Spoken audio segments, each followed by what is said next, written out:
biometric authentication complete. Please state your business.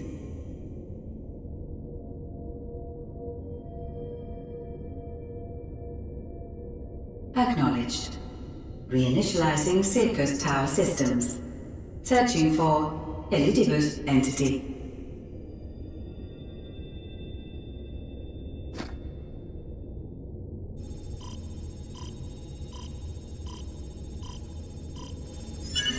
Target located in subterranean core power accumulator. Projecting image.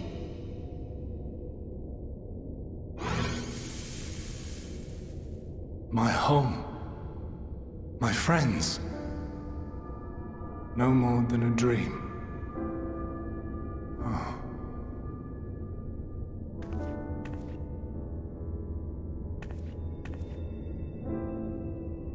Oh. You. Why have you awakened me? I no longer sense those places beyond, or Lord Zodiac. You must explain all.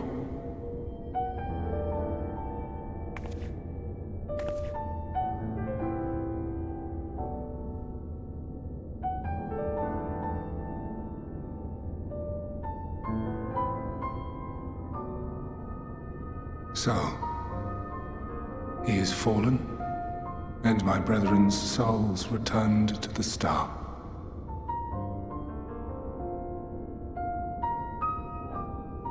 The doom we sacrificed so much to prevent is come again. Old burdens now yours to bear. But if this is Fandaniel's design, then I, as Elidibus, have a duty to fulfill. Your unsolicited act has restored to me some few memories of the Convocation. Such knowledge as I have, I will share.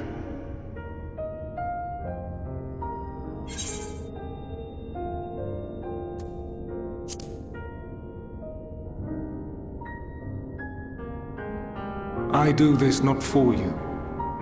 I merely perform my duty, as I have ever done. Where to begin? Ah, the end. Your understanding of what caused the final days is consistent with our own. The decay first took root where the currents were weakest. Yes, a conclusion drawn by him, Fandaniel. Not the him of here and now, but as I knew him, long, long ago. Having shed light upon the phenomenon, he dedicated himself to devising a countermeasure.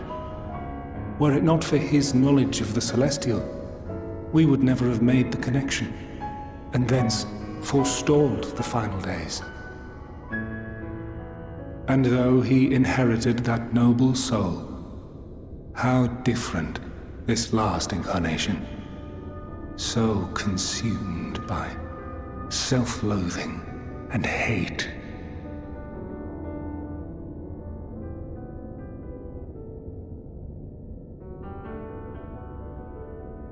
Elpis. Yes, the name is familiar to me. Yet I know it not as a flower, but a place. A testing facility for determining which of our creations were fit to be released into the world. Many worked there, and before joining the Convocation and assuming the title of Fandaniel, he was their chief. He was Hermes.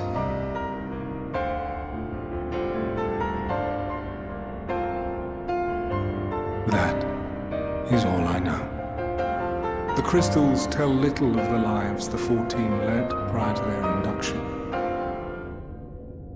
Elpis itself would tell even less. Nary a ruin has survived.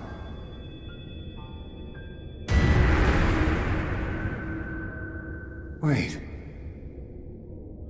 I saw you there. In Elpis. No. I did not. But I did. I did. A lingering trace of impossibility. And a truth that fills my heart.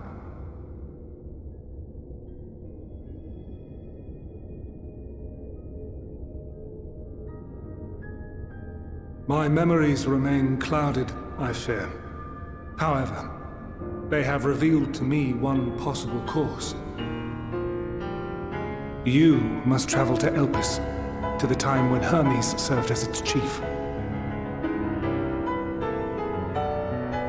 In glimpsing the Exarch's memories, not only did I make his summoning magic mine own, I also mastered the workings of this tower, which, having absorbed my empowered essence, now harbors an abundance of energy. As such, I believe I can deliver you unto the past, unto that place and that precise moment. Given the eons that must be traversed, the gateway will not be fully formed. Your form will be less tangible still than those warriors of light I had summoned. In all likelihood, none will be able to see or hear you. Yet even should you manage to interact with others, you will be unable to effect meaningful change. For the reality you wish to save, the reality to which you must return, exists as a result of the final days. You cannot reshape the past to undo the tragedies of the present. Cannot unmake the sorrow and suffering fated to come. In full knowledge of this, will you still entrust your life to your foe and make the journey?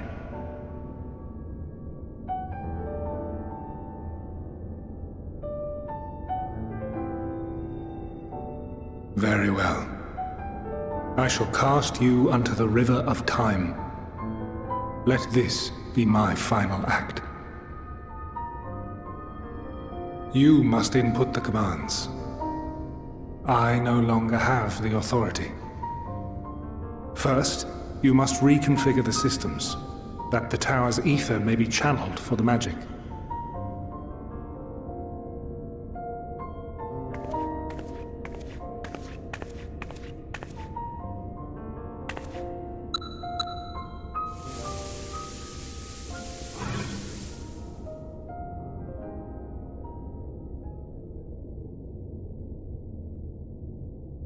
The preparations are complete. The gateway will soon open. Return at once to the ocular.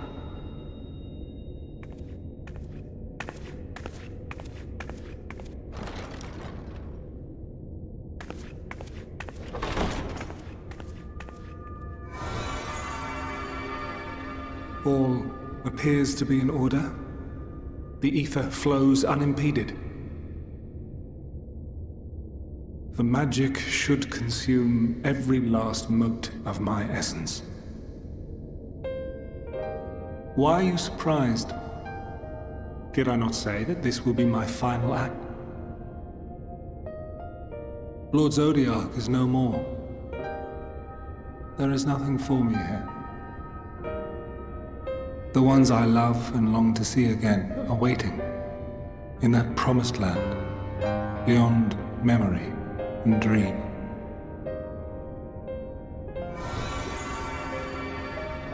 Now go, warrior of light.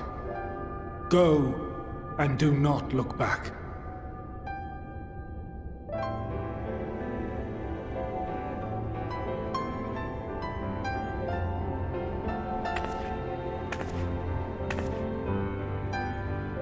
Well, Heidelin, I take my leave of you. Yours is the mantle of the last of us. May you have the joy of it, the burden and the solitude. It falls to you now. You and your champion to save our star.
And here we are, Elpis. Well, well, how rare to receive you in person. To what do we owe the honor? Oh, just a few odd tasks. We'll be here a while. You're welcome to stay as long as you see fit, of course. As a matter of procedure, however, I must ask that you kindly remove your masks.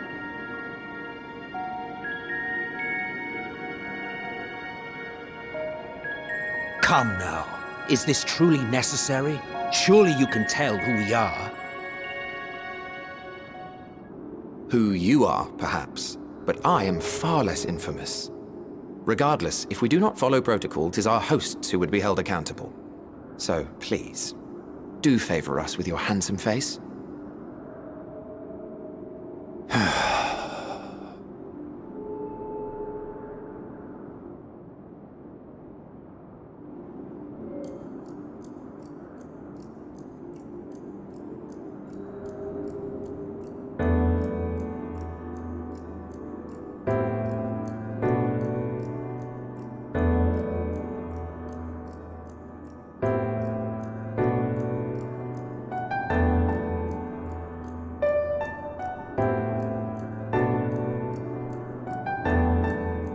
Satisfied?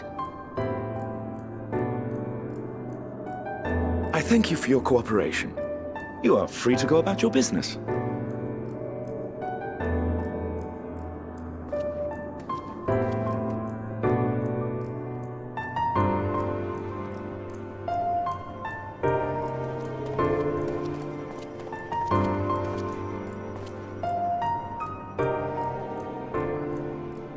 By the by, you see it too, yes?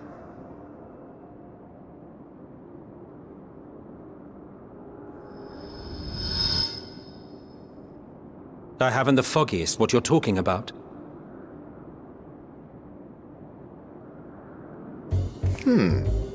That's odd.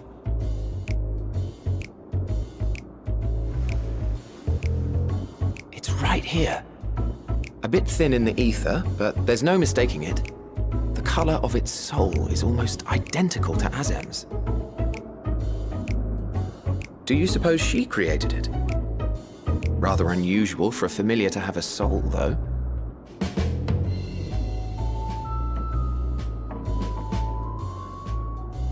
Don't ask me. All I know is that it's trouble. Doubly so if it's her spitting image. So let's leave it be. Come now.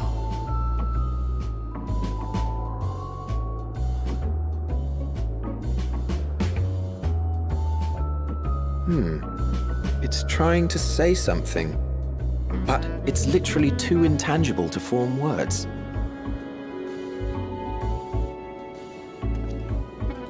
Why don't you give it some ether? Spare a snifter of your bounteous reserves.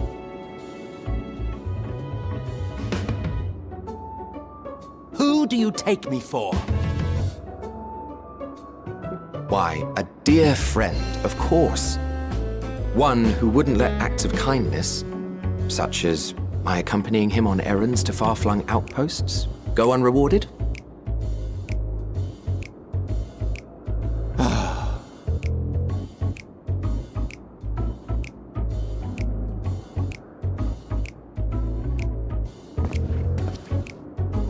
I suggest you close your eyes, or this may be unpleasant.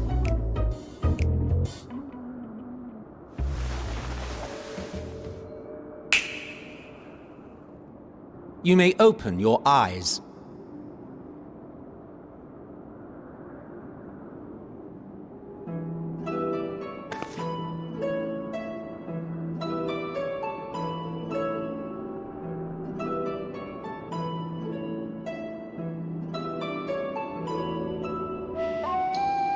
Oh, you even adjusted its size. The better to indulge your whim. This way, it will be easier to communicate. How very thoughtful of you. And may I applaud your artful reinforcement. Without further ado then. Greetings! I am Hythlodaeus, Chief of the Bureau of the Architect. Sulking beside me is the most honorable Emmet Selk of the Convocation of 14. And how might we address you, my new friend?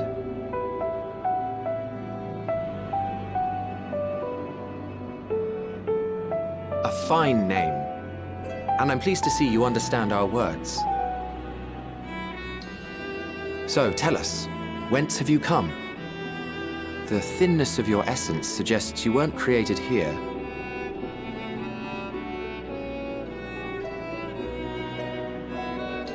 You do not know? Or cannot say? Allow me to ask a different question then. What brings you here?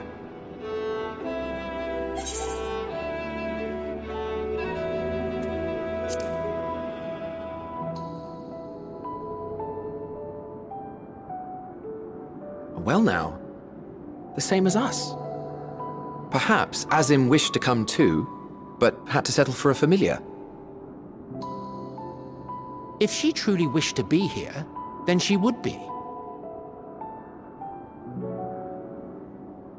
Right you are. My apologies if we've given offense. The two of us can discern the color of souls, you see, and yours happens to resemble that of a friend. And with your purpose matching our own besides, we jumped to a hasty conclusion. We are here to speak with Hermes, the chief overseer of this facility, which we also intend to tour in order to gain greater insight into the man's work. We, I say, though this is Emmet Selk's charge. I am here only to serve as his guide. And I should be happy to serve as yours as well, by way of an apology for the misunderstanding. Wait, are you suggesting that we bring it along on official business?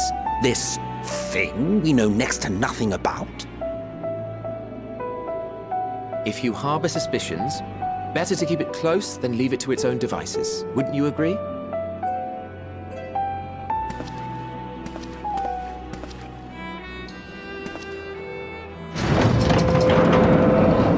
Besides, having a mysterious life form in tow is the norm rather than the exception here.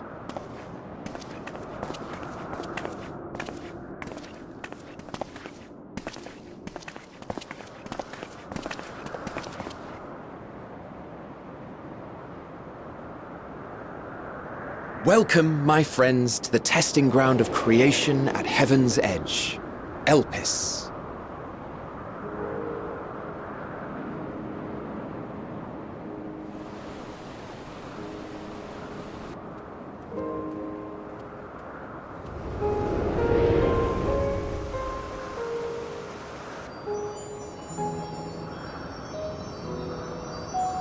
This presence.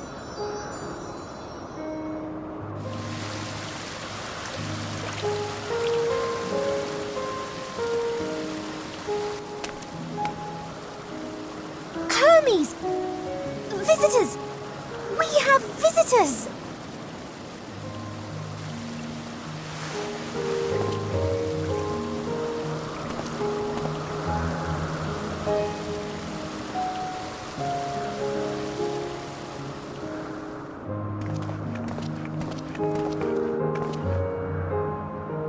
What secrets are you hiding, I wonder?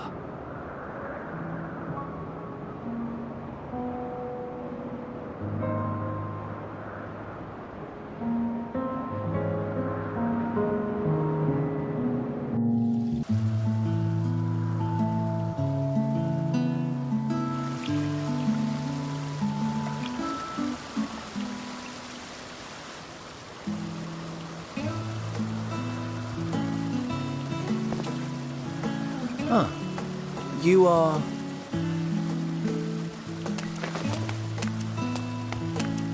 Oh! Different. You're different too. You and me. We're alike. Friends. I want to be...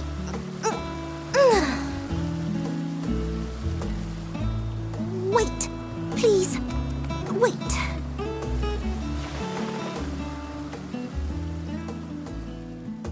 Greetings and salutations. Can you hear me? Do not be alarmed.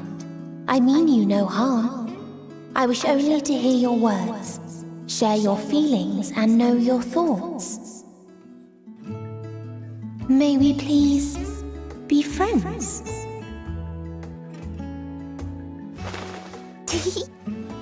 May we please be friends?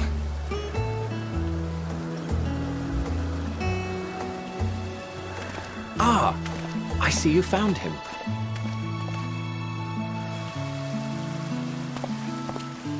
It's Ladeus. It's been a while. Too long, I think. Too long indeed for close collaborators.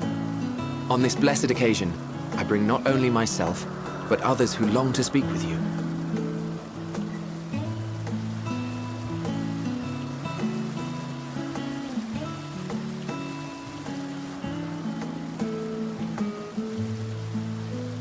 You are of the convocation.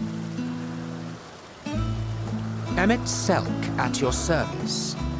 Do I have the honor of addressing Hermes, Chief Overseer of Elpis? You do. You have traveled far for it.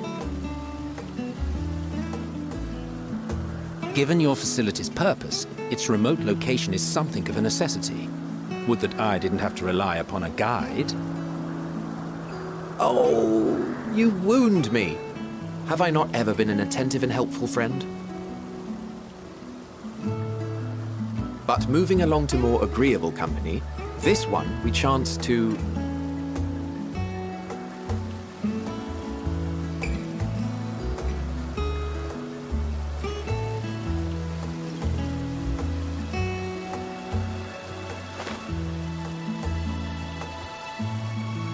Well, you certainly have her attention. Is she one of yours, Hermes?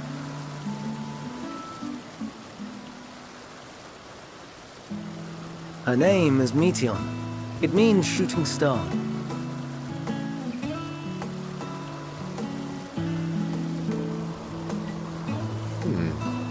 If I may make an observation, her ether is terribly thin. I fear she might dissipate at any moment. Nor do I believe you've made a submission to the Bureau. I would remember such a concept if you had. I haven't, as you say. I judged it too early. She's a pet project of mine, still undergoing preliminary testing. But rest assured that I will attend in person ere long. Very well. Being an authority on flying life forms, I appreciate that you are exacting in your work. I shall look forward to your submission.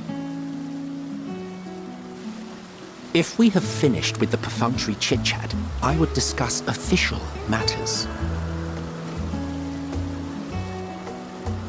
By my coming, I trust you already anticipate the subject. I have an inkling, yes. Please wait to the main building yonder. I shall join you as soon as I've returned these creatures to their homes. What's wrong, Hermes? An amystoma is missing.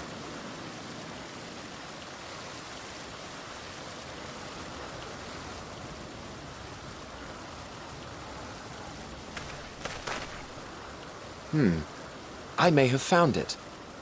A creature with the self-same ether as those there, nestled in the boughs of a tree outside the grounds.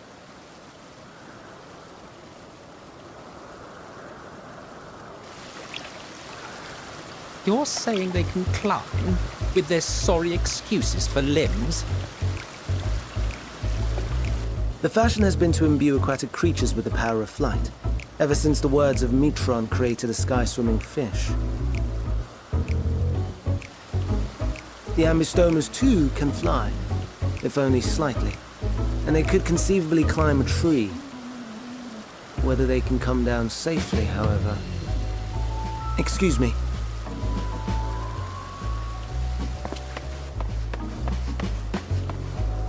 I'll help, too!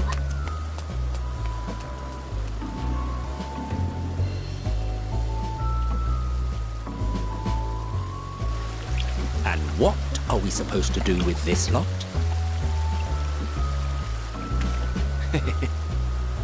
May I suggest we split up? If you would be so good as to assist Hermes, Emmett Selk and I shall keep an eye on these adorable creations in the meantime.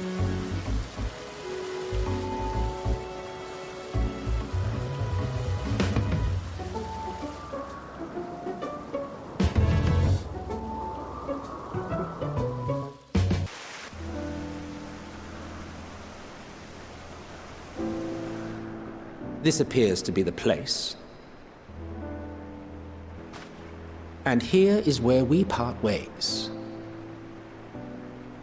We will be discussing highly sensitive affairs. Only a select few may be privy to such knowledge, and that does not include someone who cannot or will not divulge their origins.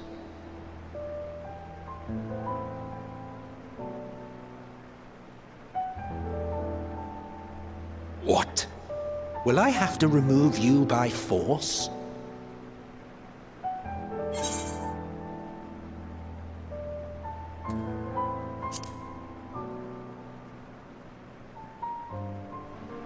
Yes, I'm sure your business with Hermes is quite pressing.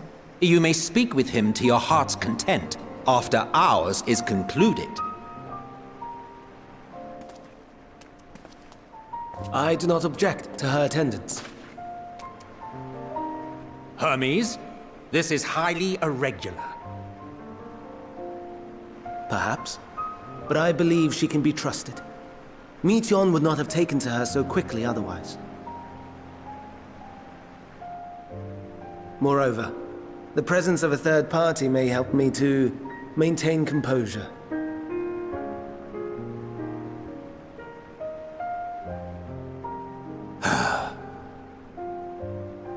As you wish, then. Behave yourself, do you hear?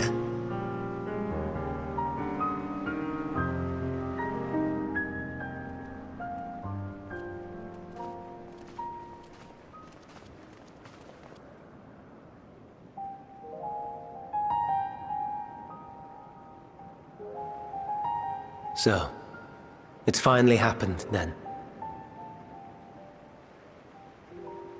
Aye. Van Daniels declared his intention to step down and named you as his preferred successor.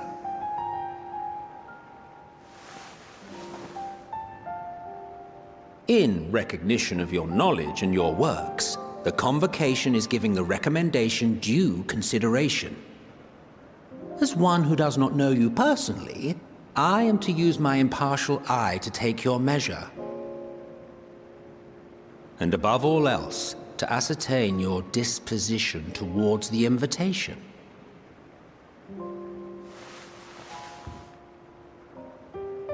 I understand that you and Fandaniel are close. He himself was once chief overseer of Elpis after all. I should not be surprised if you knew before anyone else that he wished to relinquish his office. I did. He told me that when he fulfilled his purpose, he wished to pass the torch to me. A torch you seem none too pleased to accept. Are you so averse to serving on the Convocation? No, it's not that. For a humble researcher like myself to even be considered is an honor beyond words. No. What troubles me, what I struggle to come to terms with, is the very fact that Fandaniel is stepping down. Does this not mean that he will return to the Star?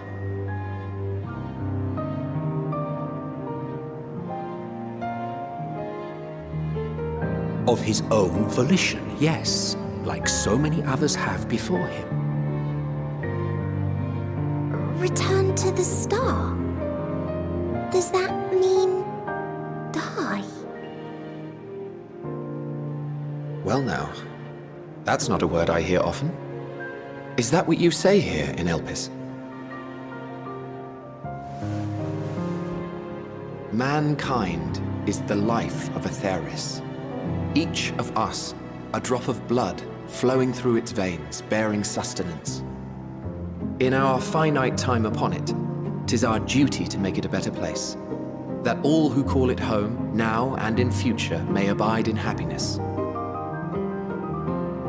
To that end, we have dedicated ourselves to the pursuit of enlightened creation. And by our efforts did we transform this once untamed wilderness into the peaceful paradise you enjoy today. To return to the star whence we came is a privilege afforded to we who have so loved and nurtured it. A choice embraced by those who have lived their lives to the fullest, in service to our world. And when they depart upon this journey, it is beautiful, always. The 14 are no exception. 'Tis believed no occasion is more felicitous than the fulfillment of one's duty. Our office becomes our lives, and to retire is to return, or so the majority of us hold.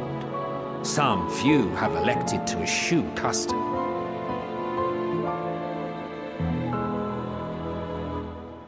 Mayhap you feel Fandaniel's deeds do not warrant his return. Yet you should know his accomplishments as well as any. During his time, he conceived of countless outstanding concepts.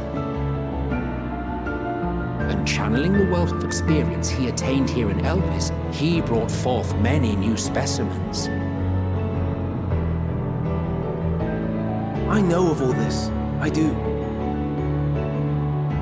It's just, I cannot fathom why someone so great and wise, who could still do so much good, would want to end it all.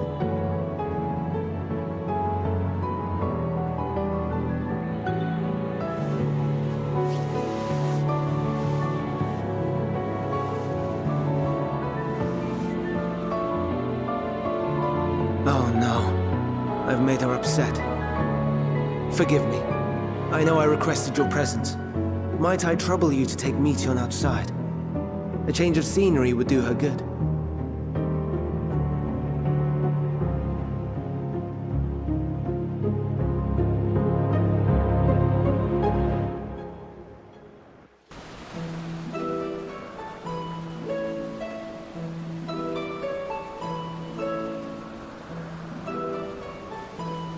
Amazing, is it not? The Ampelos, one of our newest subjects.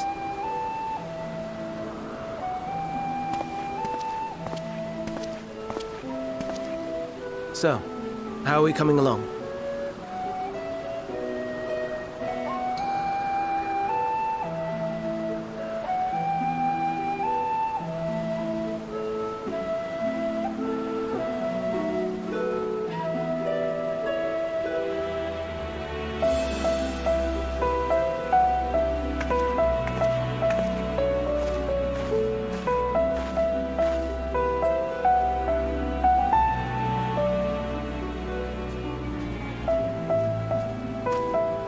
This place is Elpis.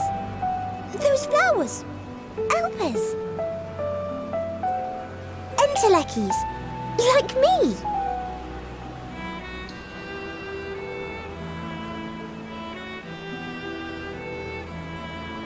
They are a product of Elpis, and so named for their birthplace.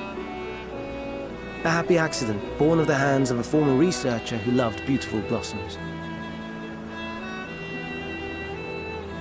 Unique for how they change color, to reflect the emotional state of those nearby. Though be it here or elsewhere, they are seldom seen in any hue save purest white. Reflect the emotional state, you say? By what means do they achieve this? In creation, there exists an energy wholly apart from ether, one driven by emotions. In like manner to how we manipulate ether, this flower is subject to the influence of said energy.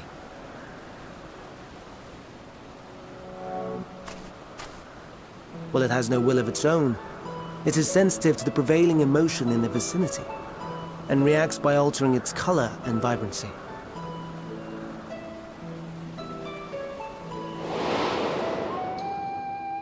Akasha?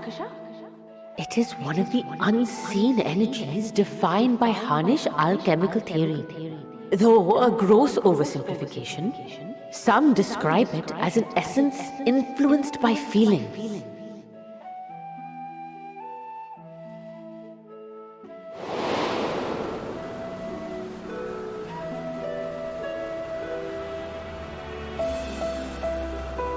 Akasha. Though I'm not familiar with the term, your description suggests it is the self-same energy. Dynamis, we call it. And those entities like the Elpis flower that have the ability to interact with this energy, converting emotions into tangible phenomena, are Entelekis. That's me! That's me! An Enteleki! That you are, my dear. And no ordinary one at that, but the first possessed of free will.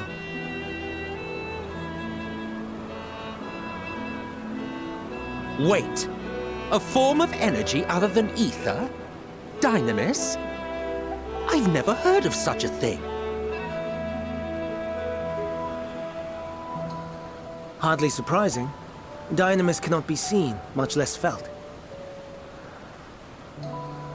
And though its existence has long been theorized, we had no proof until the flower's serendipitous creation. What's more, Dynamis is far weaker than ether. Under normal circumstances, its effects are drowned out by the latter.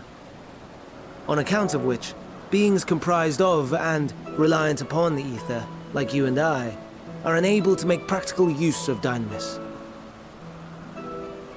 'Tis a truly esoteric thing, known to but a select few scholars. Intriguing. Then, given the limitations you described, why create Meteon?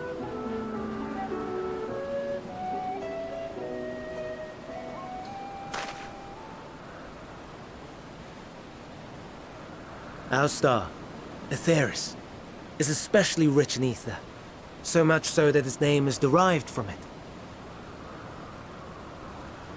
However, when we consider all energy in existence here and in the vast space beyond, Dynamis may account for as much as 68.3%. the more abundant form by far. Were we able to control it, we could open the door to limitless possibilities. 'Tis not unlike a gently flowing stream, unable to break through the dam of ether barring its path. But if we could imbue the stream with the vigor of a raging river...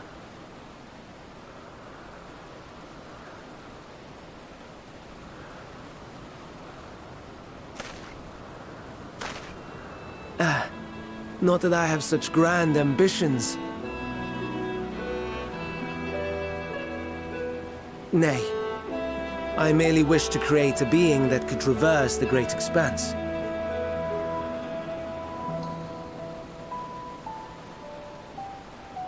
The relative scarcity of ether beyond the bounds of this star was a concern. And so, I looked to another source of energy by necessity.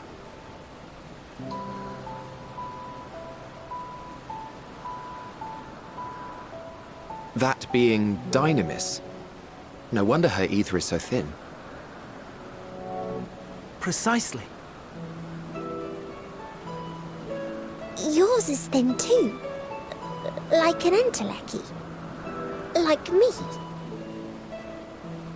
So... are we the same? Entelechies.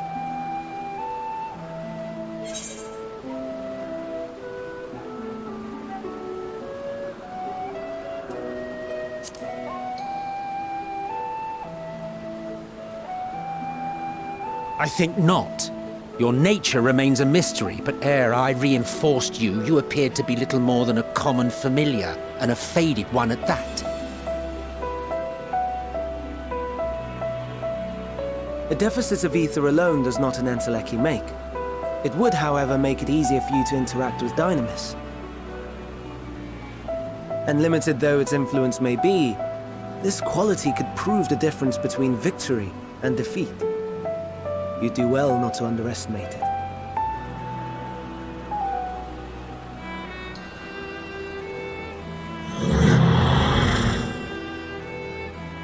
Oh dear. I'd forgotten about the poor fellow. You must excuse me a moment while I go and verify a few more things.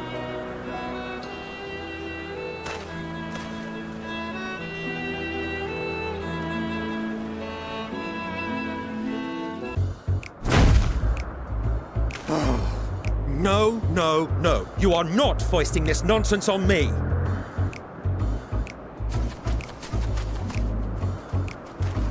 I'm given to understand you have the power to help the Charybdis, and should be quite willing to do so. And so I appeal to your better nature, most benevolent Emetselk. Please teach her to fly. Or else Hermes will transform. Right now.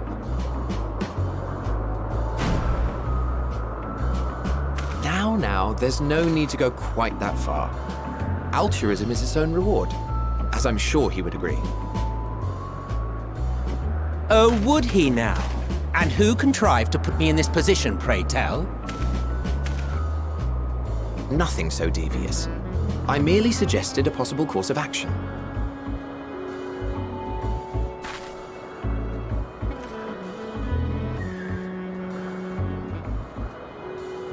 Please, Emetselk. Please.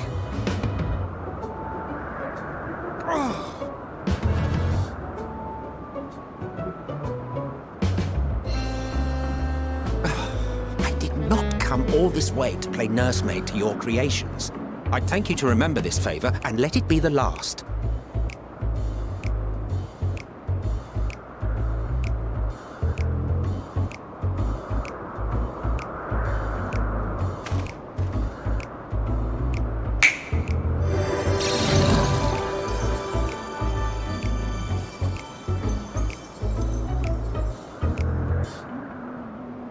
I will aid it once it has taken to the air.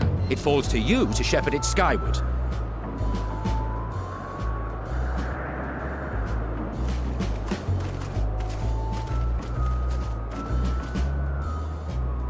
Well, let's relax and enjoy the spectacle, shall we?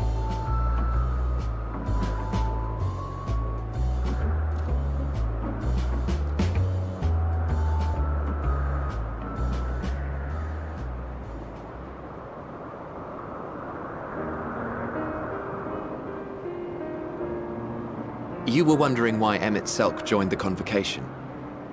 Truth be told, he wasn't the first choice for the office. I was, on the strength of my ability to see ether. But I declined the offer. For though my vision is exceptional, I am pedestrian in all other aspects. Worse even. Quite abysmal when it comes to manipulating ether, for example. Couldn't transform even if I had a mind to do so. What good is the ability to perceive a problem if one cannot act to address it? Emmett Selk has no such shortcomings. He excels in vision and manipulation both, the latter to an extraordinary degree. If there is a mage more powerful, I do not know of them.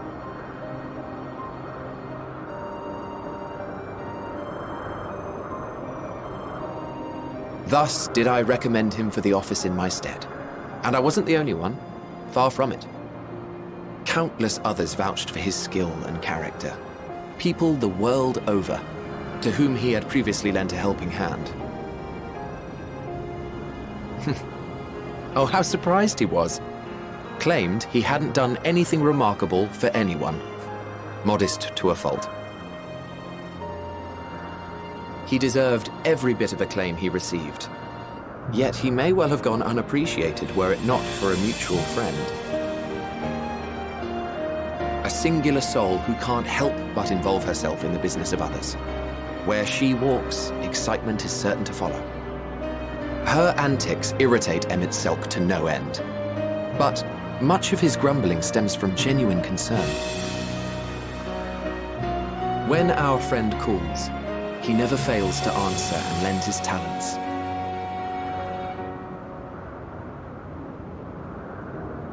And in the course of doing so, he himself came to be recognized and respected by those around him.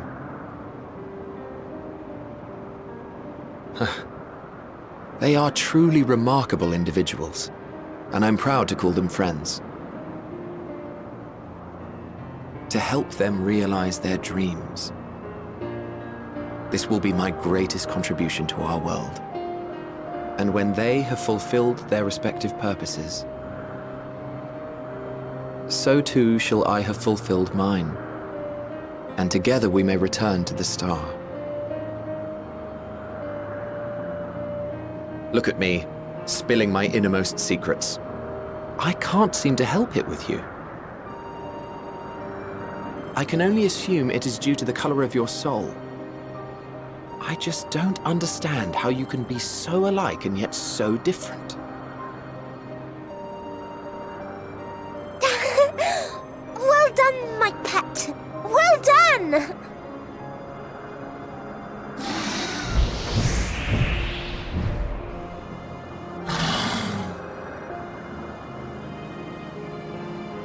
Ah, yes.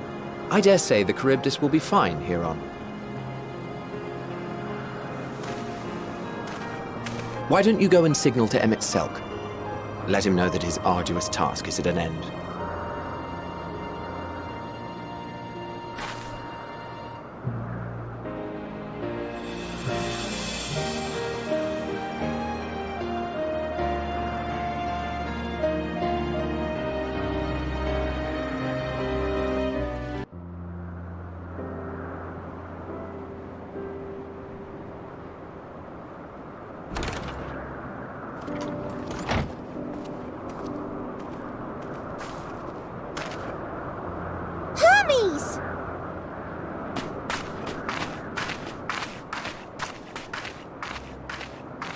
Oh, you were waiting for me.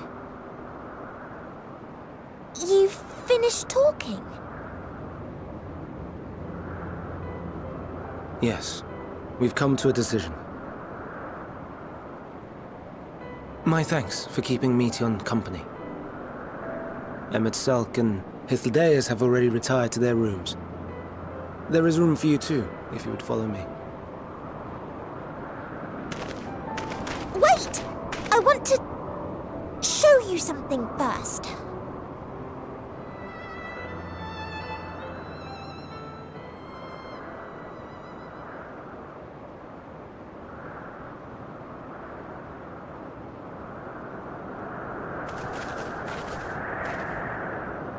Elpis flowers?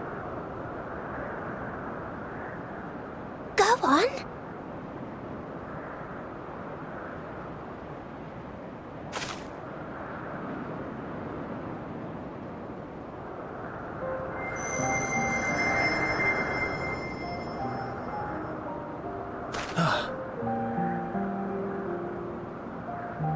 You're not the only one, Hermes. Others feel sad too. You're not alone.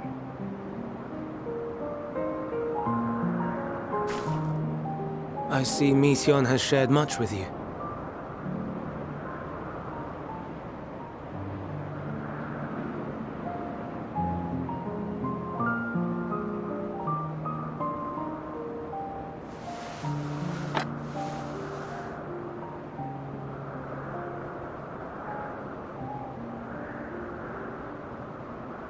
May we talk a moment?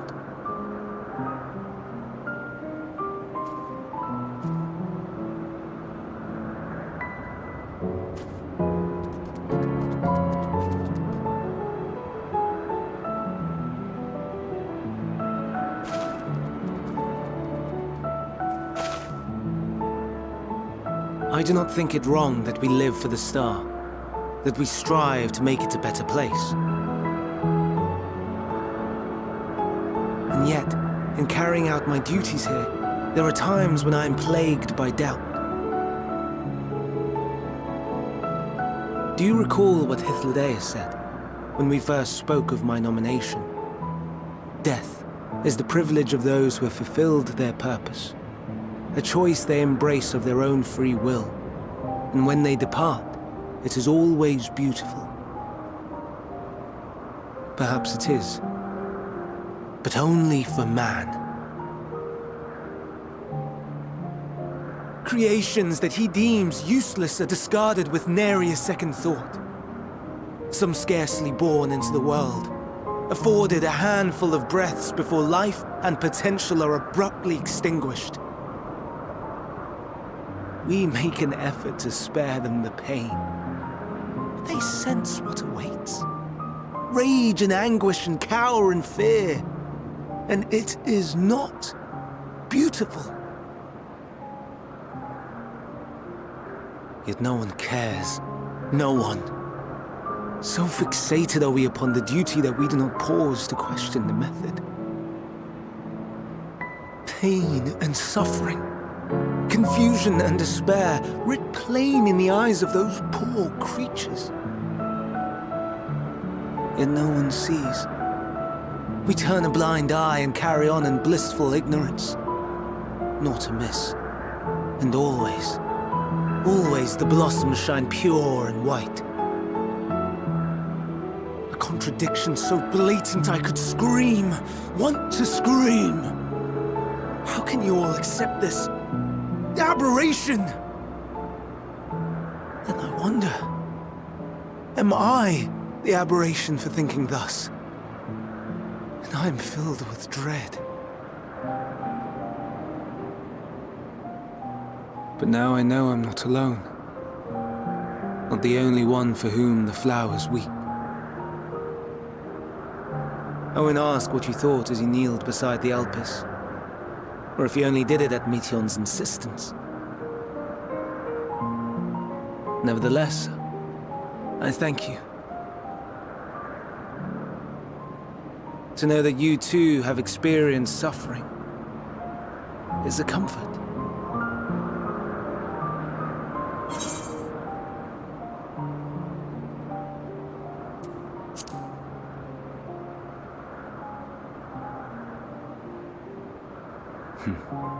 To so willingly lend an ear to ease my burden, you are a strange one.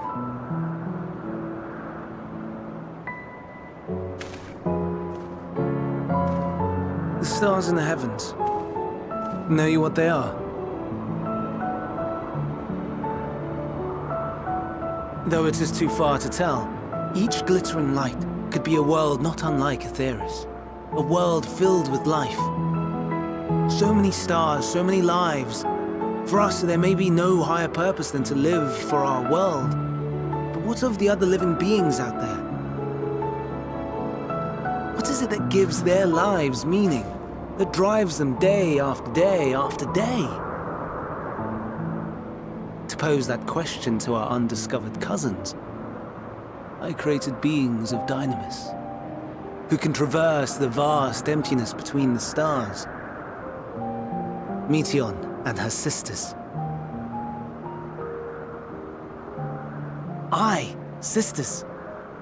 She has a great many of them, and they have already departed on their journey, traveling to one star and then the next in search of life. As one might expect, exploration on such a grand scale is rife with difficulties, and thus far I've naught to show for it. But I have faith that we will make some manner of discovery ere long. And when we do, I should be glad to share our findings with you, in gratitude for your kindness.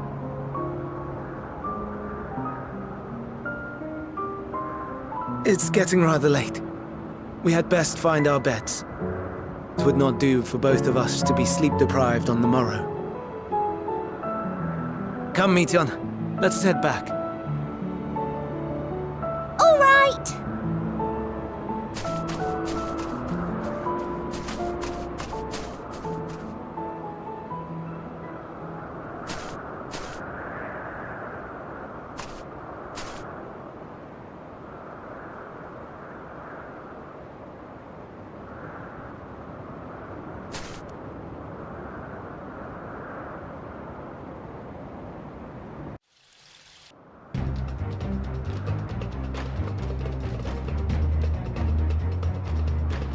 Now.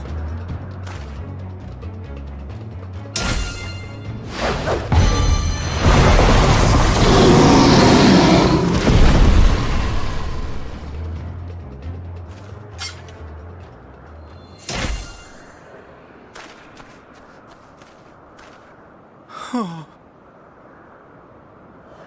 Forgive me. Please, forgive me.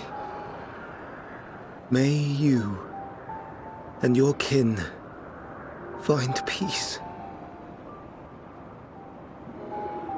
Wherever your souls may drift in the underworld, may you find tranquil seas.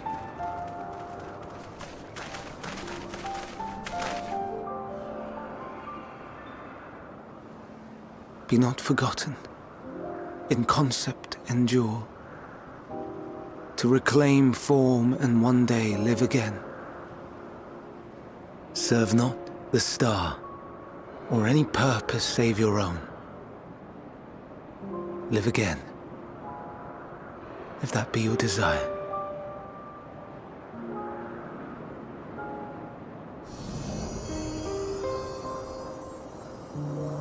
Hate, if that be your want. Ye are worthy. But leave your suffering behind. Lay down your burdens, be born anew. Fly high, fly free.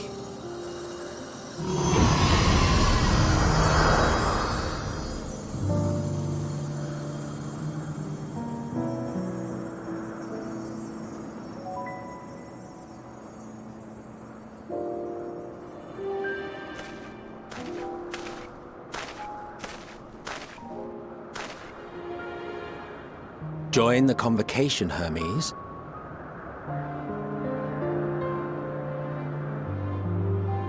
You do not belong here. Leave to replace another. To be replaced. It changes nothing. Tell me, do you think it right that we sacrifice all these lives for the sake of the star? And when the star has reached perfection, what then? If all who are satisfied choose to die, shall we all die in satisfaction?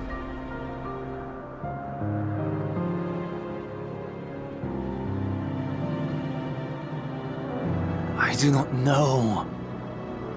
Were I to take up the seat of Van Daniel, it would be tantamount to approving my predecessor's death.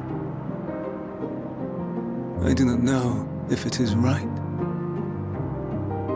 and to be torn by such thoughts. I do not know if I am fit to represent mankind. Hermes! Please don't be angry.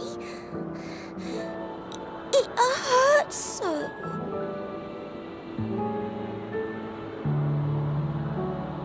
Forgive me. If you would still consider me in spite of everything, I beg some time to gather my thoughts.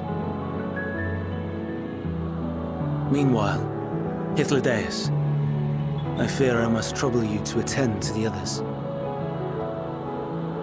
'Tis no trouble at all. Take as long as you require.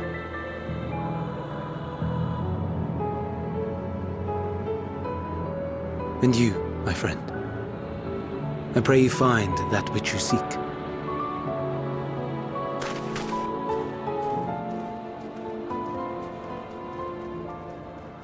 I expect we have some few matters to discuss. Shall we return to the 12 Wonders for a time? Aye.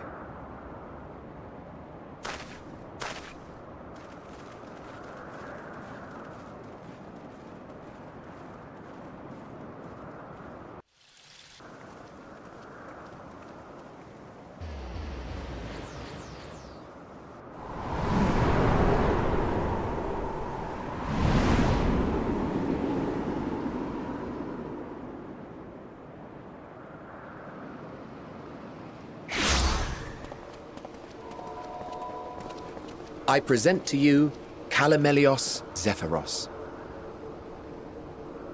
Here you will find a number of testing facilities, as well as the observation hub of Poiton Oikos. Right then. Let's begin by...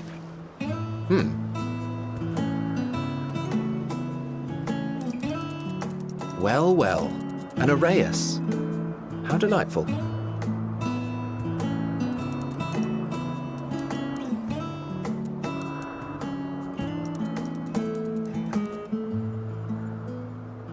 And what, pray tell, is that? Ah, that's a new species of shark. We approved the concept but a few days ago. Sharks are among the most popular sea creatures. Rare is the day when someone does not submit a new concept. At first, they were largely orthodox, consideration given to such things as size and environmental impact, and then a whimsical someone thought to bestow it with flight, another superior intelligence. And then the floodgates burst, concepts with multiple heads, or arms and legs, and so on and so forth. It was getting absurd. A part of me wanted to tell them to go away and find something else to create, but in the end, I couldn't deny their passion. And here we are.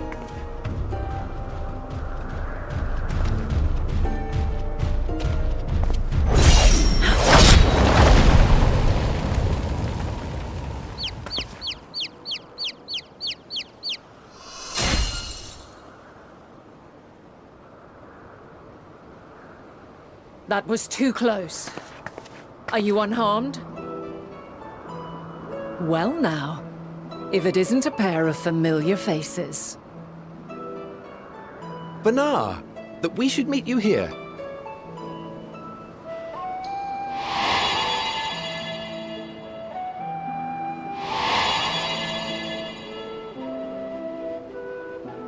As I mentioned earlier, the better part of the convocation holds that when we retire is when we return to the star.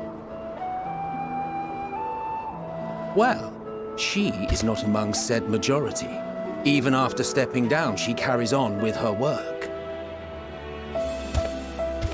Banar is her name, and she is the previous Azen. It has been a while, Hythlodaeus. You look well. Less so, Emmet Selk. I dare say the lines upon your brow have both deepened and doubled in number. A shame for one so young. You must make an effort to frown less often.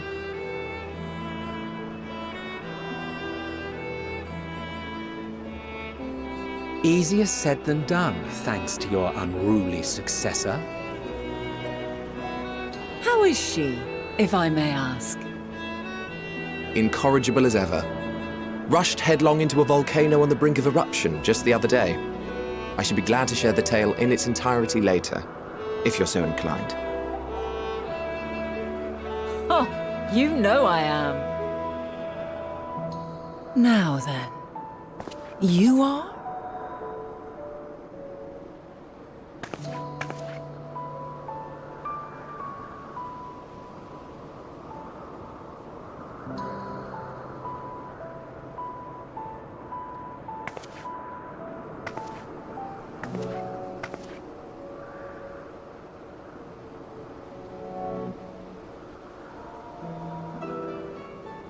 I say, have you perchance come from the future?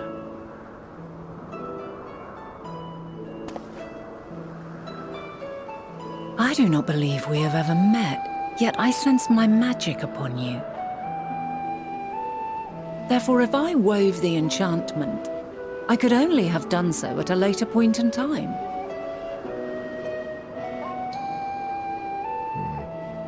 What manner of magic is this, if I may ask? A traveler's ward, of course. It prevents the corruption of one's ether.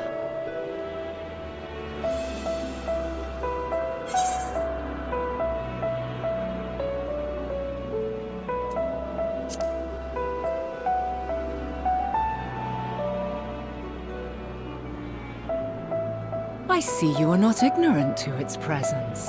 And while there are many protective spells, the one you bear is unmistakably mine. Hold on. From the future? That's absurd.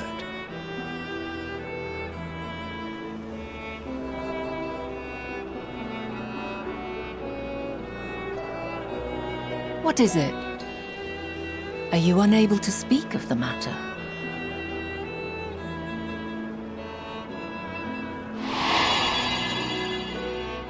The reality to which you must return exists as a result of the final days. You cannot reshape the past to undo the tragedies of the present.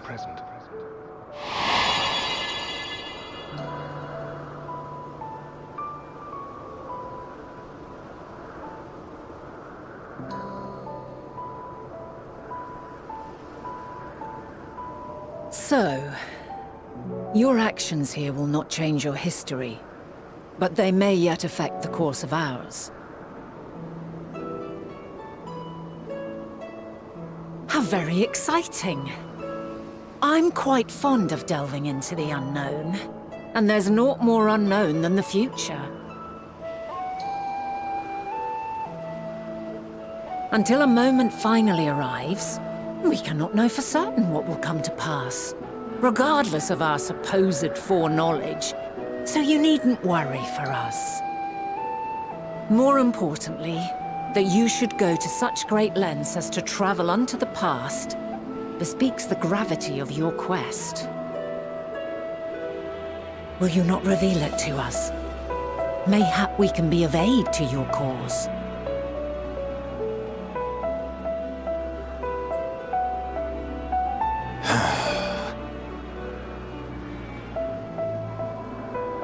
If this is true, then you've been keeping quite the secret to yourself. As a representative of the Convocation, I will hear it all. Your identity, purpose, everything.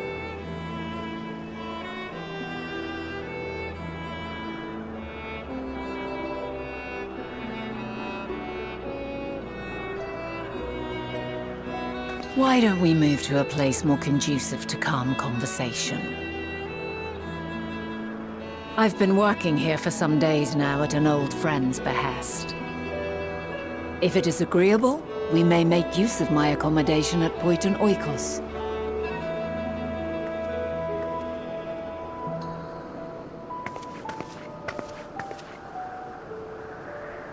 We were meant to meet. I am certain of it. Else I wouldn't have marked you so clearly, and sent you unto myself in the past. It's precisely the sort of mischief I would get up to. And quite inspired, if I do say so myself.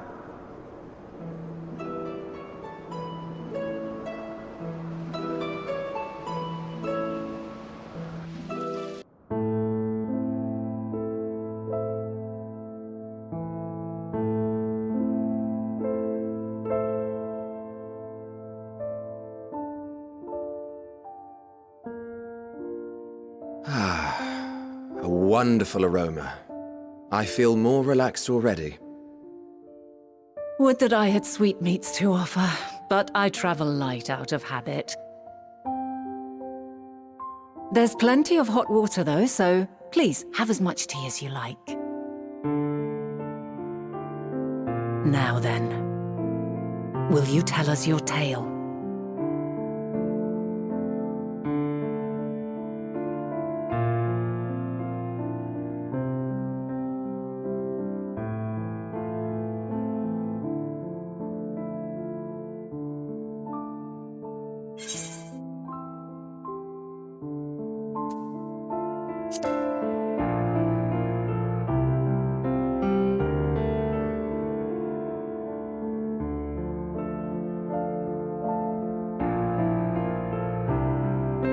Why don't you start from the beginning?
Preposterous. Utterly preposterous. While not the words I would have chosen, I too have my doubts. Much of it borders on the incredulous. What of you, Vanar?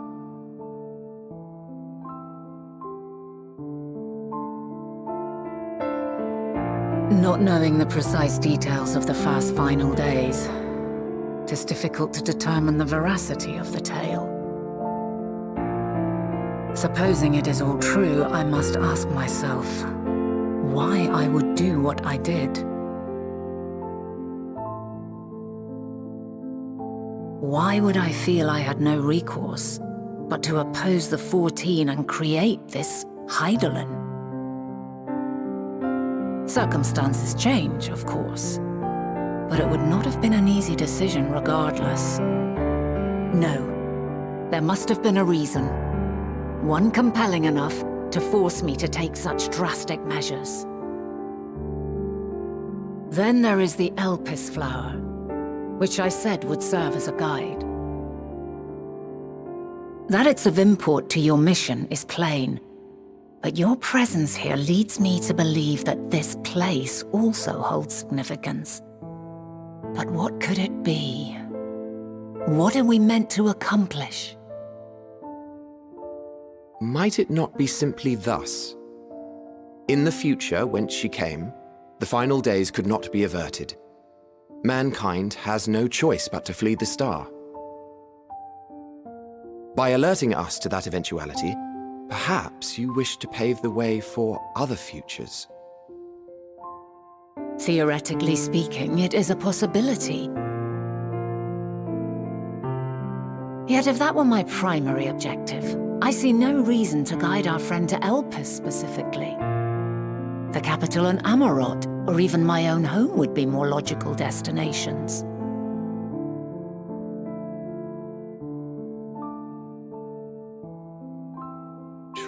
True. I note also that Hydaelyn did not specify a point in time to which she must return. By this, it may be inferred that it was not critical that we should meet. Alternately, she had reason to believe that our paths would converge, coincidental though it may seem. This is quite a puzzle, and we do not have all the pieces. Hardly any. But we do have one immutable fact. If the final days are indeed as described, they will bring death to all that I hold dear. Yet despite being afforded long years of preparation, the only provisions I could make were for flight. Nay, my first and foremost endeavor would be to find a way to forestall the coming doom. Given that even the 14 failed, mayhap you deemed it impossible. Nothing is impossible. This I have always believed. And if Hydaelyn is indeed me, she would believe the same. Listen to yourself. Are you seriously entertaining the notion that you are a messianic figure in some far-fetched tale?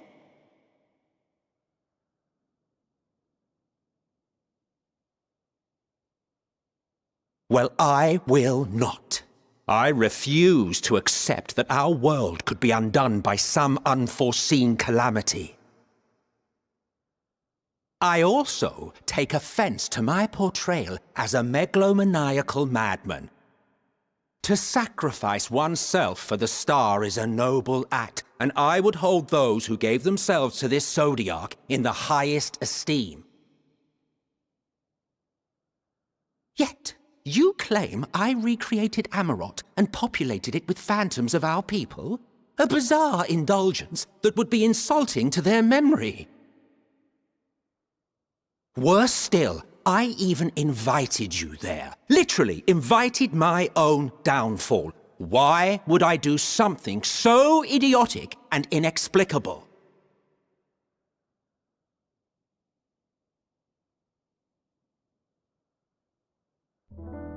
Now, I will allow that the hypothetical task of restoring our world would be daunting in the extreme.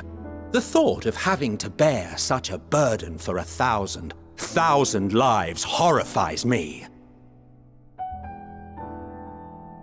But I would never forsake my duty. I would never forsake my brethren.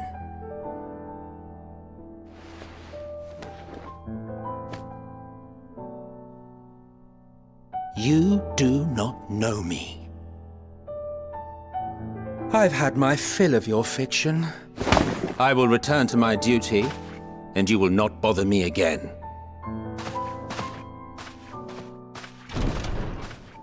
Emmett Selk!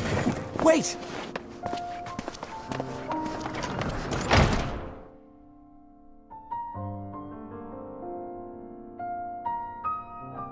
You've seen much of Elpis already. If you have any observations to share, I should like to hear them.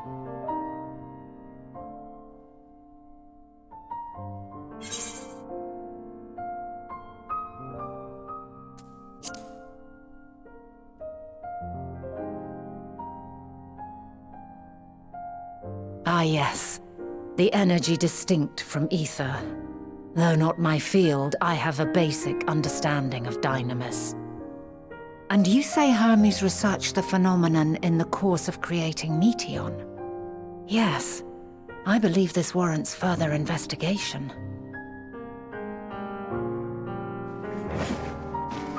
With that settled, it is time for action. The missing pieces of the puzzle are here, I'm certain of it. And when you find them, the picture my future self has painted will be complete, and you will have your answer. Suffice it to say, I will aid you in your quest.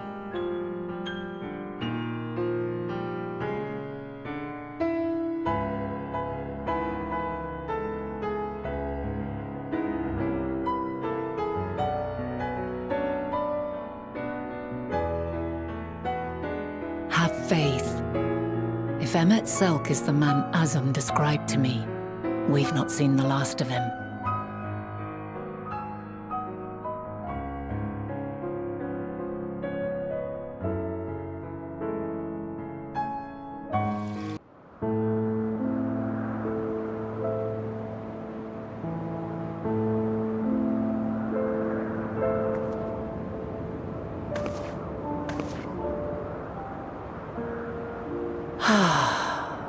A delightful breeze and a breathtaking view.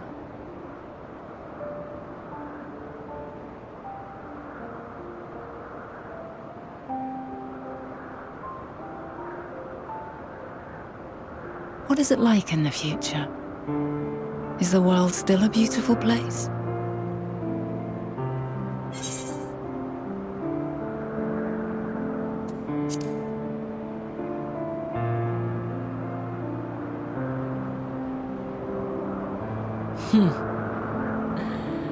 I swear I could hear the glimmer in your eyes and the adoration in your voice.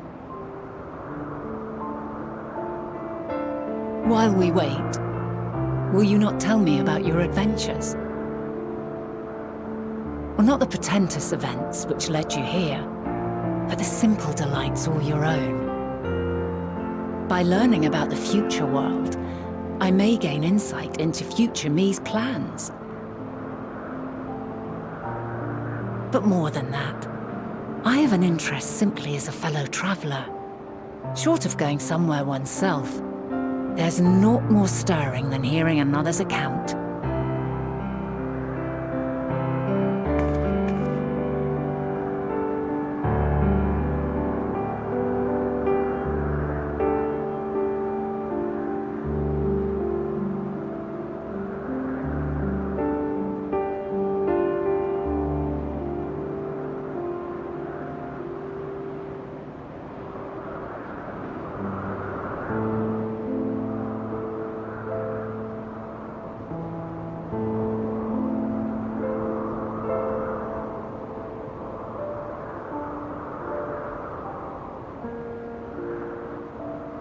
Incredible. Would that I could have been there to see it.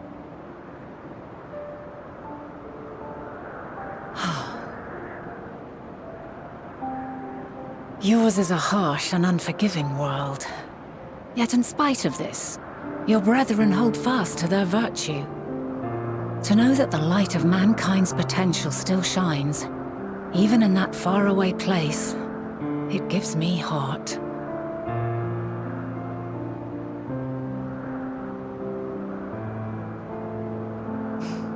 Thank you for regaling me with your tales. I will treasure every word.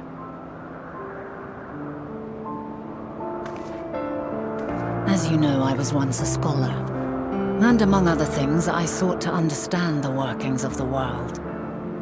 What exactly is ether? How formed the laws of nature? Whence sprung mankind? Riddles and mysteries beyond counting. Over the years, I have managed to find answers to some few of them.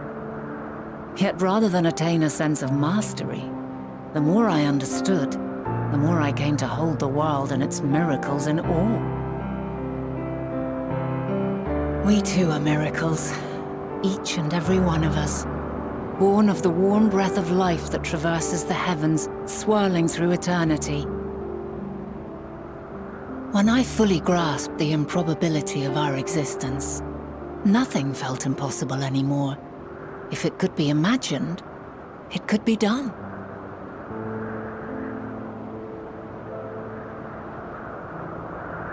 A passion swelled within me, an epiphany dispelling all preconceptions of what was natural and true, and a presence without, immense yet intimate. Fate, perhaps, holding us in its tender embrace, as reassuring as it was intimidating. How keenly aware I became of creation's fragility, built as it is upon precarious happenstance. I was overcome with an irrepressible urge to know the world more intimately, to hear its voice, feel its breath.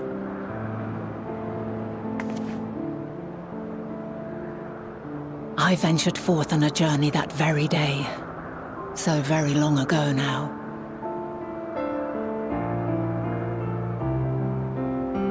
Freed from presumption and prejudice, I saw the world through a newborn's eyes. Everything fresh and new, and so beautiful. Lands that stretched on forever. Skies one could drown in. The heartbeat of nature, silent yet strong. And amidst it all a people, beacons of light and life. Laughter that warmed my heart like naught else before. They are my meaning, and my purpose, my love. And so long as they need help, I cannot return to the star. Perhaps my future self is still waiting for it. The moment she can let go and walk unto the end. Safe in the knowledge that man will find his own way.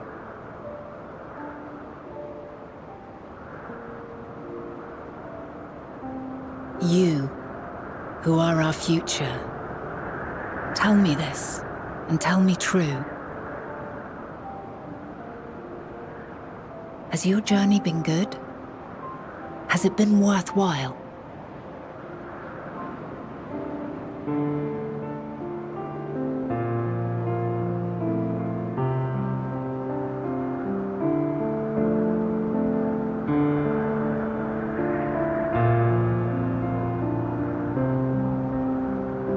Pray forgive my lateness.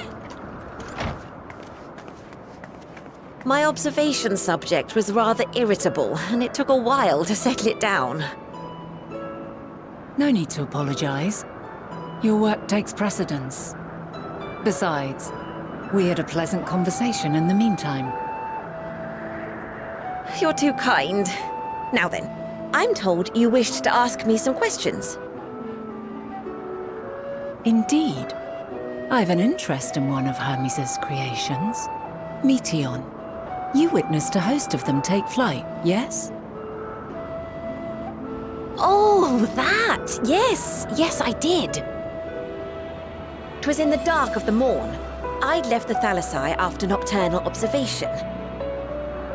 As I walked along, I spied a bright light climbing high into the southeastern skies. Then, in an instant, it was gone. Like a shooting star, only rising rather than falling. But then another shot up, then another, and another. Intrigued, I made my way to the edge to investigate. And who should I spy on an isle to the south but Hermes and Meteon, the Metea, rather. There were lots of them, and I realized they must be the shooting stars that I'd seen. A dazzling spectacle indeed. Have you spoken with Hermes about this? Oh, yes. The sight left such an impression on me that I approached him about his mystery project the very next day. Alas, he said that he couldn't reveal anything just yet, that he needed to conduct further tests. It shouldn't be long now, though. He often returns to that isle, and I have a feeling he's nearing a breakthrough.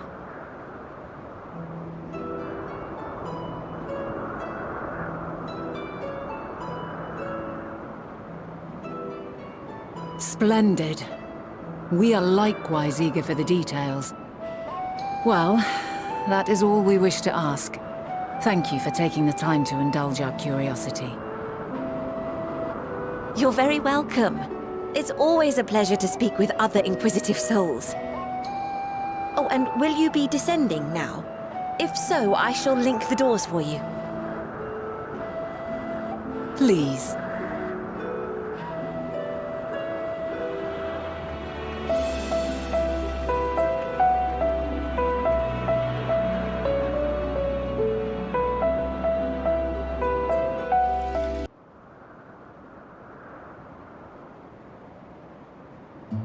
'Twas my intent to finish it, but clearly I underestimated you.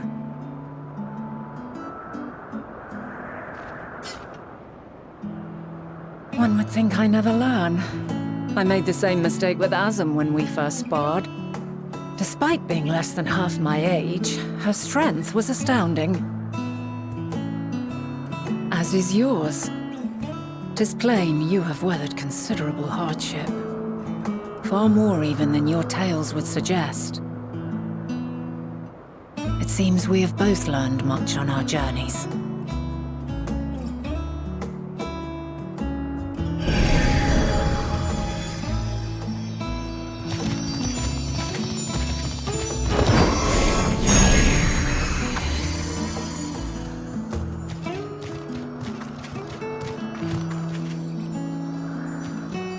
Well now, I dare say he is warmed to you.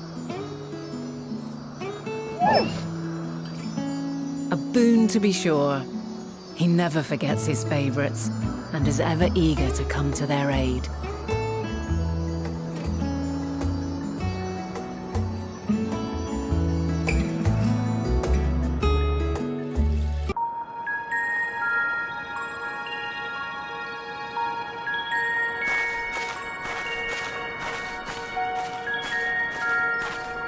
Quite a small place, lacking even the most basic equipment.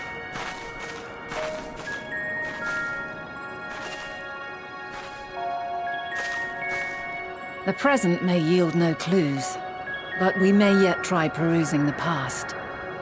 Have you done this before?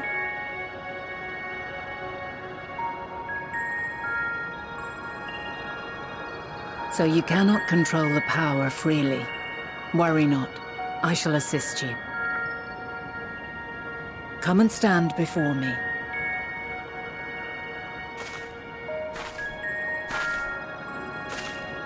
There are two ways to see the past.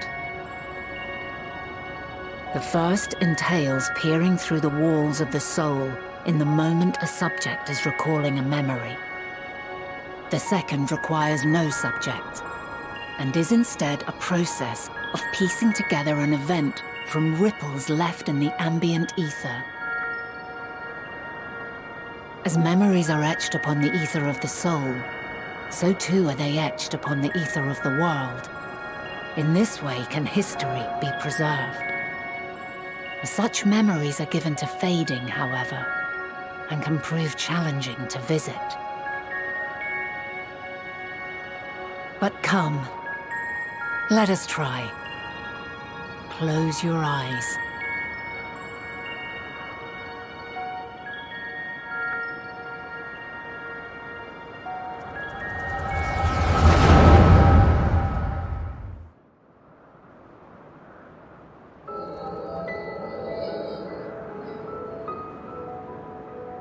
All units fully functional and proceeding on course towards their respective stars.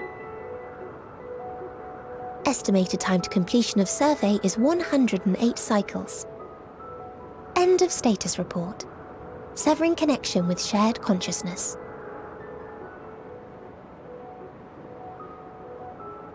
Did you hear that, Hermes? All is well.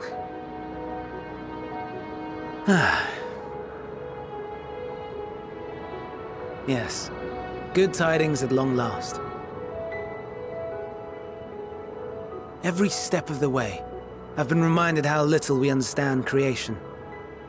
How the universe defies imagination. But soon we won't need to speculate. We'll know the answers. What others live for. Indeed. And we'll owe it all to you and your sisters. wonder what answers we will get. Whatever intelligent beings that exist out there are bound to be vastly different from us. Diverse in form and culture, possessed of unique ways of thinking. Their conception of life and its purpose will be no exception. Completely and utterly unlike ours. Utterly unlike... how? I have no idea.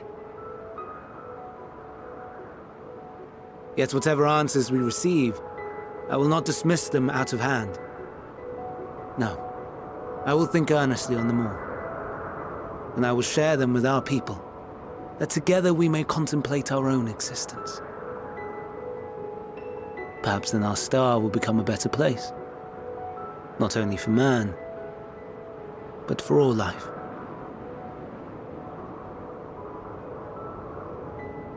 Meteon, though I gave you wings to soar the heavens, I did not teach you how to walk the earth. So loath was I to bind another living being. In the course of your long journey, you will learn from those you meet, learn to walk and run and so much more. And when you return, older and wiser, we will have a celebration to mark your homecoming and coming of age both. Will there be apples? Covered in syrup? And how are you supposed to eat them? Rather than food, perhaps...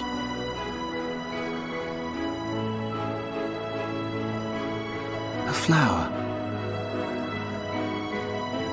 Yes. Upon your return, I will gift you a beautiful flower.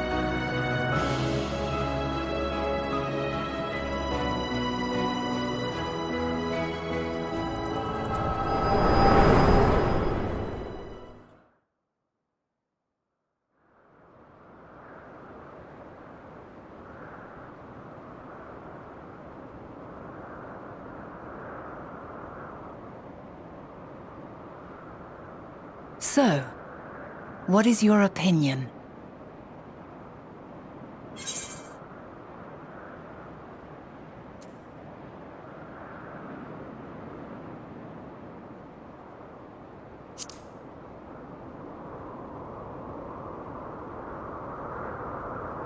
I'm inclined to agree. As we had suspected, the two are somehow involved. Yet 'tis difficult to believe that they would deliberately seek to end all life.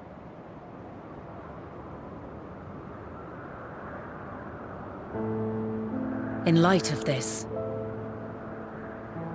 I propose that we reveal your tale to Hermes himself. If he does not wish for the final days, as we believe, he may well join us in pursuing a solution.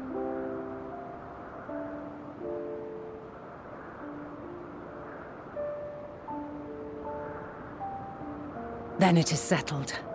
Let us seek out our friend with all swiftness. 'Twould not do to let such a pure soul be blackened by tragedy.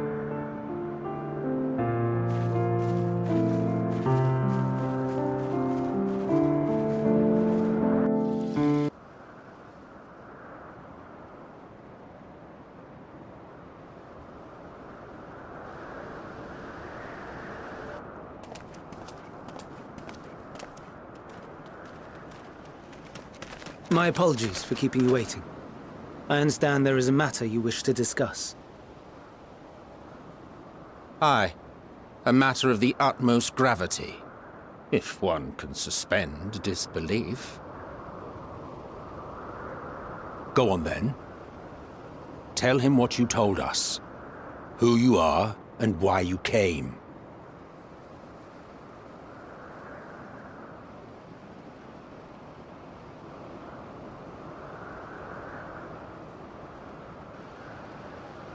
Final days.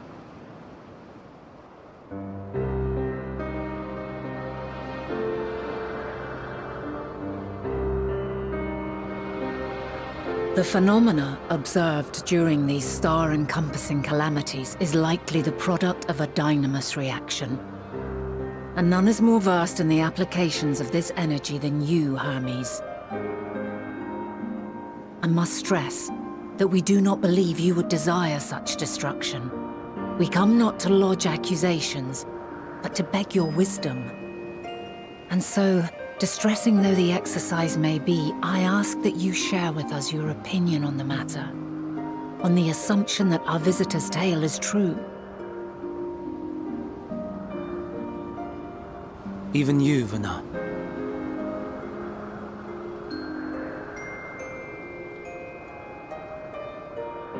As you say, the phenomena observed in the two calamities may both be attributed to dynamis. Of note is the difference in its effect. In the first final days, it warped creation magics. In the second, it warped the people themselves.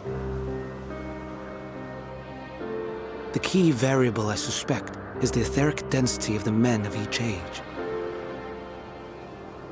As you know, ether, in essence, negates dynamis.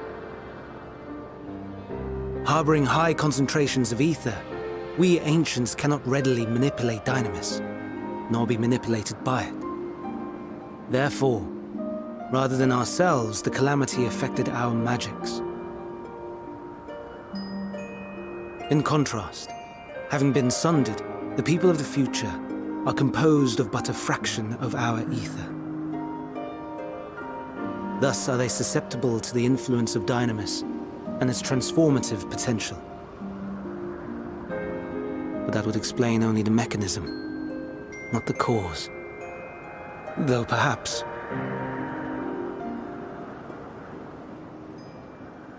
What is it? Even should it be a hypothesis, we would hear it.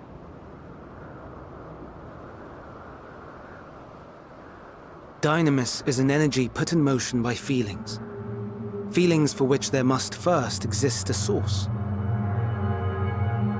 The source to which the victims must be attuned. One that harbors the selfsame negative emotions. Elsewise it could not be the agent of such extreme change. So it wasn't the stagnation of the celestial currents. Someone, or something, is instigating the star's demise.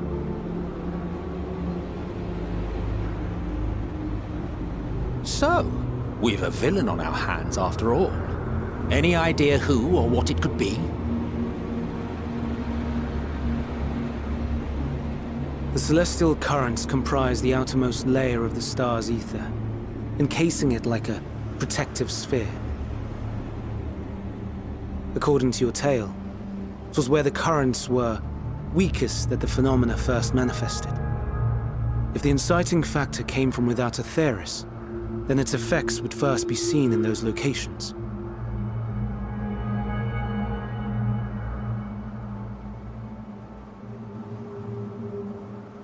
Greetings. Can you hear me?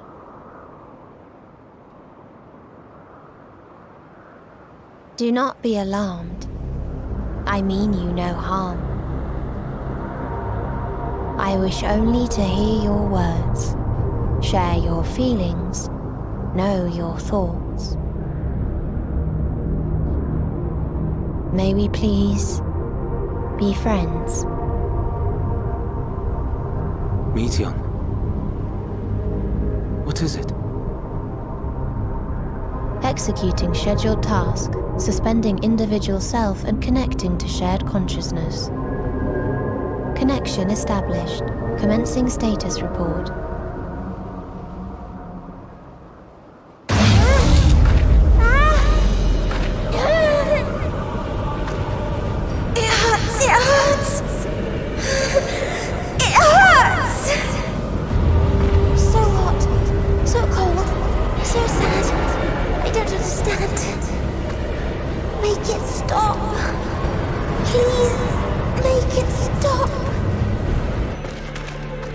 Steady, Meteon. Steady. So scared. So lonely. The pain. It's too much! Why? Why do we... They hurt! Hate! This is wrong! All wrong! She's gone? But how? She has altered her etheric density in order to blend in with her surroundings, an ability for avoiding confrontation. Most effective. Frustratingly so. I can't see her either. Not even a trace. Stay away. Please. This is wrong. My mistake. So please. Are you all right?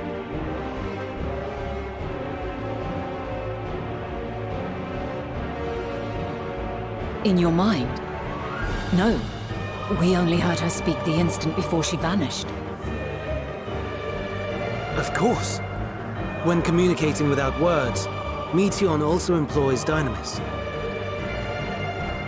That would explain why you were able to hear her, when we could not. Then you are our best chance of finding her. Follow her voice and try to track her down. Hindered though we may be, let us split up and search as well.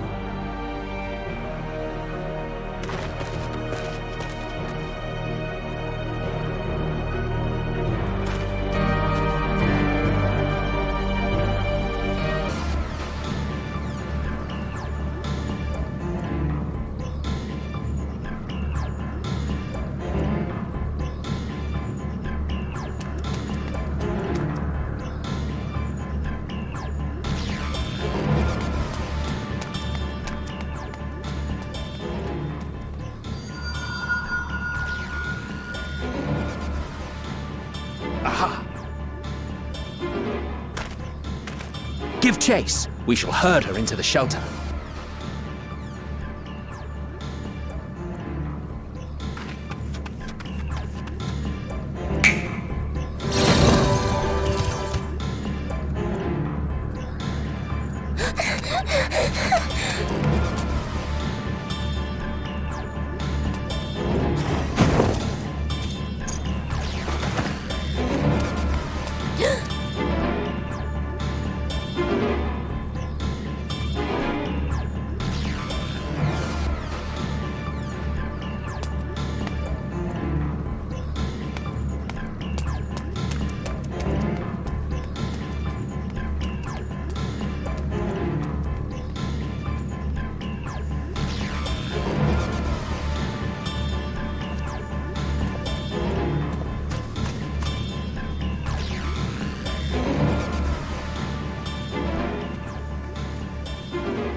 Please, Meteion. We must speak.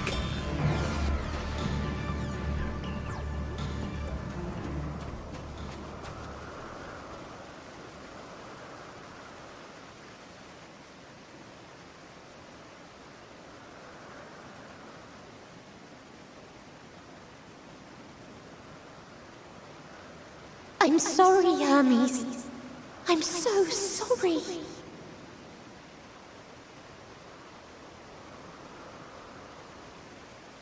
If someone can hear these words, then please.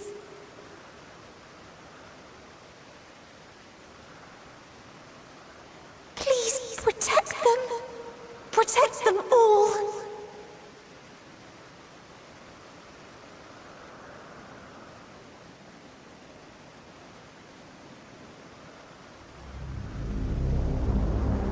Individual self-suspended. Connection with shared consciousness stable. Our survey is complete. We shall now report our findings.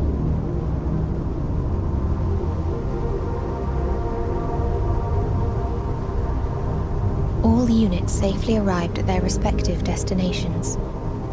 Seeking answers to Hermes' question, we attempted to make contact with the intelligent denizens of each star.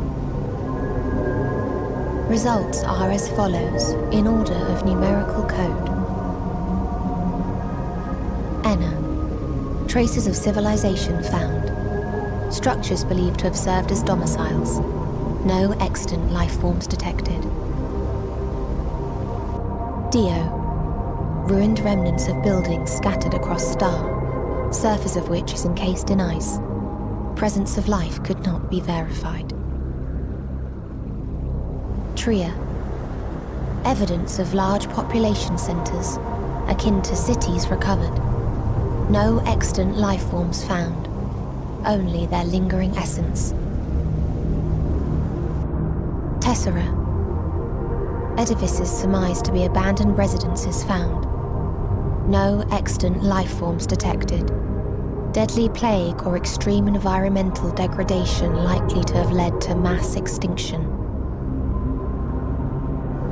They are all dead. Octo. Star found in state of violent conflict. Contact successfully made with inhabitants, but deployment of weapons of mass destruction resulted in total annihilation of local population shortly thereafter. Inea. Star is a barren desert. No identifiable flora found. Bones of living beings resembling men discovered beneath sands, but determination regarding their intelligence inconclusive.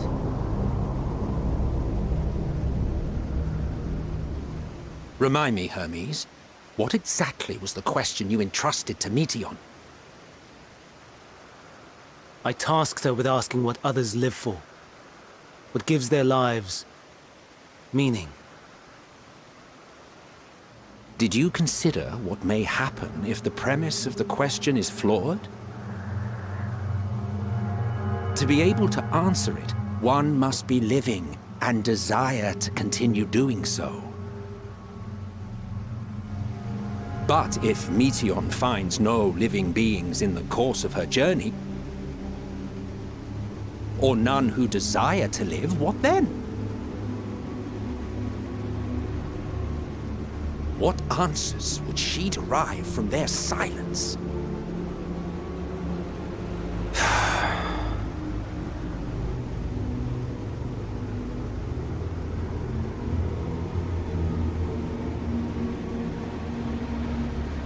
Meteion, enough!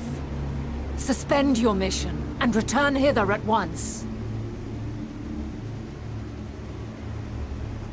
Decapente. Local civilization once flourished under auspices of higher power. Said power later laid waste to civilization in fit of rage. Upon revealing this to me, entity elected to self-terminate in lieu of providing answer to question. No other intelligent life forms found. Turning a deaf ear, are we? We are taking Meteion back to Amarot. As I understand, we will need her if we are to bring back all of her sisters. Yes.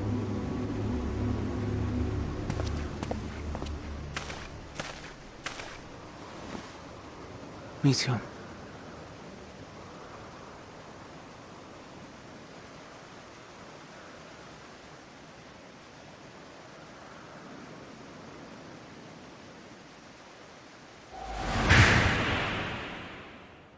It isn't right, is it? It isn't right to turn away from the answer. Even if the answer is pain.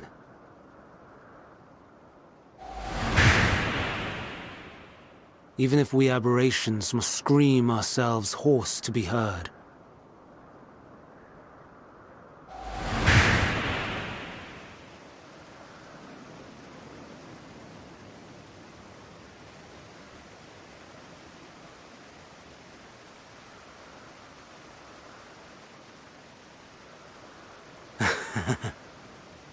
Aye. Whatever answers we find, I will not dismiss them out of hand. These words I said to you. and I will hold myself to them.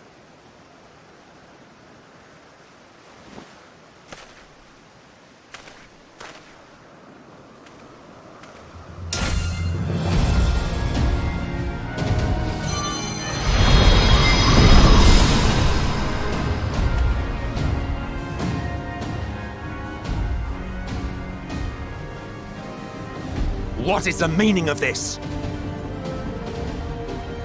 You cannot take Meteon, not until she has finished her report. All else must wait.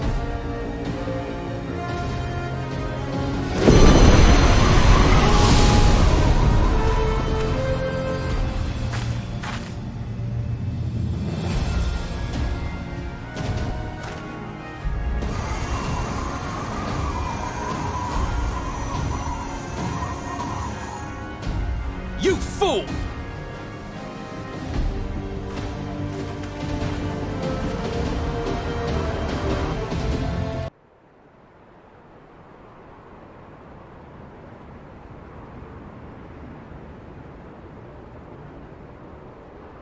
It's over, Hermes. In the name of the Convocation, I hereby take Meteon into custody. And setting aside the matter of your nomination, you will come with us too. We require your knowledge to assess and resolve the situation.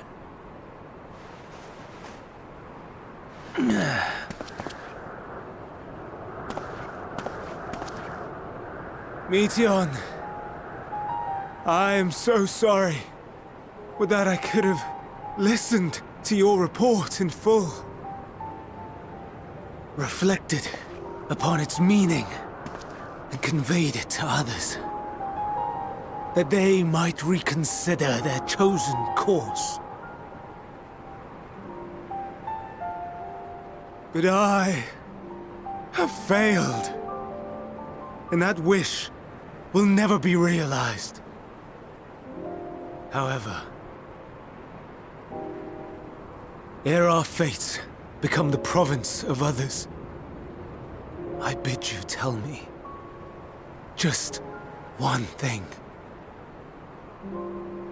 Was there happiness in those distant stars?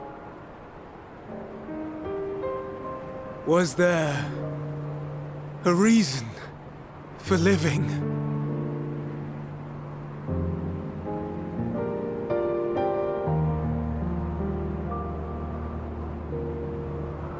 We conducted our search as per your instructions. We scoured historical records, communed with the spirits of the deceased, heard the final testaments of the dying, welcomed their shadowed hearts into our own. One race had striven to create a world bereft of animosity. They renounced relationships to avoid interpersonal strife, and in so doing brought about societal collapse.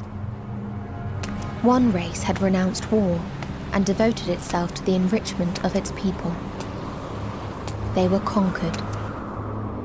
Though they destroyed the enemy in reprisal, they could not regain their former glory. One race had concluded that finite time was the root of all woes. Aspiring to shatter its shackles, they went in search of infinity. They discovered nothing is infinite, and that neither time or death can be cheated. Disillusioned, they gave up on the future and themselves. One race had discarded all things that gave rise to sorrow, hoping to have only joy. They found joy lost its savor in the absence of sorrow, and lost their will to live. Though worlds apart, these peoples shared a belief. The belief that they had tried their best. that they had tried to fulfill their potential with every step and success. In the course of which, they learned the truth. That they would never be free of fear and sorrow, anger and despair, of loneliness, so long as they yet lived. Even now their souls cry out for oblivion. And to this song of anguish, I lend my voice. We lend our voice. Oh, beloved mankind, shimmering jewels of beautiful Atheros, rejoice, for we will free you from the cruel yoke of existence. There is no need to struggle in vain, for in nihility awaits salvation. You will know peace and serenity, and it will be beautiful.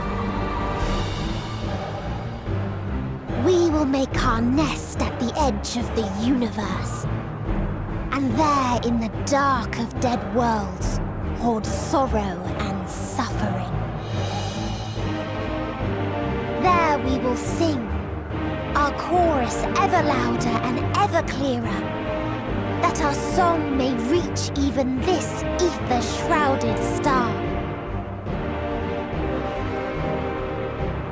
Such is the answer we have found in the stars.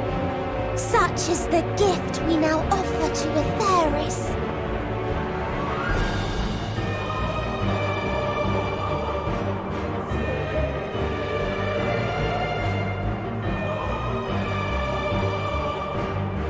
Who are you to decide our fate?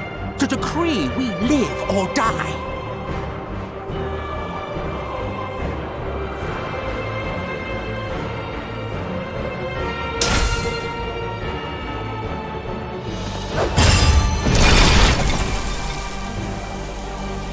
Have you lost your mind?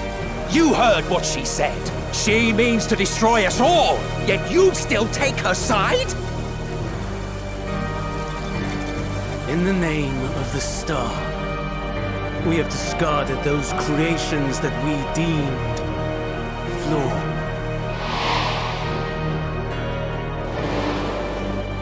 If we ourselves are flawed, does it not stand to reason that we too should be discarded?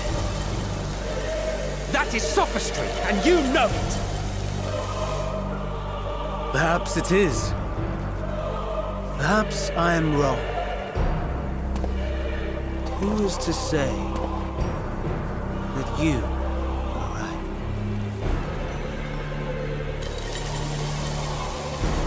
Let us settle this with a determination.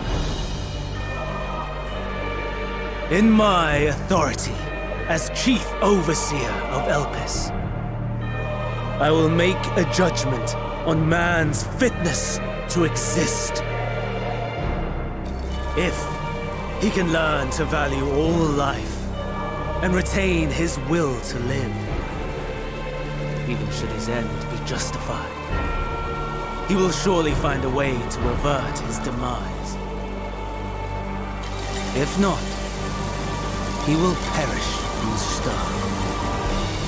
As with all determinations, provisions must be made to ensure fairness. Kairos! Awaken!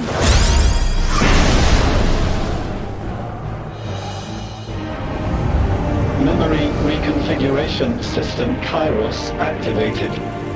Awaiting instruction. Command. Universal memory alteration. Target area. Catesis Hyperborea. Starting point. Arrival of Emmet Selk of the Convocation at Propylion. Endpoint. The present. Erase the memories of all events and replace with a vague recollection of the following. I was here, preparing to demonstrate the functionality of Kairos to Emmet Selk and Hythlodaeus. Meteon's shared consciousness became unstable. She and her sisters could not sustain their existence, and all dissipated with the burst. The resultant shockwave accidentally triggered Kairos, which erased several days of memories from all present. Execute. Command acknowledged. Initializing. 3 processes remaining to execution. Bravo. I dare say one would be hard-pressed to make it fairer.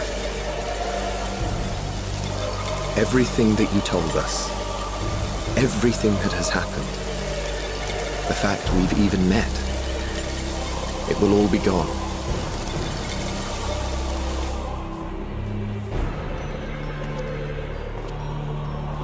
Go, Meteon.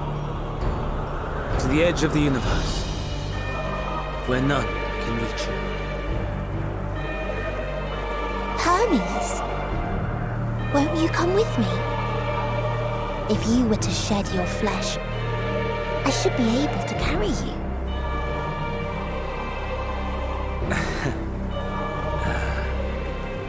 I will remain.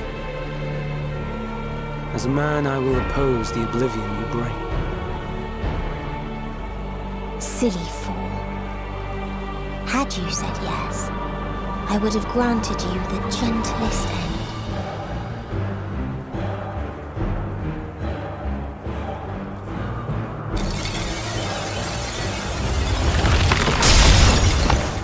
This ends here!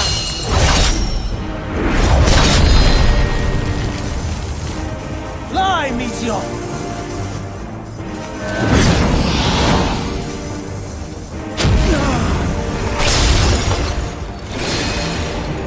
That is far enough, Hermes! Argos, to me!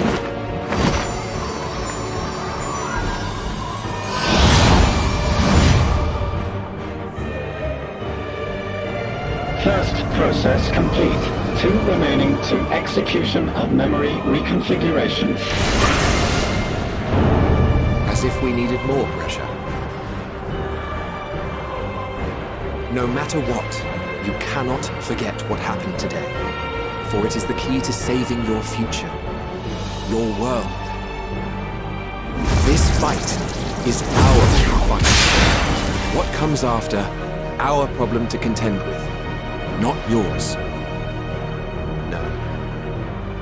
Your own struggle awaits. And no one else can take your place. You must flee this place with your memories intact. And I will see that you do. Now then, where is it? There you are, my little confluence.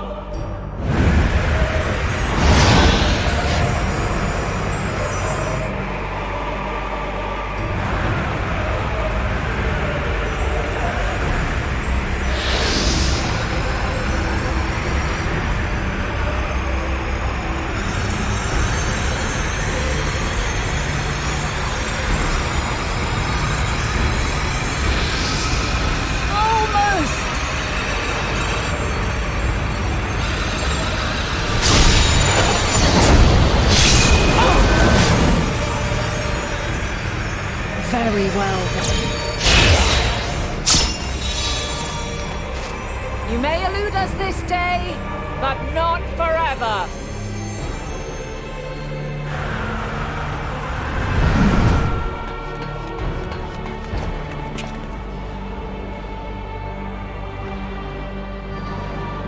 Meteon's gotten away. Second process complete. 1 remaining to execution. No time for brooding. Listen well. Beyond lies a spatial confluence that connects the interior sections of this building. I will destroy the confluence and force open a way outside. When I do, you must jump through.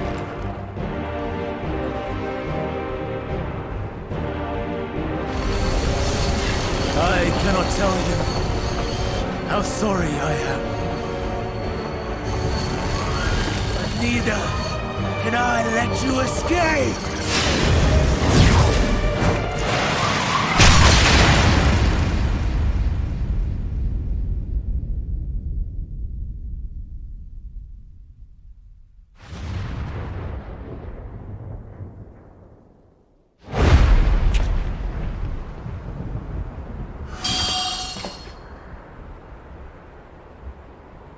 Too brave by half.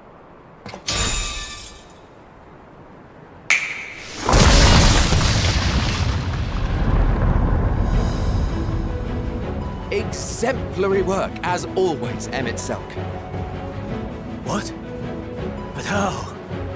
I thought the confluence was... Over there? Yes. We were rather hoping you would. It was never anywhere but where it is now. The instant those two began making their way towards nothing, 'twas clear the plan was a diversion. I'm quite incapable of destroying a confluence, I must confess. A gambit brazen beyond words. Though we've grown accustomed to reckless improvision due to the antics of an incorrigible associate. Though, in the case of certain present company, incorrigible is an understatement. Honestly, I'm beginning to suspect it's a requirement for every Azen.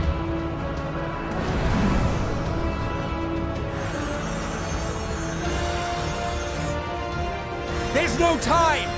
Quickly! Even now, I do not believe your tale. I would not suffer us to walk such a wretched path.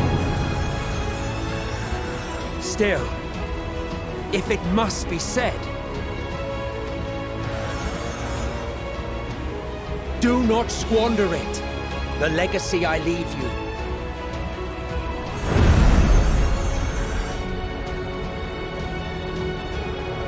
Final process complete. Executing universal memory alteration.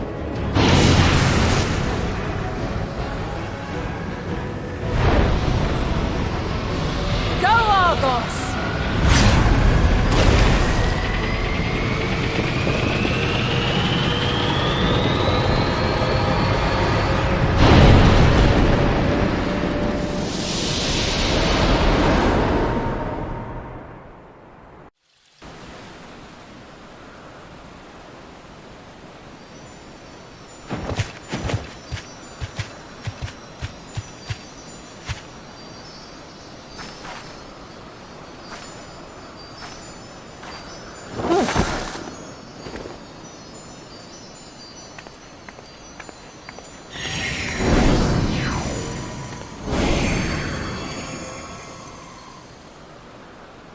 I'm fine. Just a little tired.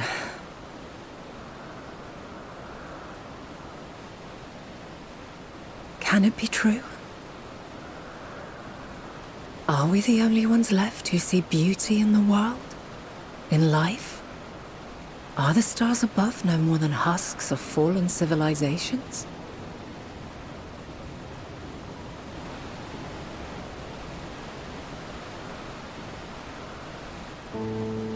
And yet, I feel her. Though she is unimaginably distant, I feel Meteion's presence, and the place where to we must go. Ere she made good her escape, I placed an enchantment upon her, one which allows us to follow her trail. She has already left the outermost bounds of Aetheris, and continues on her way. Given the vastness of the universe, it will still be no easy feat to track her down. But thanks to Emmet Selk and Hythlodaeus, all is not lost. We remember. So long as we remember, our fates remain ours to shape.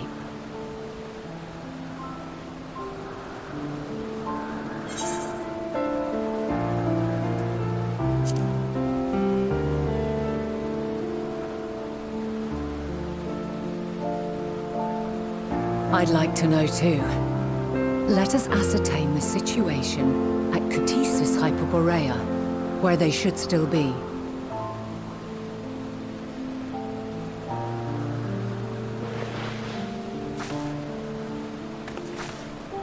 Given the likely state of their memories, however, it would be imprudent for us to approach them directly. In which case...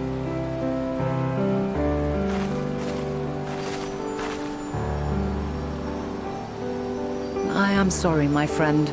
I've asked much of you this day. But may I trouble you one last time?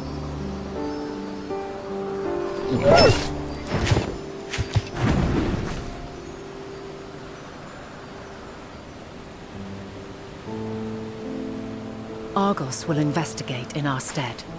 We will share in his consciousness and see and hear as if we were with him. Now, close your eyes and open your mind.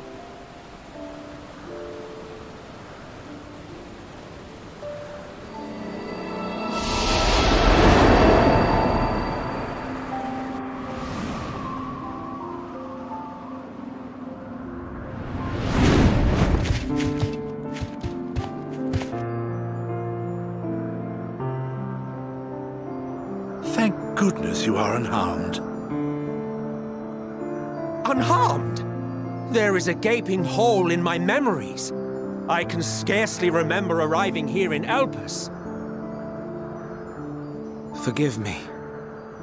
I was preparing to demonstrate the functionality of Kairos to our guests.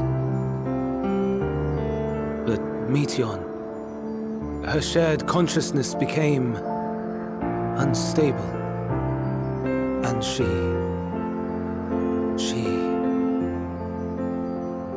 So, that's what prompted the state of alert. And when you went to investigate, you were caught in Kairos's accidental operation.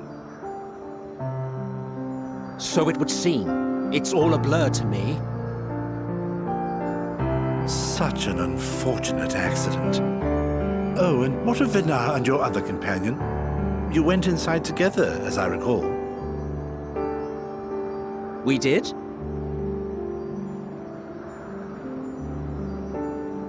If Vinar was with us, I have no recollection of it.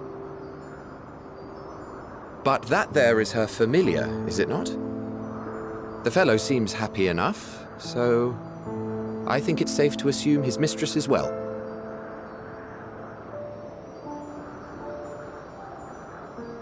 I haven't the slightest notion who this other companion might be, however.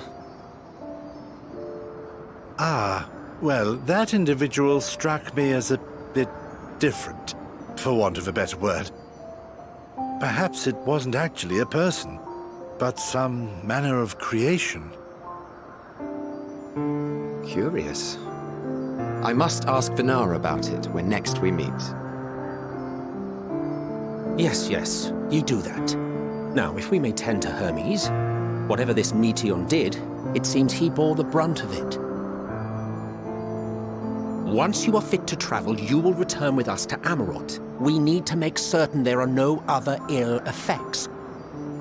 Also, I am here on business of the 14. We've already had the conversation, like as not, but since your toy wiped my memory, we'll have to have it again. Yes, of course. As you see fit. This Kairos, it manipulates memories through the emission of etheric waves, correct? There is a theory which holds that memories scoured by blasts of ether are restored when the soul is cleansed in the underworld. If true, then perhaps when our time comes to return to the star, we shall remember these few days we have lost. I doubt aught of interest occurred. Look forward to the revelation if you like, but I should prefer to reminisce on more meaningful moments.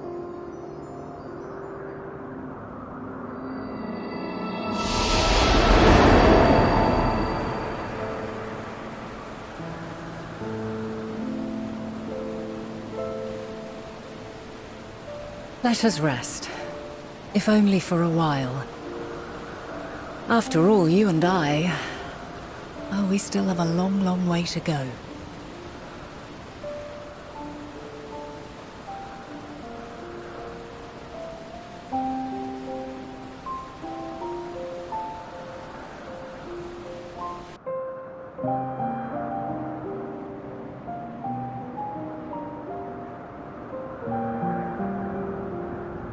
So, it is within. The portal that brought you hither, and will take you home.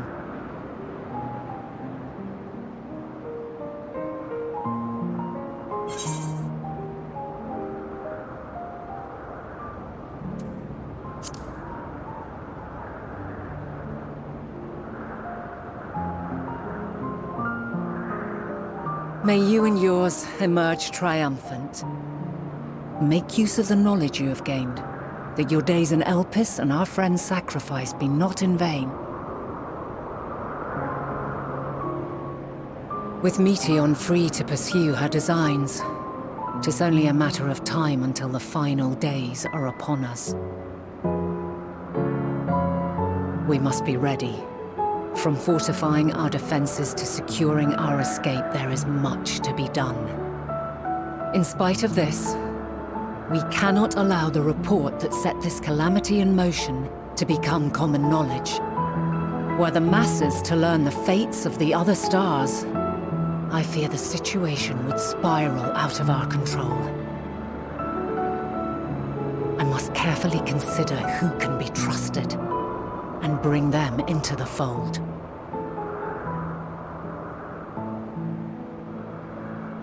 Ordinarily, I wouldn't hesitate to call upon the 14. However, it was the desire for a fair determination that drove Hermes to attempt to erase our memories. Were he made aware of his actions, there is no telling whether he would remain a friend or become a foe. Alternately, we might try to alienate him from the convocation. Yet in doing so, we would deprive ourselves of a brilliant mind who would be invaluable in the crises to come. Quite the dilemma. Which is why I must work independently of the convocation. Regardless of how we proceed, if we are to permanently avert the final days, we must be equal to Hermes' challenge. We must prove that mankind is worthy to exist. And this hinges, I think, on how we confront the all-consuming despair that accompanies a senseless and seemingly inevitable end. Bewildered and divided, we would perish like the peoples of those celestial ruins. We could not hope to survive the final days, much less take the battle to Meteion at her nest. We must find a way to defeat despair, to unite and prepare as many as possible for the struggle ahead.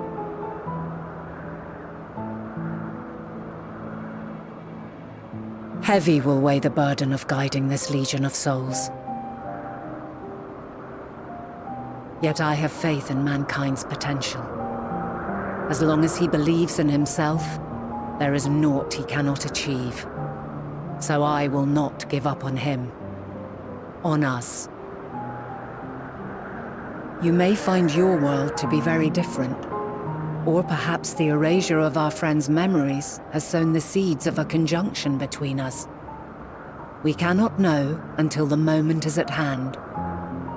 So shall I strive to do my best, taking naught for granted as I walk my path.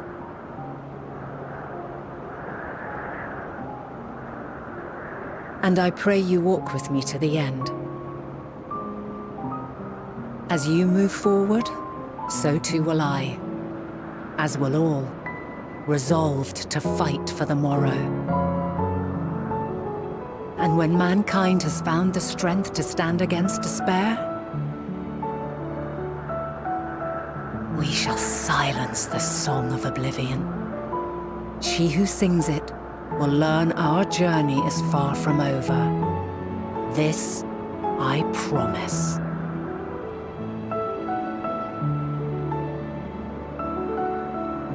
Fare you well, my light of the future, till we meet again.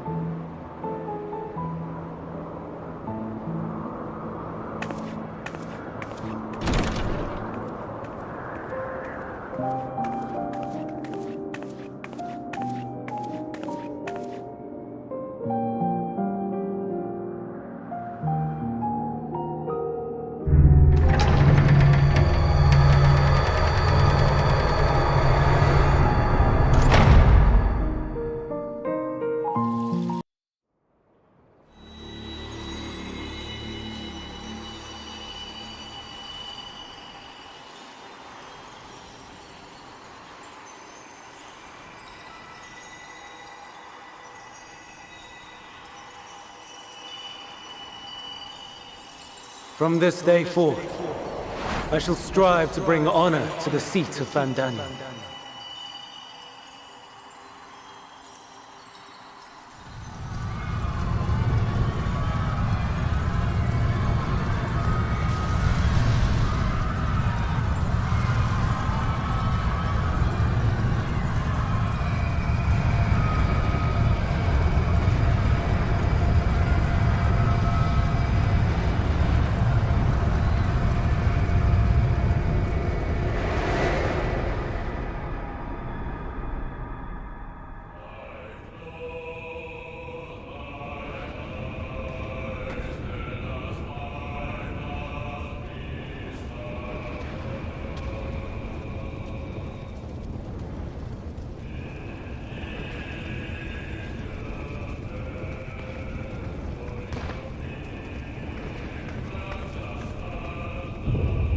Even now, I remember standing there, locked in a moment where the sky is aflame.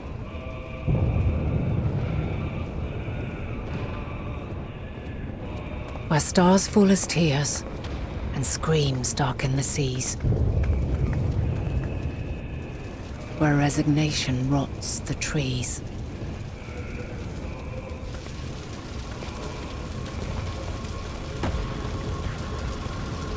Where terror twists magics into abominations. Such is the lament of they who have gone before. The song of they who tried and failed to create a better world. The song of the end.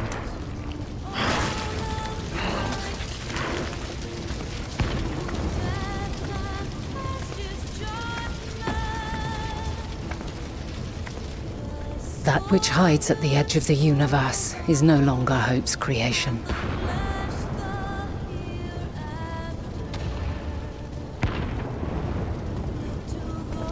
It is hopelessness incarnate.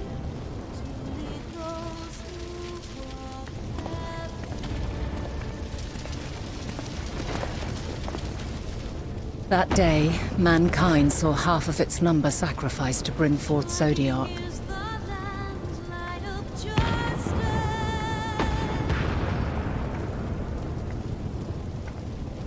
And covering the star in a shroud of ether, we forestalled the final days.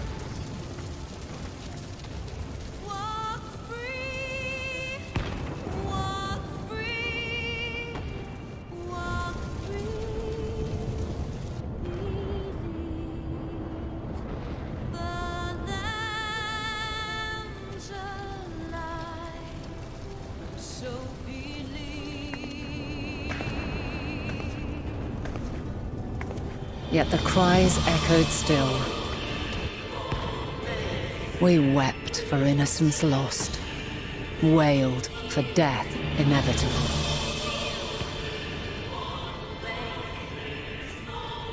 A reality too terrible to bear. And for too many who sought comfort in gilded memories of joyful days and tranquil nights.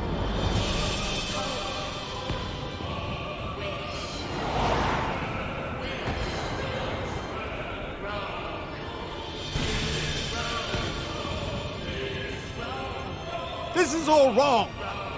Why must we suffer so? It needn't be like this. No. There must be a way to restore things to the way they were. To reclaim the perfect paradise we once had. No, my friends. Suffering exists, and we cannot pretend otherwise. No civilization, however great, could eliminate it. If we would live, we must accept it as our constant companion. Let us not seek to forget this tragedy.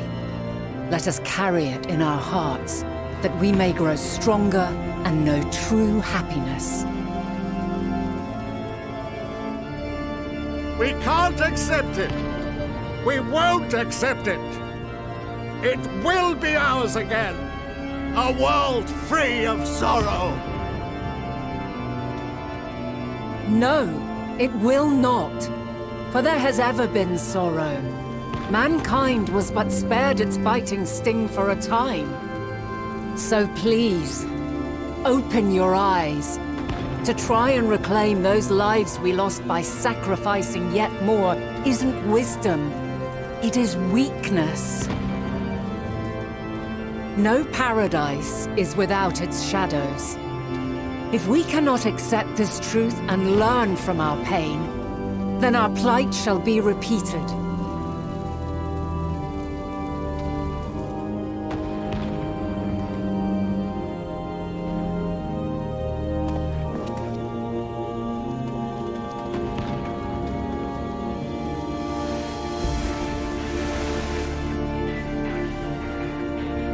O mighty Zodiac!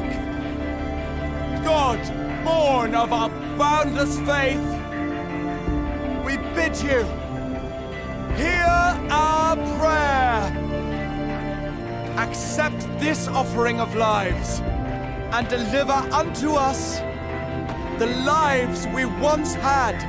Deliver unto us the days of old, the days when the star was a font of love, and we knew naught but bliss.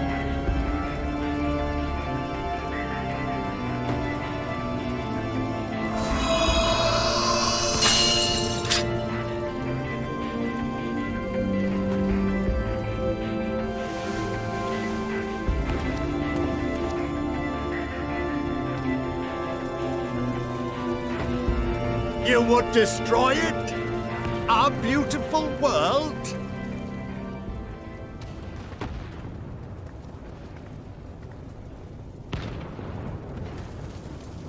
Lands that stretched on forever. Skies one could drown in. The heartbeat of nature, silent yet strong. And amidst it all, a people. Beacons of light and life. Laughter that warmed my heart like naught else before. They are my meaning and my purpose. My love.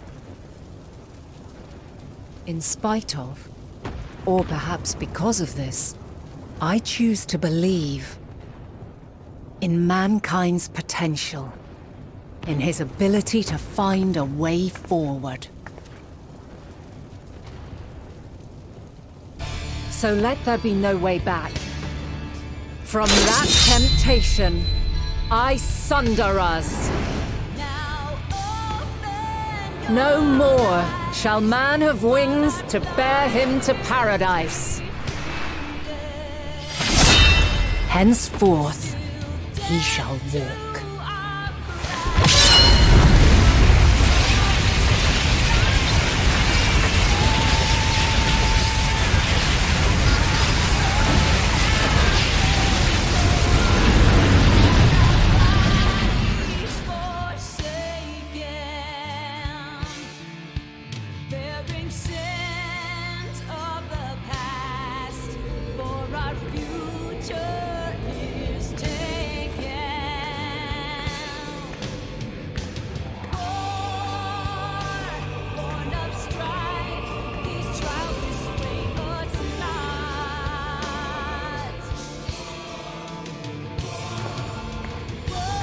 is excruciating pain.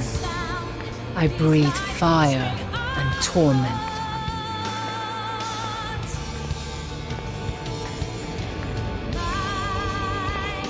I birth a world of suffering to mire and plague.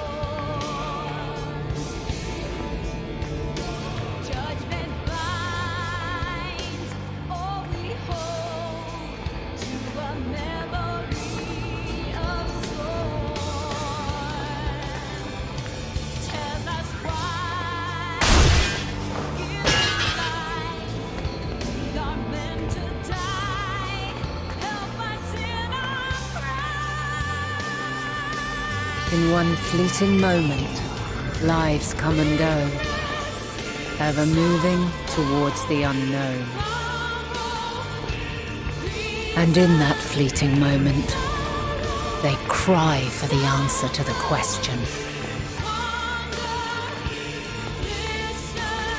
Why, given life, are they meant to suffer, to die?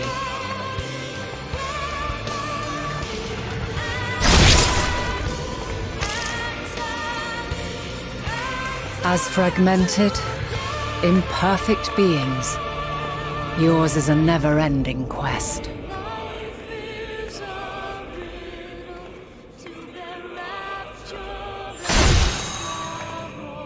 A quest to find your purpose, knowing your end is assured.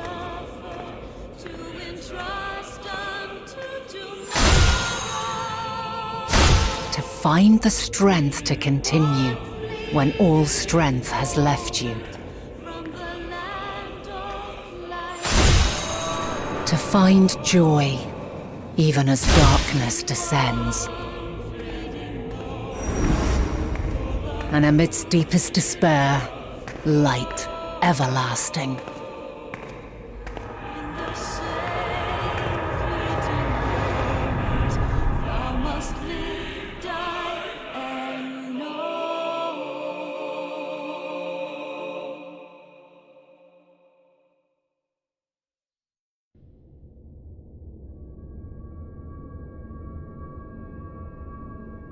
A conjunction has begun to form, an intertwining of your time and mine.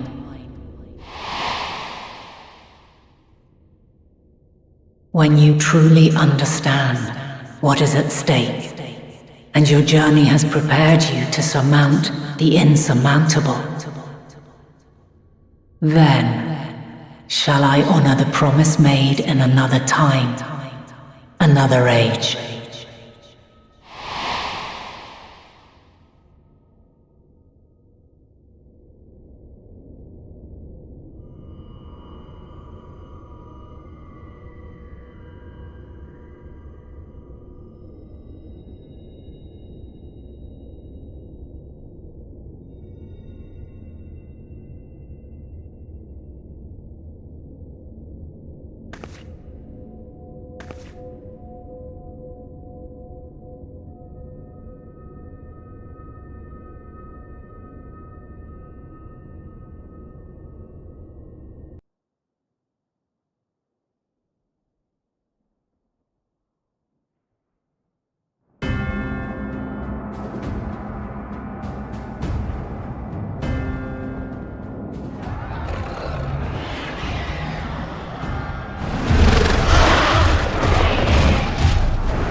No. No. We were promised an escape. Not to save you, we fled.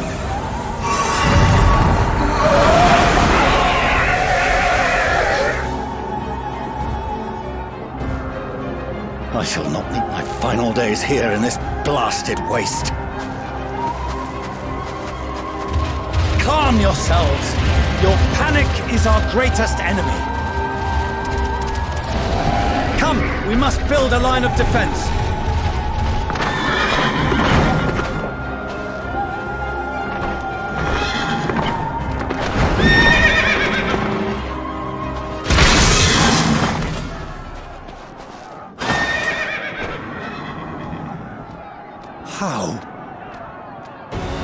the fighting to us, Father.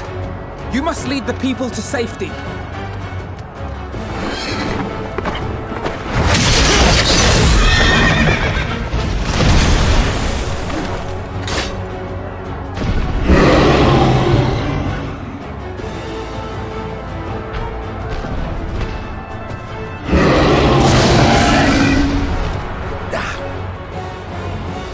I can handle this pair.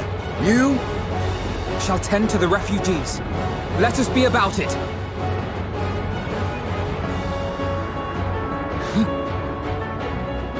As you wish, my little lord.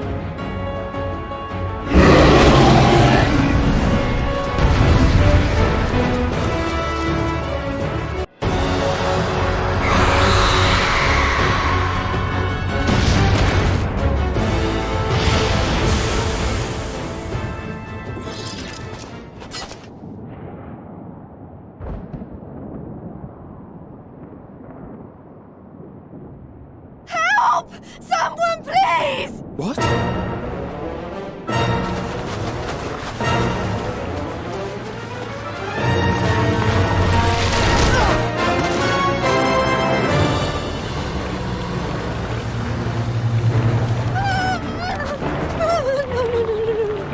Don't. I don't want to die. Forward! Let not a single fiend escape!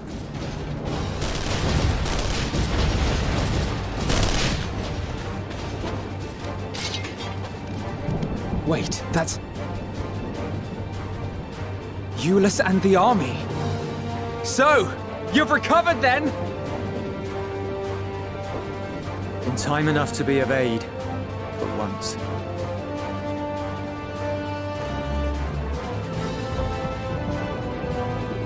We can speak of it more later. For now, we must fight! To repay your salvation in kind, or with better! For Garlemald has her pride!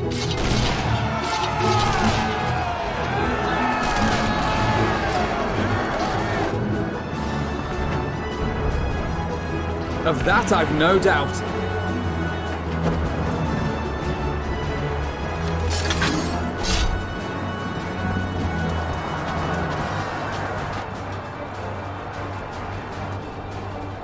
Good gods. Of all possible saviors, the Imperial Army. Oh!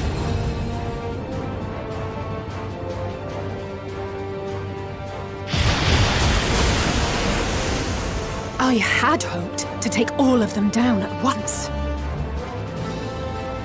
Think a withdrawal might be in order? Oh, sod that! You know who would never abandon these people to their fate. To be devoured by their former friends. That'd be beyond cruel. These beasts must fall here and now! Well then, I'd say it's high time we threw caution to the winds. So long as you spare me the heroic sacrifices. Now, let's go!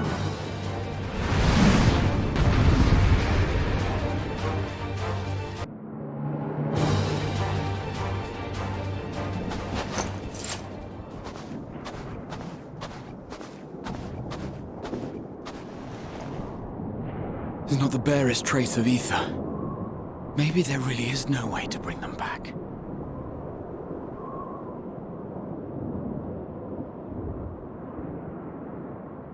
Thank you for saving our lives once again. I remember you, from Purusha. You helped us there too, didn't you? Ah, you're from Palaka's stand. I'm glad you're still in one piece.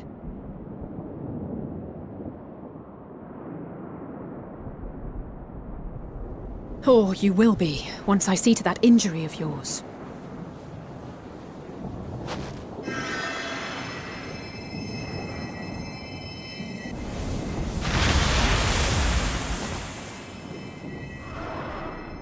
Look out!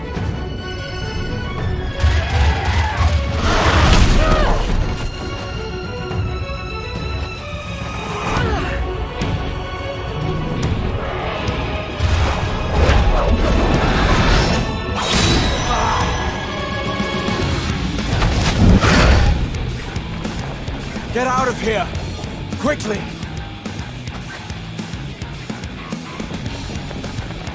I won't lose them! Not a one!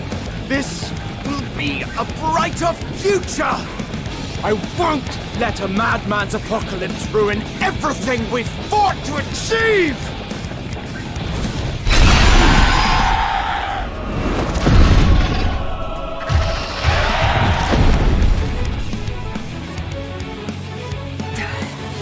Get it together, Alizé. You're embarrassing yourself. And in front of Father, no less. You might never measure up to our champion.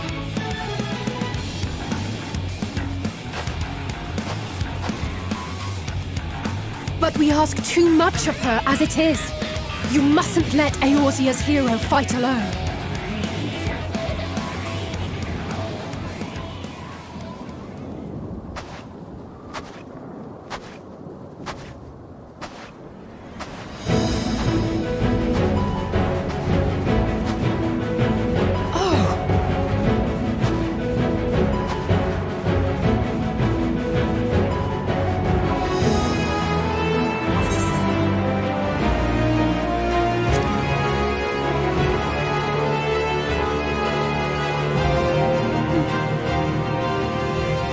I can look after myself.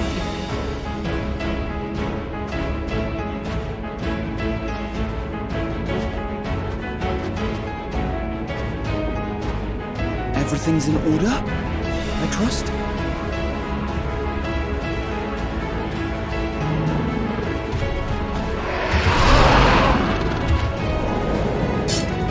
I've had enough of this rabble! Come on!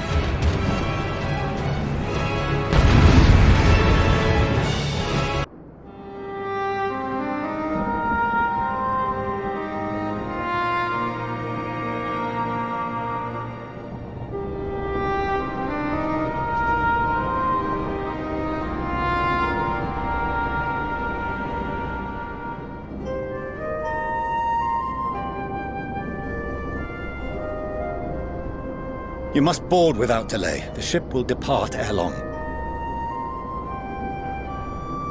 Your offer to host us in Sharlayan is most appreciated. But will the final days not soon fall upon it as well?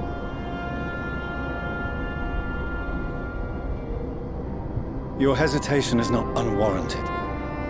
The satrap entrusted me with your lives, yet I have failed your comrades.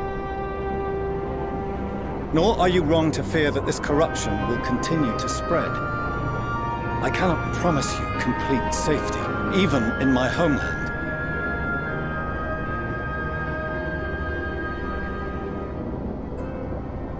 What I can promise is that I will do all in my power to protect you.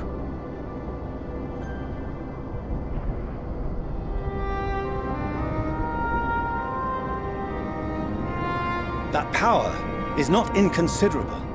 Even now, my countrymen are preparing the vessel that will deliver us to a sanctuary on the moon. Join us on our journey there, and beyond, to new horizons. Come to old Sharlayan. Please.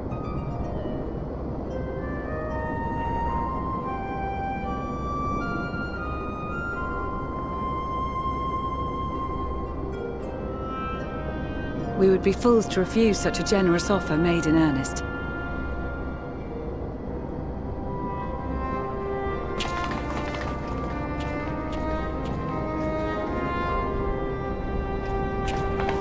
It seems they've a new destination.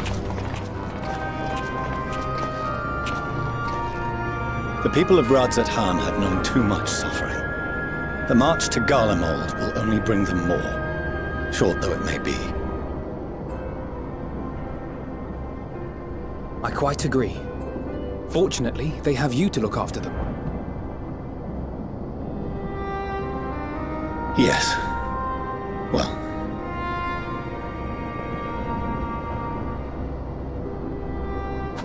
Behind you! Just there!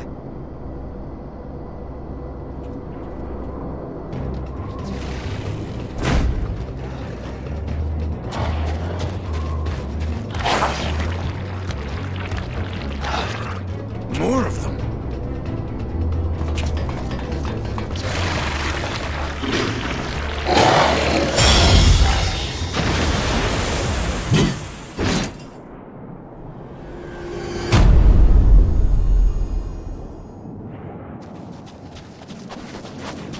Xenos!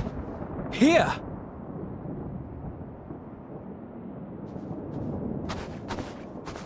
You'll be alright. Hurry to the airship.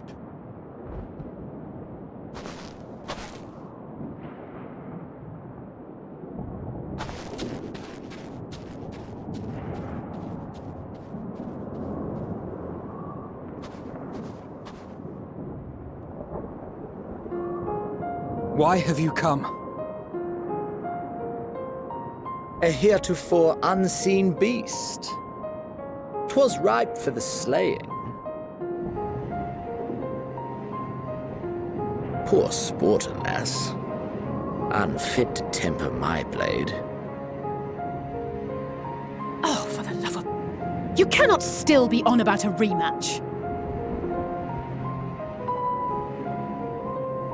That is, and has ever been, my sole concern.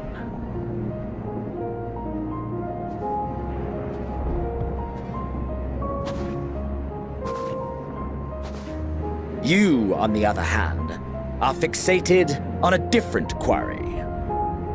Your passion pales before mine, yet neither hate nor despair seems sufficient to recapture your misdirected bloodlust.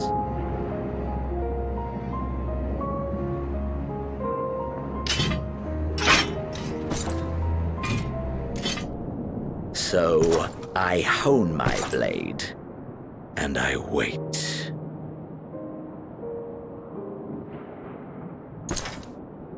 That's it. That's all you care about.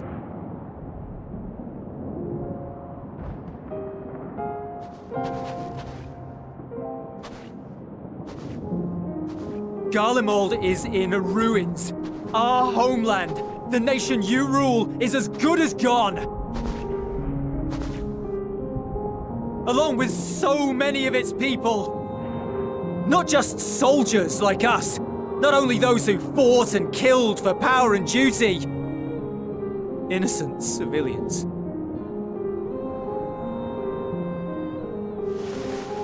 Murdered by their own flesh and blood. Lost and confused as they breathed their last. While we who survived with our lives and minds intact were left to freeze to death. The Eorzeans tell me all this was your doing! You slaughtered your countrymen! You did! For what? For nothing, in the end. So much wasted effort.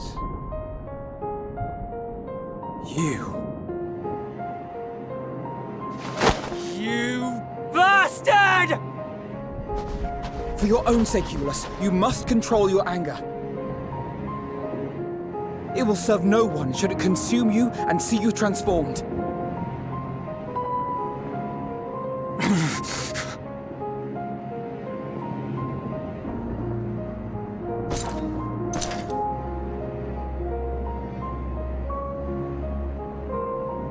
Would you be happier had I a good reason? What? If my motives met with your approval, would you no longer resent the outcome? If so, then perhaps a beast's skin would suit you better. Duty, honor, morality. All constructs of convenience when put to proof. Surely the war taught you how easily power becomes the tool of the self-righteous. How the people's justice was merely a means to their ends? Yet you would ask me why.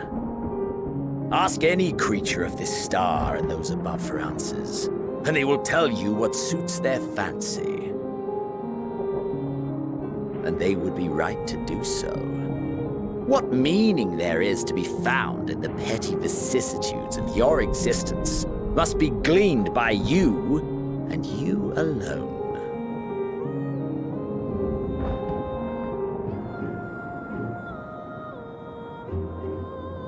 Should you seek it in battle in the fruitless pursuit of my demise, then come. Assume your rightful place as a notch on my blade.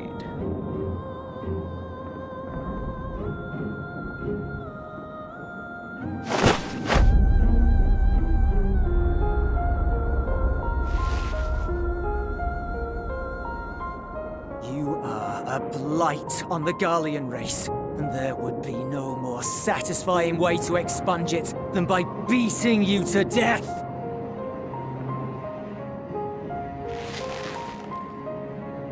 But I will not be party to another tragedy. I refuse to lose anyone else because of you. So go. Go! And may we never suffer your madness again!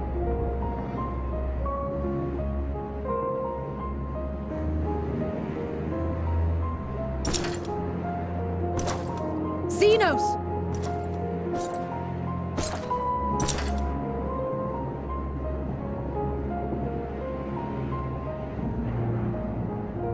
Perhaps you found meaning in living this way. I cannot deny you found strength. Yet if you only pursue your hedonistic pleasures and pay no heed to the plight of others, then no one will give you the time of day. You will never get what you want, not even the battle you pine for so dearly. You'll be alone for an eternity, and you'll deserve every agonizing second of it.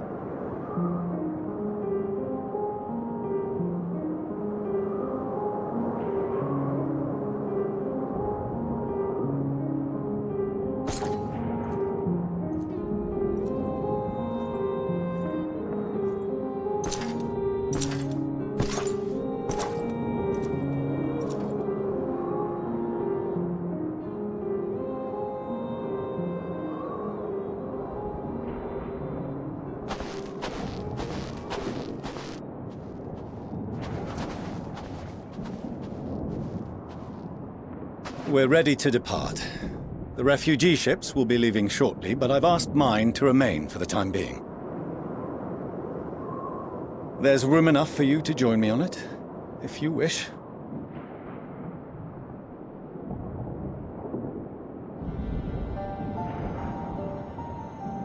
Do contain your surprise.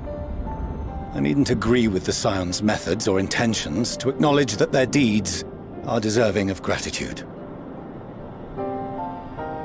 We appreciate the offer. But might I ask why you are delaying your departure? I presume it is not solely for our benefit. I must visit Garlemald ere we return to Sharlayan. Having caused such an uproar, 'tis only meet that I explain myself to the Ilzabard contingent.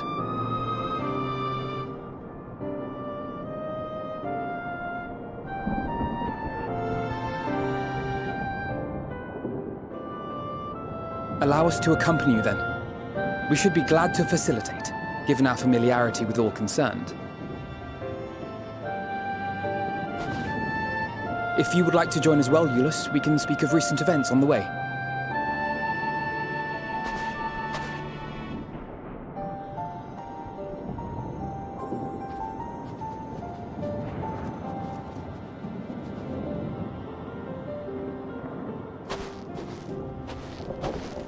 He'll be after your seat on the forum next.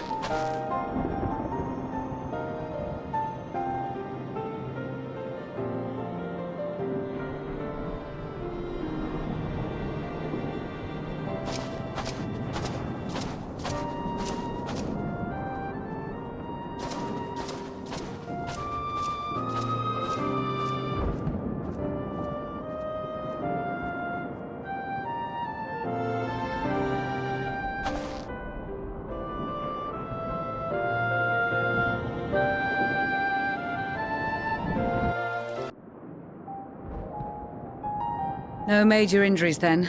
Good. I briefed the recovered soldiers and sent them on their way as quickly as I could, but nevertheless feared they would not make it in time.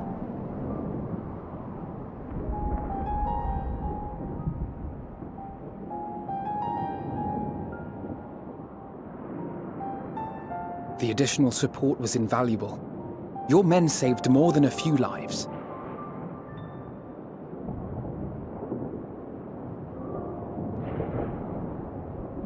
Though not all, I regret to say.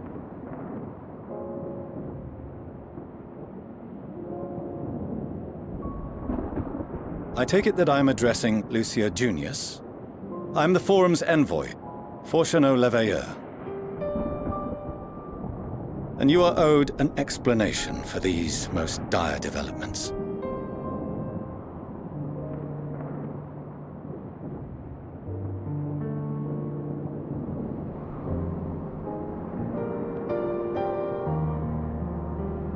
Another trial wrought by the final days.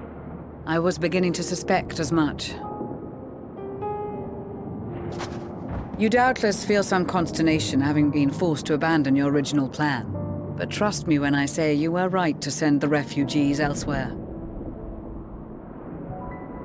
Beasts have been sighted within the capital. Perhaps it was a stroke of grim fortune that the population was decimated beforehand, as they've yet to appear in any great number, but in time. In any case, Maxima leads the remainder of the contingent in an effort to cull the creatures and evacuate the populace as we speak. Once the airships have taken to the skies, I pray your men can be persuaded to join him. You'll permit us to retain our weapons? I wouldn't have sent you after the Scions were I expecting you to stab them in the back. And I, for one, would not consider past transgressions more relevant than future contributions. Regardless of the circumstances that saw us at odds before, we need men of courage now, more than ever.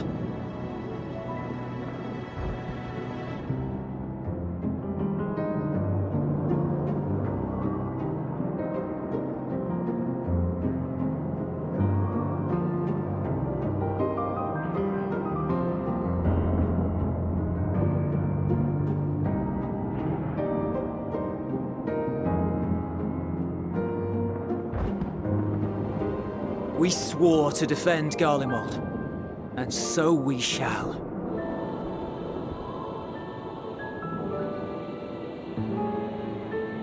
It seems you have everything under control. You will excuse me then, for mine own duties await. A moment, Master Fortuneau.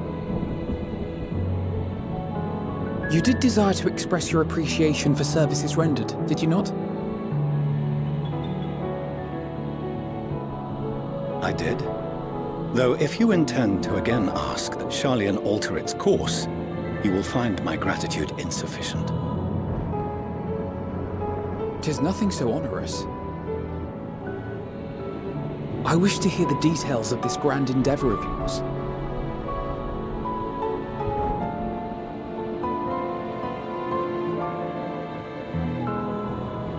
Do you swear to listen and to learn, and not to embark upon some scheme to impede us? I swear.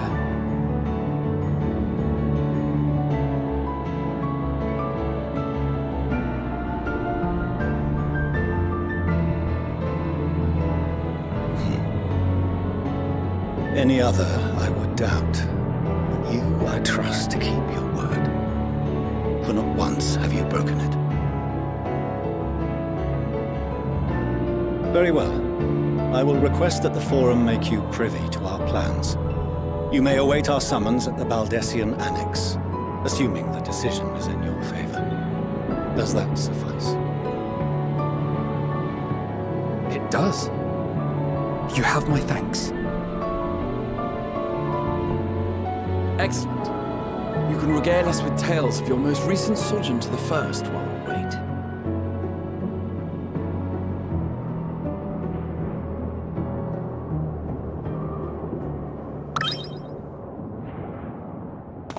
Did you hear something just now?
Dawn may banish even the darkest night, and to this bitter clime bring warmth and comfort.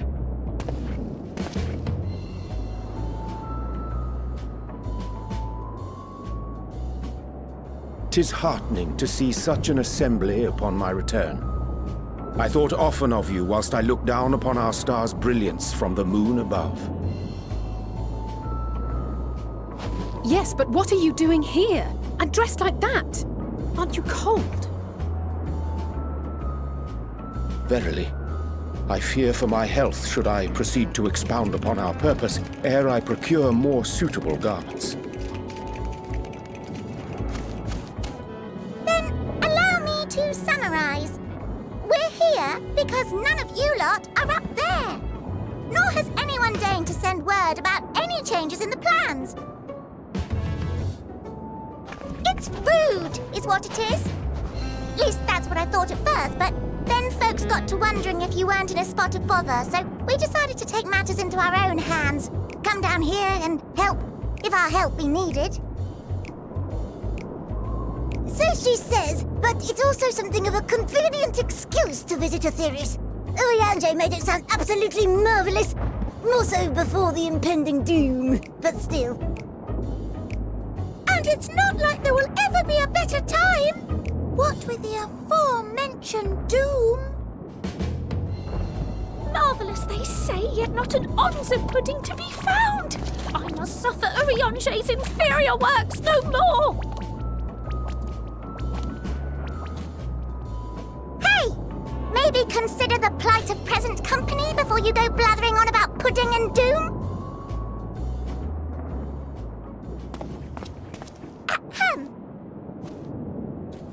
As I was saying, should you require any assistance with whatever, we are at your disposal. We were born from Hydaelyn's love for the lives of this star, so naturally we would much prefer to see them continue. Twiddling our thumbs up on the moon is hardly conducive to that, though, is it? Aye, not when you've all got such precious thoughts and feelings and hopes for the future deserving of more active preservation. Speaking to Urianger made us realize that while we've carried out our duties to the letter, we've failed to fulfill them in spirit. From there, it was just a hop, skip, and a jump towards resolving to do better. So please, show us how. Help us help you.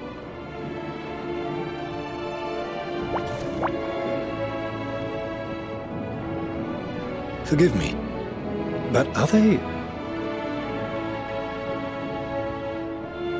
Thy distant collaborators, indeed.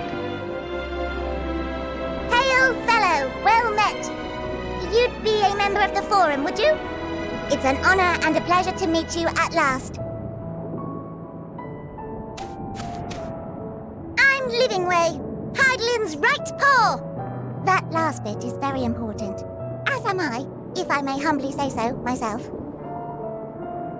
I bid you welcome to our star, Livingway.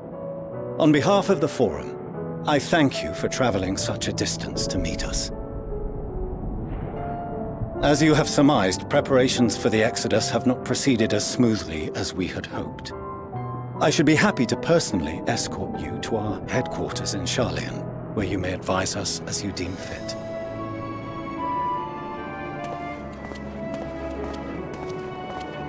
'Twas with reluctance that I set aside the great work of readying the moon for habitation.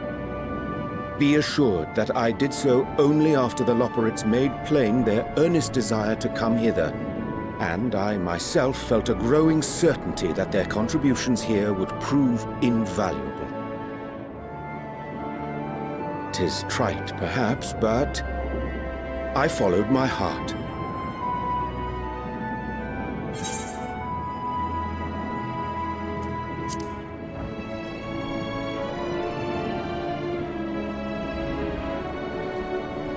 For a time, at least. Nevertheless, 'twas worth the journey to find present company well. Wilt thou attend us at the Forum and lend thine own wisdom?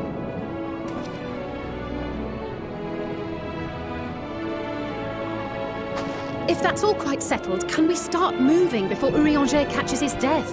Even I'm freezing out here. Oh, I dare say you'll warm up quickly once you're aboard the airship. Sat shoulder to shoulder with our fur-covered friends.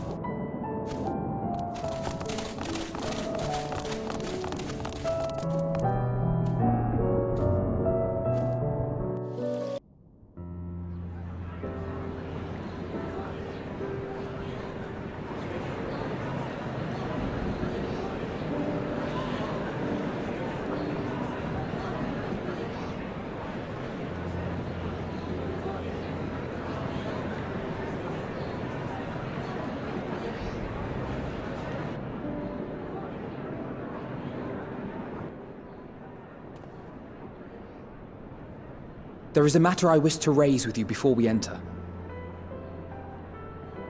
We are here to listen and to learn. But if the Forum's plans are more or less what I expect, then I should like to make a proposal that will serve our ends. By your leave, of course.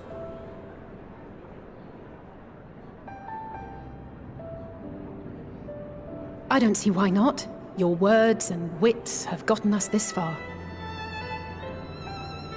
Agreed. I will present our queries so that you may consider the most advantageous way to advance your proposal without distraction.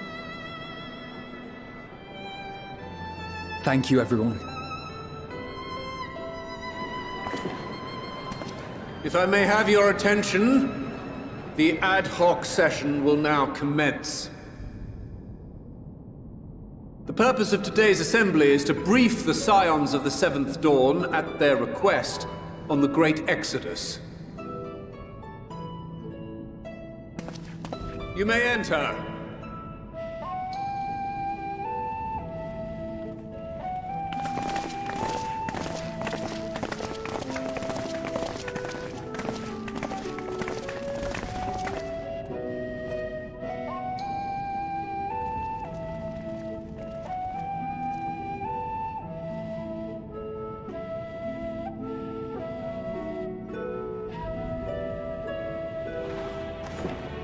On behalf of the Forum, I commend your heroic actions on the Magna Glacies. We shall not soon forget your service to us and the people of Radzat-Han. The Satrap, whom we have informed of the refugees' new arrangements, sings your praises as well. As an expression of our gratitude, we will endeavor to answer your questions as fully and openly as we are able. Then let us begin. First, it is the Forum's objective to ferry the life and knowledge of this star to the moon. Am I correct? You are. It is for this purpose that Sharlayan has labored these many long years. We have collected biological samples and scientific records from across the star. When the time comes, they will be moved from their places in Labyrinthos and Numenon and conveyed to safety. Once that critical task has been accomplished, we will begin transporting the Sharlayan citizenry, which has been categorized into groups. The earliest arrivals are to ensure hospitable environs for those who come after. Following our people, we will send those of other nations in turn, beginning with our allies. Radzat-Han was foremost among these, but since the final days have already come to Thavnair, we saw fit to include the refugees with earlier groupings.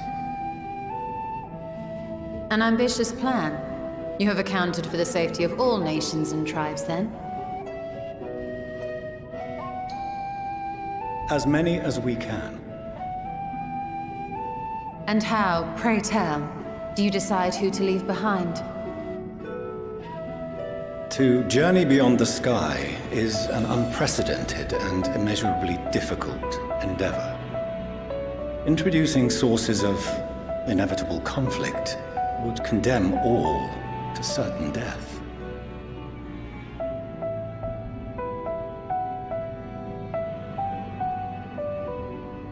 Questions as to the validity of that approach aside, are your plans proceeding apace? We're under the impression that your primary means of celestial transportation is incomplete.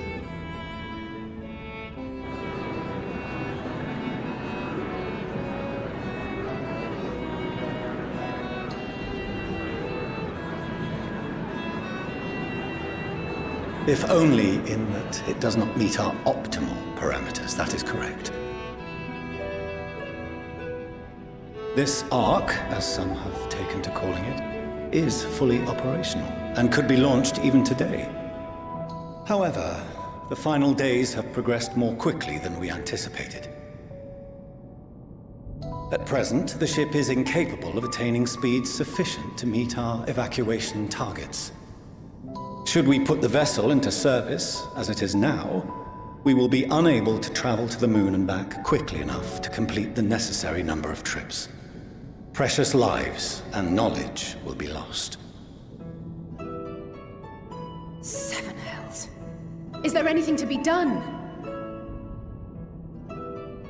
The ether burner, the primary means of propulsion once the craft is in the space between stars, is undergoing testing to determine whether it can be made more efficient. Though cargo is being loaded for the initial phase of the Exodus, we are prepared to continue our experimentation up to the day before launch, should it prove necessary.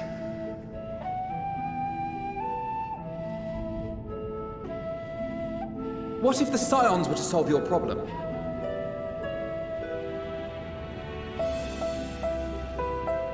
We shall help devise a means to improve the ether burner's efficiency, on 2 conditions.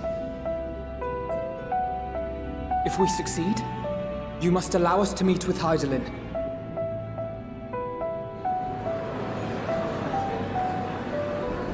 'Twas simple enough to deduce. You have a Concord, and so you would never have abandoned the anti-tower had you no other means of communication. One far more convenient, I suspect.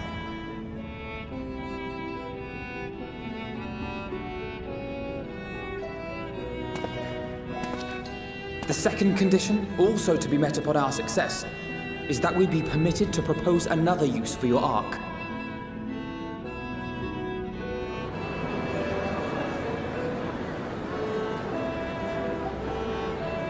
We would be at liberty to refuse this proposal.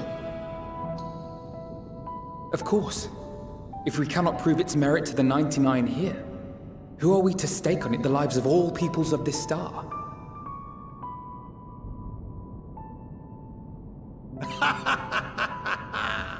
Delightful as always, Master Alfino.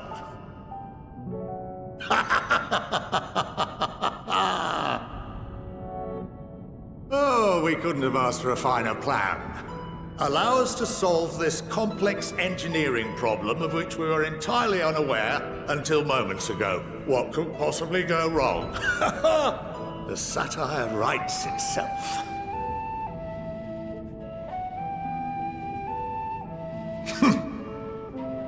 Yet, what field has not benefited from a change in perspective?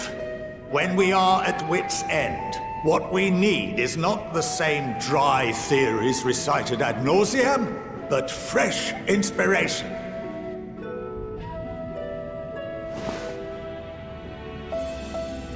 I, for one, have faith in my erstwhile students to provide it, and I find their terms to be perfectly acceptable.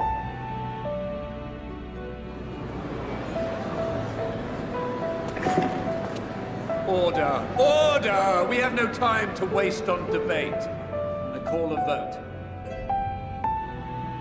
All in favor of agreeing to the Scion's terms?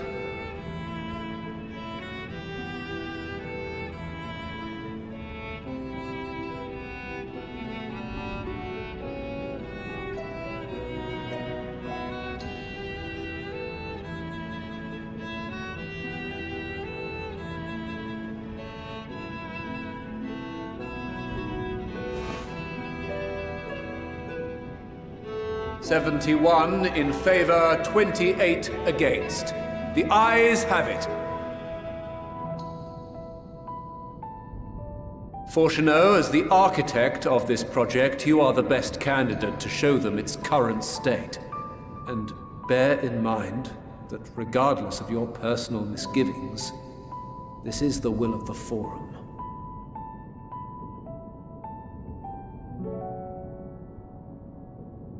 Very well. I call this session to a close. Return to your tasks with urgency. The final days wait for none.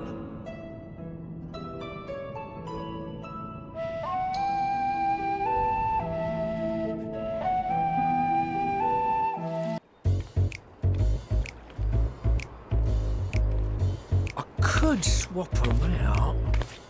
No, been there, done that. Damn near lost me eyebrows. Think, Coco, think! We'd be well on our way to paradise. Visionaries patting themselves on the backs for their grand accomplishments if you'd only think! Yes, that does sound rather lovely. Yeah! I mean, Master Fortuneau, what a pleasant surprise.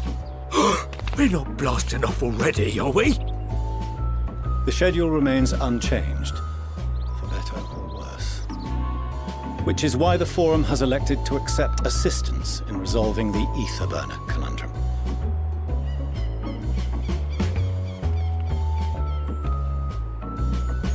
Huh. Not seen you lot down here before. There are Archons among their number, but engineering is not their expertise. Nevertheless, the Forum concedes the slim possibility that they may have insights to offer. If not, you are at liberty to return them to the surface, by whatever means you see fit. I assure you that won't be necessary. Now, about your troubles with the ether burner. Aye, aye, I'll walk you through it. Suppose I could do with a change of pace. As the name ought to tell you, the ether burner burns ether, ambient or otherwise, and transforms it into motive force. Think of it like a giant bomb that never stops exploding. Even out in that black void where the ether's right sparse, it's strong enough to move our arc. And it probably won't kill you like an actual bomb.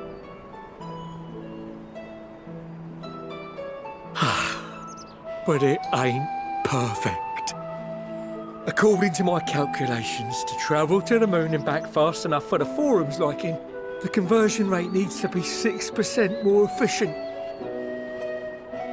A measly 6%, you say? But if I could have squeezed even another 0.6 out of it, don't you think I'd have built it that way in the first place? Hast thou consulted with the Loperites? Yes, they too are conducting their own research, for lack of a ready answer. The moon's propulsion systems are considerable, naturally, yet they are commensurately massive. It is no easy feat to convert their technology into an efficient means of propulsion for a teeny tiny toy boat, as they say, and as I most certainly do not. Yes, exactly! Damn it all, I asked for refined adamantite and they send me uppity rabbits with inscrutable, ancient, incompatible technology! You're trying to drive me mad! Do you speak of Allegan refined adamantite, perchance? You know of it? Only in the most general terms, I'm afraid. 'Twas an alloy of Allegan make, but the secrets of its production were closely guarded. As I recall, the record stated it was vital to Dalamud's construction and launch. Aye, that's the stuff. No material more conductive far as I know. Slotting some ends like blowing up a dam and watching the river of ether come rushing through. Ain't a living soul that knows how to make it though. We were fortunate enough to salvage some for the ether burner, just a wee bit, mind, from a chunk of Dalamud that came hurtling into the Northern Empty during the calamity. With more, well, that extra 6% efficiency would be child's play. It's a crying shame that we've no other sources.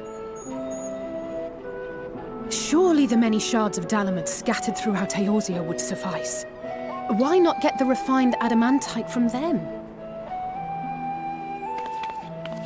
Oh, we tried, believe you me.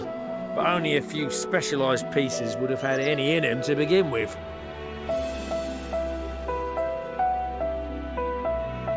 Drive calls from Ragnarok-class internment hulks. Those are the prize bits we really need. According to the Gleaners, getting to them means delving deep into the shards. And the defences are still very operational and very eager to blow them up.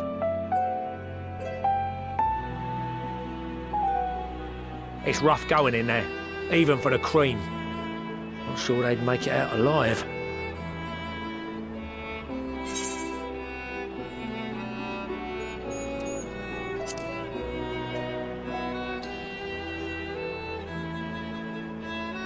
That may be for the best, though you doubtless find the task too dull for your liking.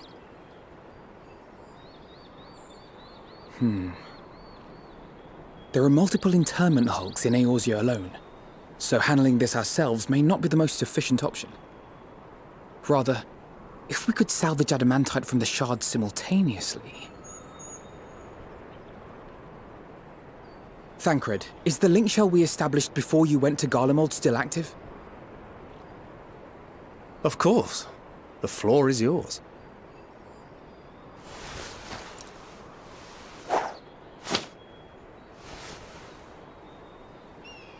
What's all this? Gathering firewood, so to speak. We alone can accomplish little, but joined by others, we may yet build a bonfire to carry us heavensward. This is Alphino. The Scions have need of you.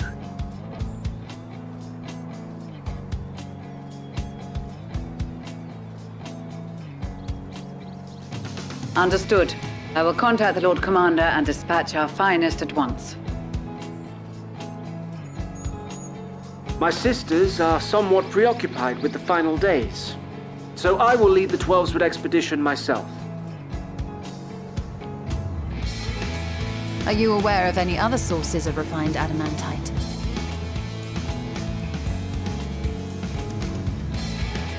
Logically, such an invaluable alloy would have been utilized solely where absolutely necessary, in components intended to conduct or collect surpassing amounts of ether.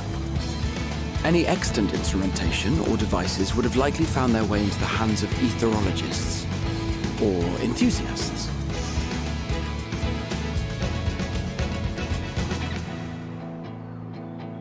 Magical artifacts of Allagan design?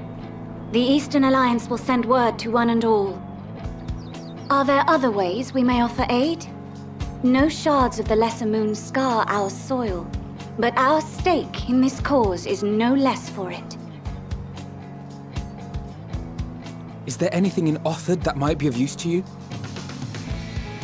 What did you say? Oh, you got friends in far places, lad. Anyway, if you're offering, I wouldn't say no to one of those Far Eastern sacred relics. Some of them can hold enough ether to summon a whole damn primal. Find a source like that with the ether burner, and 3, 2, 1, kaboom! I gather you heard his explosive enthusiasm. Might you secure us a suitable relic? It shall be done. I know little of machines, but I promise we will do our utmost to gather the materials you need to finish your starship. I am glad for the work, in truth. Better to busy oneself than wait and fret over disasters foretold. Then why are we all still standing about yapping? There's plunder for the taking, and I'm a born plunderer. I'll be an old Charlian before you know it. Start mixing the grog! I'm certain that can be arranged. Thank you all, and do be careful. Just like that.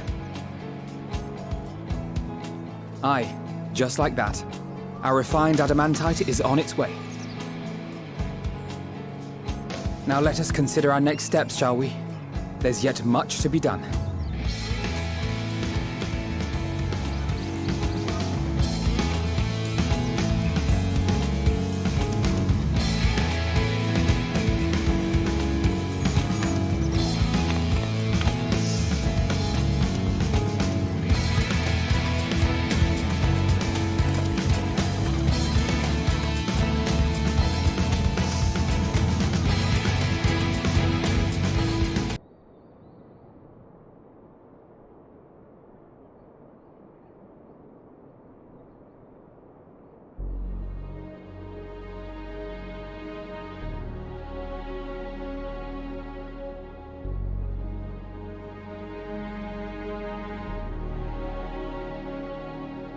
Our course of action is clear. We must harvest refined adamantite from the shards of Dalamud and procure arcane relics of Allagan make. Summon the best and brightest of our immortal flames and form an expeditionary party at once. Call upon the Sultan Sworn and Brass Blades for support as you must. Papashan, send word to the guilds. We will require the expertise of master artisans if we are to have any hope of identifying and recovering these elusive materials. Viergeist, we have need of your stone torches. They are to assist the immortal flames in scouring the ruins and to help secure the surrounding areas. I trust I can count on your support. As commander of the Stone Torches, my son Zimberk will personally see it done.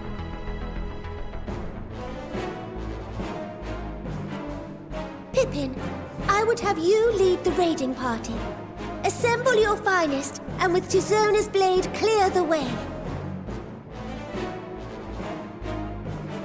Lord Lolorito, I pray you take charge of the search for Allagan relics. Surely you know of some being traded on open or clandestine markets, or sleeping in collectors' vaults. Of course, I ask not that you do this out of the kindness of your heart. By all means, profit on the transactions. I wish you the joy of it. The final days descend upon our world. If circumstances are truly as dire as they say, Uldar's best efforts may be for naught. And yet, when we Eorzeans rose from the ashes to rebuild our broken realm, did we not learn one simple truth?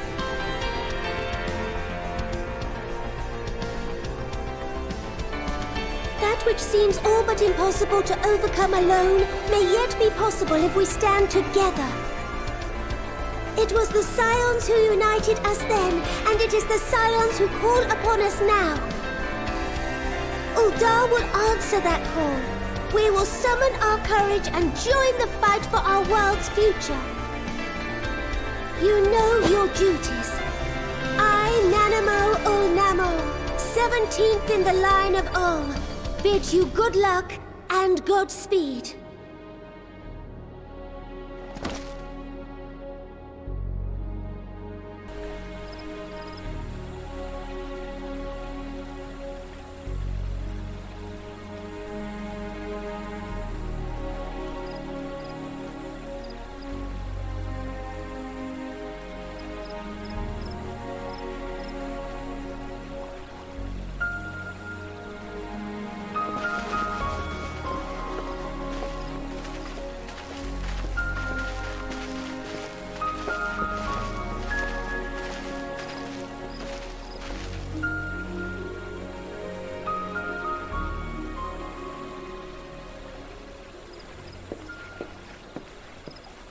We've fielded a goodly number, but our ranks are heavy with healers, and an abundance of restorative magics will be of little help in destroying Dalamud's defenses.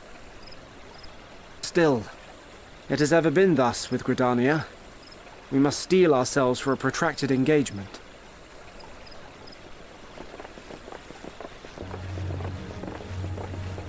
In that case, might I suggest taking us along?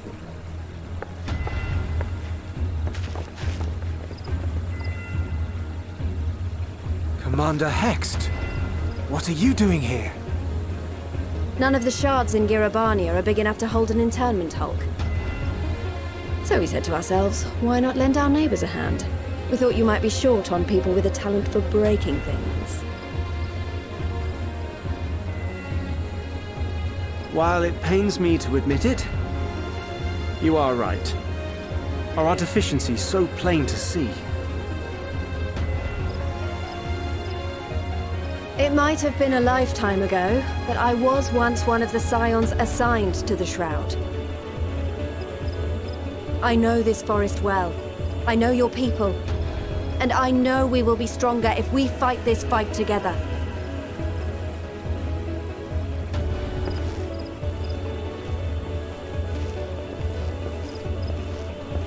Then I will impose upon you with a clear conscience. Come, let us speak of how to integrate our forces.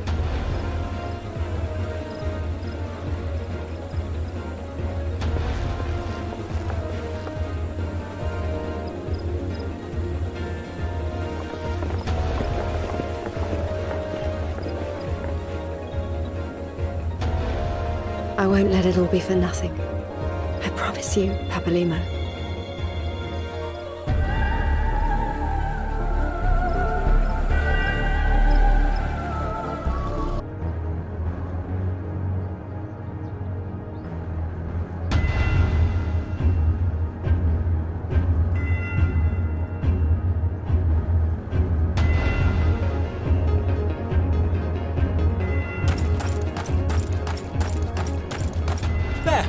There you are!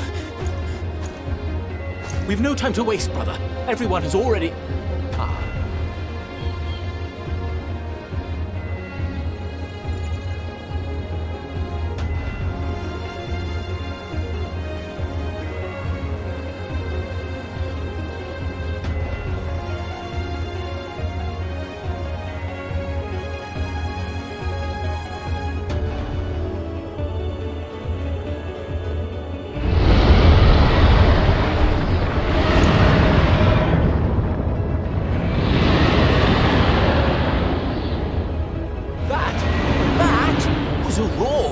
A dragon's roar!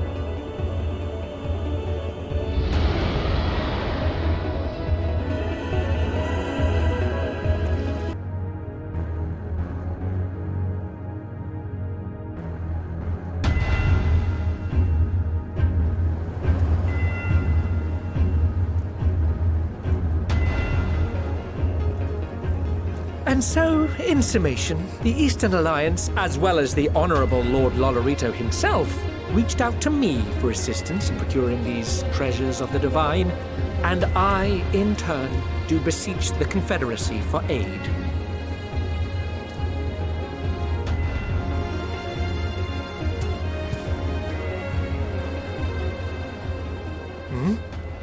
Is that...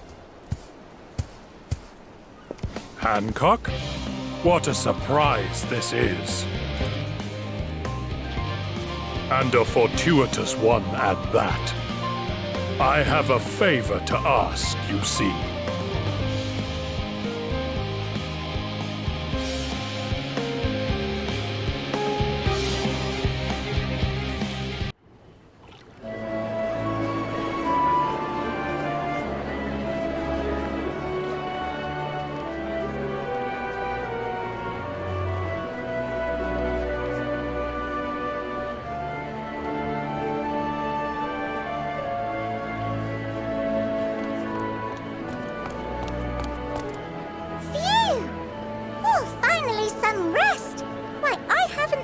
So much in, well, in forever.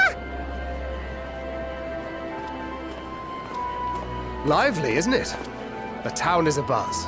Everyone eager to meet with our friends from the moon.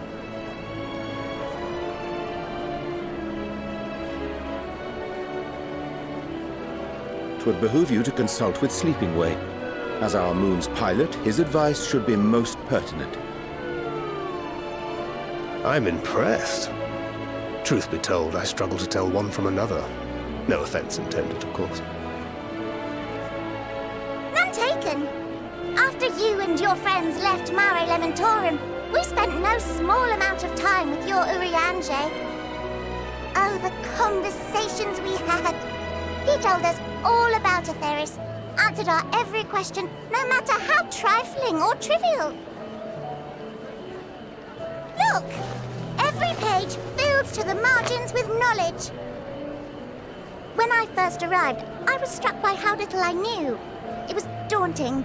But then I realized that were it not for Urianger and his teachings, we'd still be stuck on the moon, gazing at your world and wondering what we've been missing.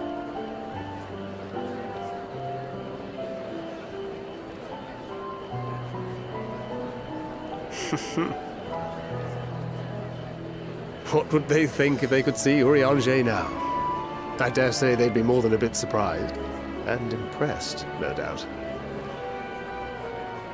Master Louisoix, Minfilia, Papalimo, and not to forget,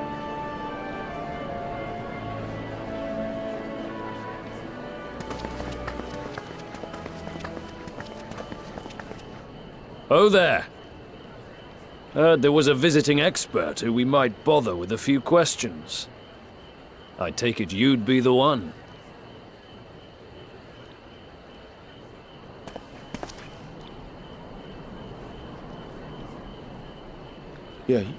Yes, I am.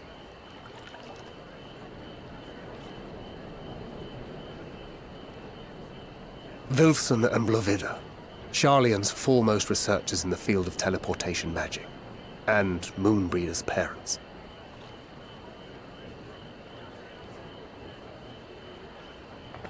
It hath been some time. 'Tis good to see you in good health. Likewise, old friend. Blovida and I were most honored to answer the call. Never expected this reunion, though, did we, dear?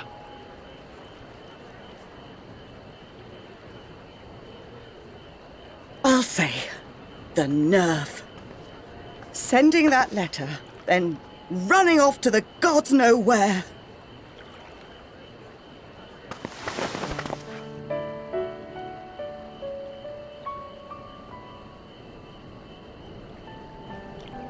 Do you have any idea how worried we were?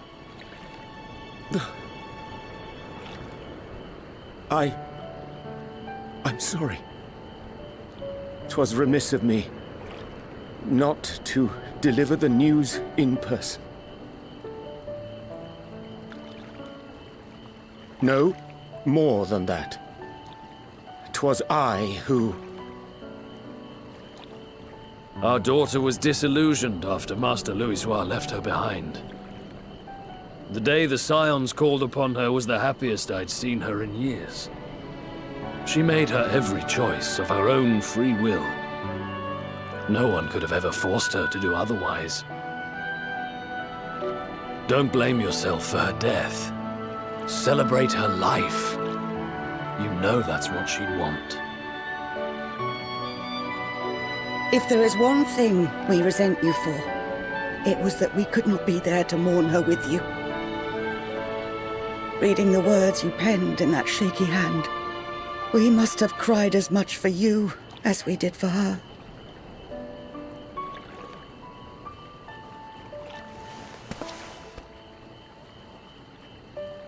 I'm sorry. I truly, truly am. I knew not what to say. Knew not how to express my feelings.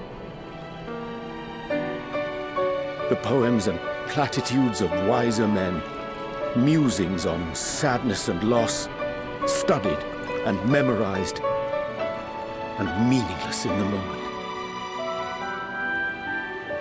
Silly boy. We are all powerless before such grief.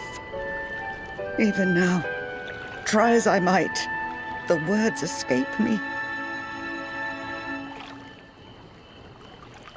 But in our hearts, we know, we always know.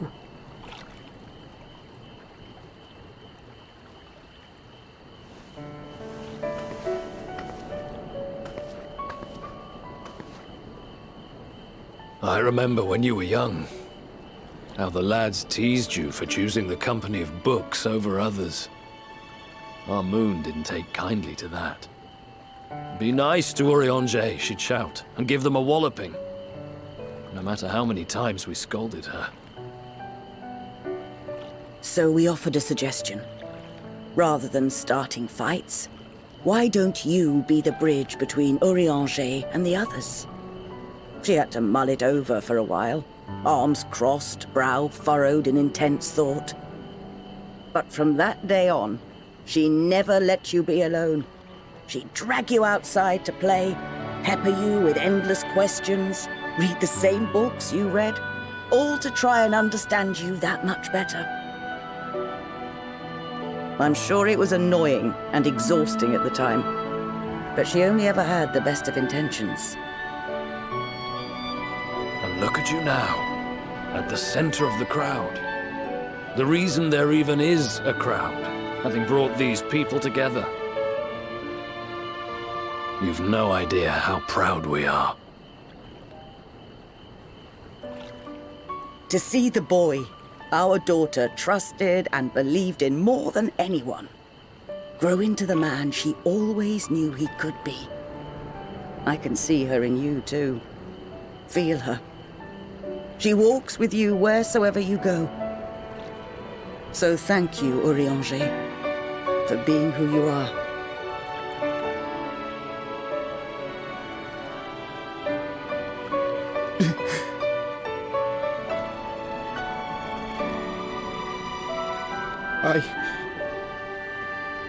I think I can feel her too.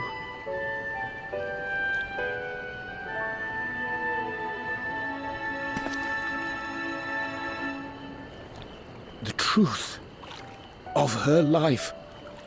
Not sorrow, but hope and love.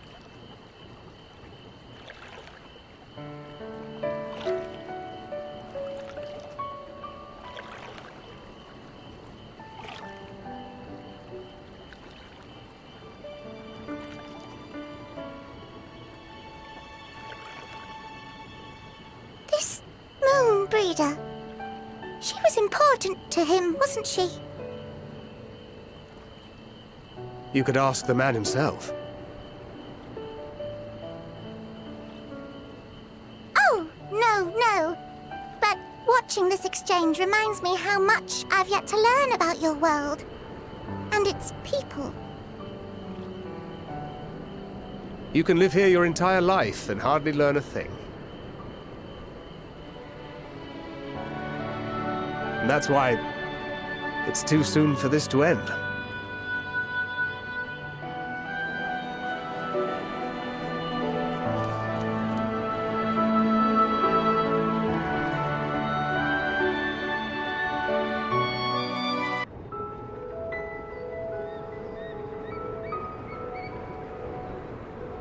All set, I take it?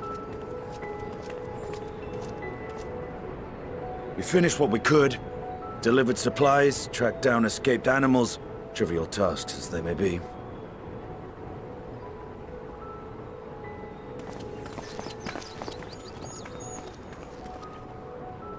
That's enough, don't you think? If there was anything more important still undone, that would be a problem in itself. The vessel is essentially ready for departure. All that remains is to load the final batch of supplies and see everyone on board. Once we've readied the ether burner, that is. Ah, had a feeling we might find you all here. Our consultations with the Loporrits, too, have run their course. Pleased I am to say that our researchers' concerns have for the most part been allayed, though some insist on making adjustments to the very end. For their part, Livingway and her peers have graciously offered to stay and keep the people company, lest any lingering queries go unanswered. All that remains is to wait for the refined adamantite. Alphino, are you there? It's me, Kryl. Your special delivery has arrived. Round up everyone and come to the harbor at once.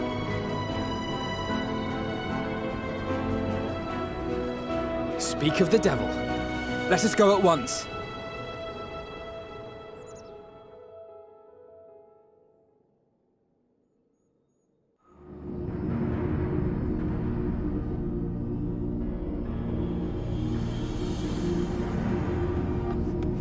Forgive the intrusion, Master Fortuner.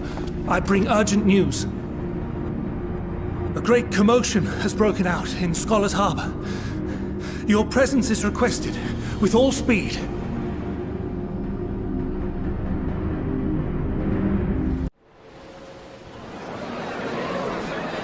Now, where might this delivery be?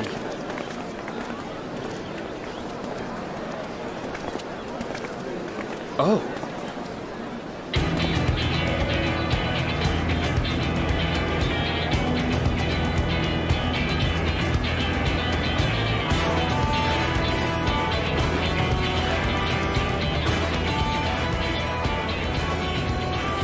I'm sure it's very important, but we cannot accept these without the proper permits. By the 12! Surely, these can't all be.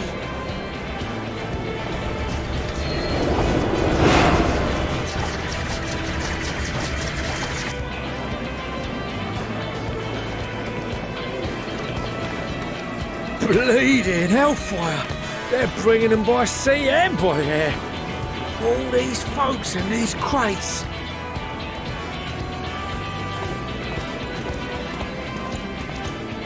And more on the way. Got your adamantite right here. A bigger haul than any of these sorry bastards brought, and that's no lie. Yes, because you were charged with seeing the shipments from Gridania and Uldar here, along with your own. Give credit where credit is due. Sounds like the sorry whinging of a sore loser. An hypocrite to boot. Ain't no way a scrawny whelp like you took a dozen steps inside a Dalamant shard. I'll have you know I went all the way to the entrance. I played a vital role in keeping a lookout whilst our expeditionary forces secured the adamantite. Left you outside so you wouldn't get anyone killed, did they? Well then, credit where credit's due, you did a right fine job sitting on your ass. Take that back. Make me. I will not stoop to your level.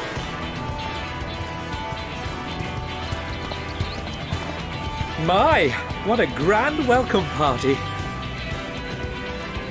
Hancock and Saraban. We come bearing relics both sacred and elegant, as well as a few other gifts that may be of help, to be presented with best wishes from the Eastern Alliance.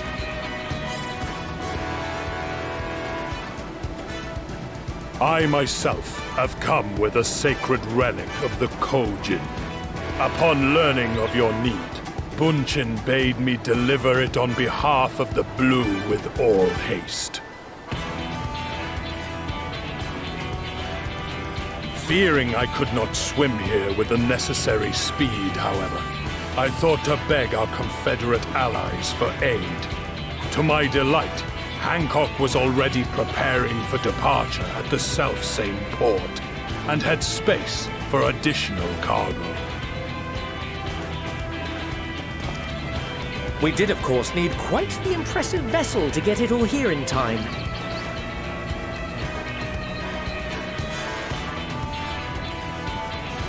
That is all wonderful to hear, but what of the extraordinary cost? I shudder to think of the ransom we must pay for such a bounty. Fret not for your coin purse, young Alphino. Lord Lolorito looks ever towards the profits of the future, and thus the East Aldenar Trading Company went to some lengths to reduce the financial liability. And since the Scions funded the entire venture, not a gill need be rendered up in compensation. Everything is already yours. We funded the venture? When? Don't let the name fool you. This coin keeper knows a thing or two about spending.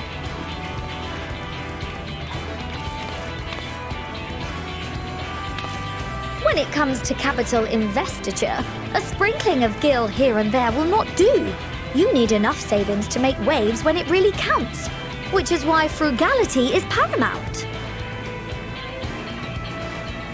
We also have the benefit of a generous patron. Generous being rather an understatement. She has supported us from the shadows since the very founding of the Scions, ere we even had coffers to fill. Mother! Amelians. I remain, of course, an entirely neutral party. I simply thought our family's coffers were needlessly full. We can hardly take them with us on your teeny-tiny toy boat, now can we? And would be a shame to leave all that hard-earned wealth unspent.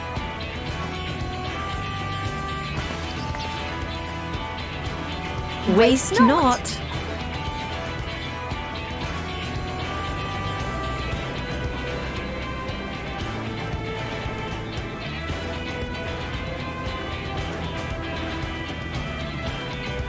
However did you manage so much in so short a time?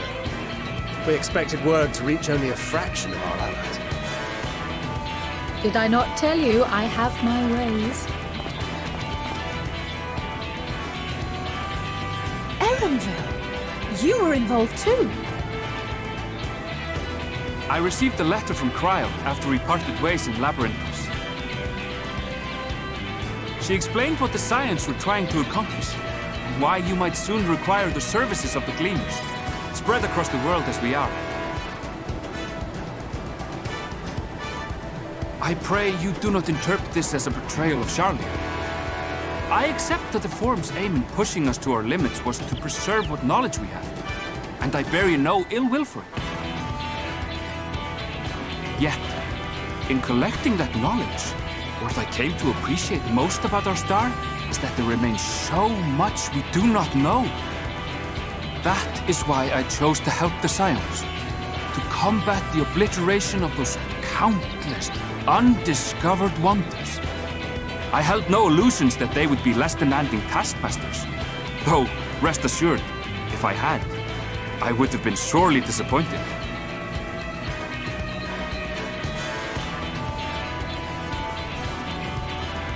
To make a long story short, the whole of the guildship cooperated to ensure your call was heard far and wide.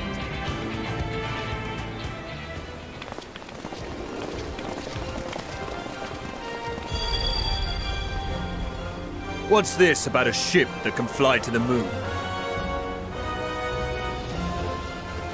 And why didn't you mention it sooner? The one time you don't beg my aid, your problem's a bloody ship that can fly to the moon. See it! You brought the team. Of course. Garland Ironworks' finest. You need only point us towards my new favorite ship. As you like us not suspect, we've also brought adamantite for Mordona's Dalamud Shard. I admit to some consternation upon first receiving Kryle's message. So few Scions remain at the Rising Stones now. Far too few for such an expedition. However, the Gleaners were able to secure us reinforcements. Idleshires, treasure hunters, not least among them.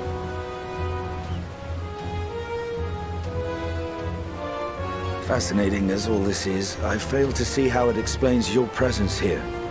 Does Razat-Han not have more pressing concerns?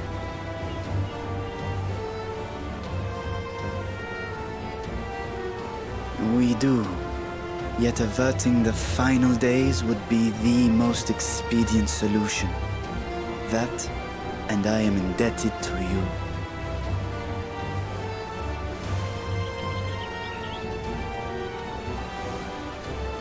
Though they chose to take their leave of Thavnair, those you saved in Galimund remain my people. My gratitude is beyond words. 'Tis appropriate that I aid you in kind. If in the doing we bring salvation to others of this star, so much the better. You will recall that I spoke of my father, Midgard Summer, and his journey across the great expanse. As he traveled betwixt the stars, his resplendent scales drank of the ether in those nigh empty surrounds, and imparted to him the strength to persevere. Thinking they might further your cause, I called out to my kin for consent. Ashdai's answer was silence, as ever. Tiamat and Hrisvelgre, however, responded favorably to the suggestion. My sire, too, gave his assent. Thus have I brought you his own worm scales. Fit them to your purpose, and seek a worthier fate for us all.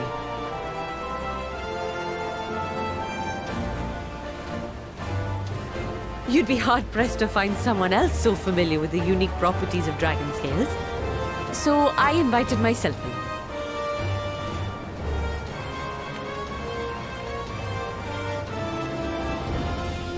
Bugger me, this is so unbelievable. I've gone right back round to believing it again. Forget a 6% gain in efficiency. With all these goodies, we could get 7, no, 10, no, 14 bleeding percent. Think of how far we could go. What we could do with that much power. What we could blow up. If Kokol is duly convinced, then it must be true. In which case, the Scion's end of the bargain has been fulfilled. Would you not agree?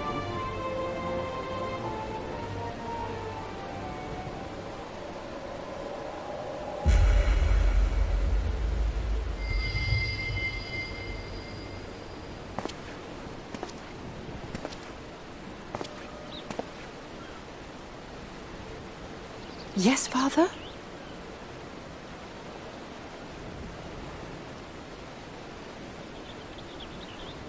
I know not what you seek of Hydaelyn, nor for what purpose you would take command of our ship. Yet this much is certain. To do so will be to dictate the fate of this star and the lives upon it. The lives of each and every creature, in their magnitude and their fragility. Do you understand? And are you prepared? We have seen and we have felt how much each life shapes this world. And so we are determined to abandon none. We understand what is at stake, and we are prepared to bear this burden.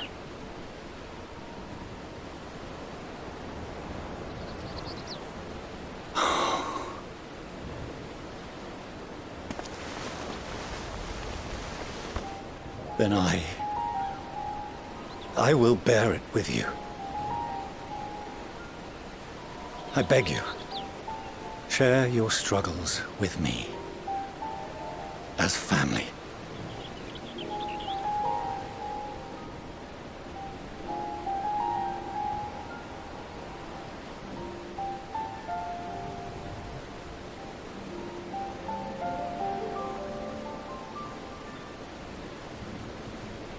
You grasped my fingers with such tiny hands the day you were born.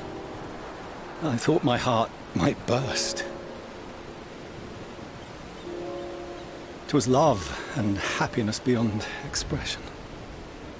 Overwhelming, and a conviction so powerful that I trembled with something close to rage. I had heard the final days foretold.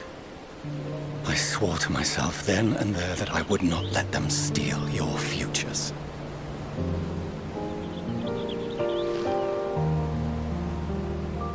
The great Exodus would succeed, must succeed. No sacrifice or sin was worse than the alternative. If anything gave me pause, 'Twas mine own father. The Archon Louisois openly decried Charlian's policies, a perspective which I regarded with increasing disdain as I grew older. Yet even as part of me thought him a fool, perhaps I also hoped that he, of all people, would devise a brilliant means to save my children. A naive hope, but stubborn enough that I could never bring myself to keep you apart.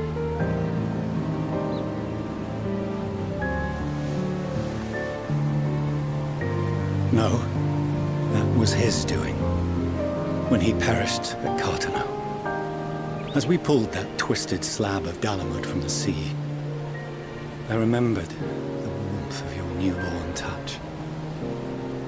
Chastened, I vowed never again to suffer any interference in my mission to protect you. No matter that you yourselves wished otherwise. Detest me, fight me tooth and nail, I would suffer it, and more, and be satisfied so long as I could force you onto the ship.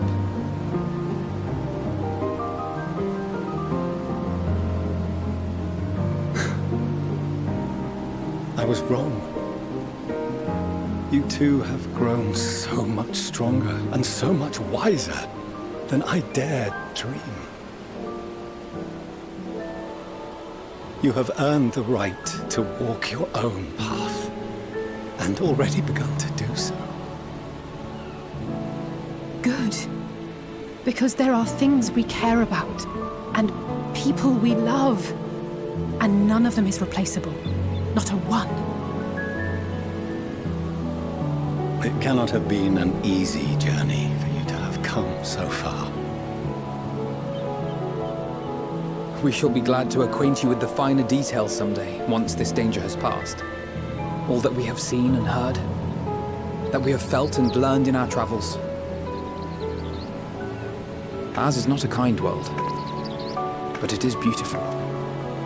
Always. Oh no. Are you quite sure that's wise? After all, someone turns pale and flees the room when he sees so much as an envelope containing word of your adventures. Whatever will happen if he learns what you were really up to? Millions.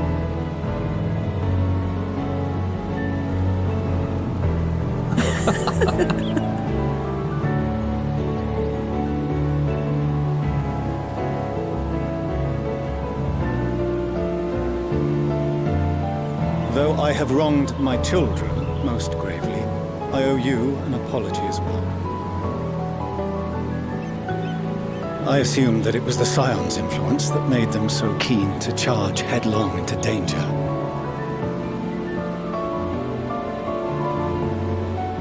Yours, in particular. I see now that said influence instead brought them together with the many fine people gathered here today. In which case, I hope you continue to guide them.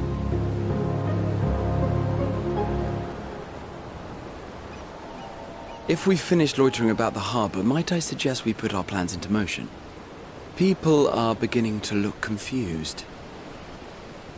Perhaps you can spare a few words ere they resume the tedious lugging of cargo. You've no small number of friends and admirers here, after all.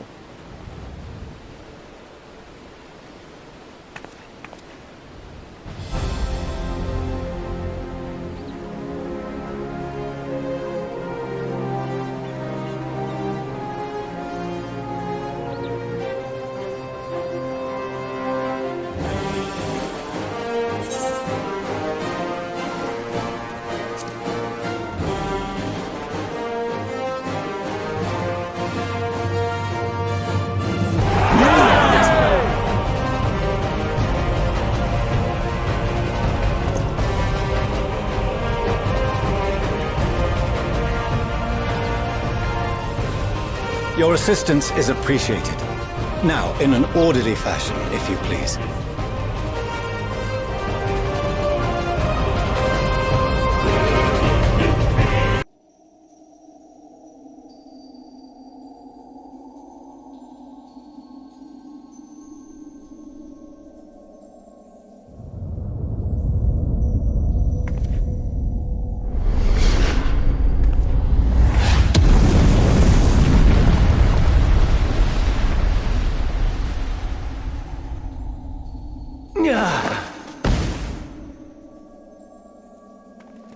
My very essence begins to wane.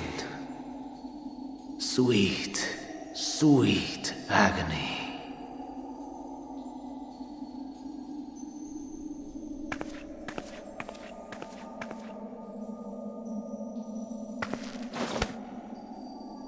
Leave this to her.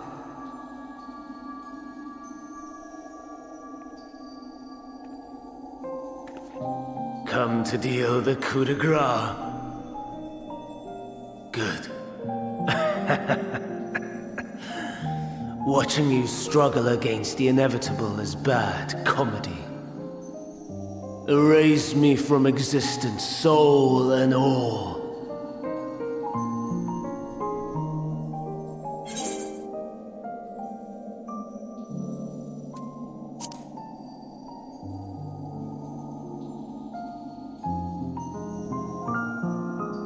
How would you know that name?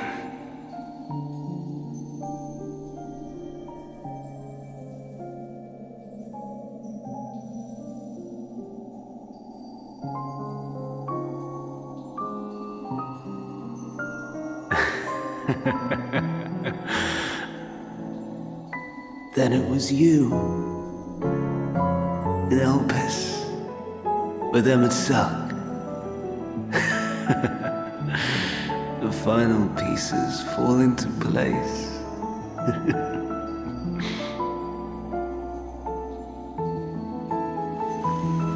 In my halcyon days, as the mortal Ammon, I was haunted by a dream. Night after night, the faceless multitude, the voiceless cries, shards of shattered memories. But slowly, the fog began to clear. This was Elpis. And I was Hermes. Recurring though it was, I paid this dream little heed.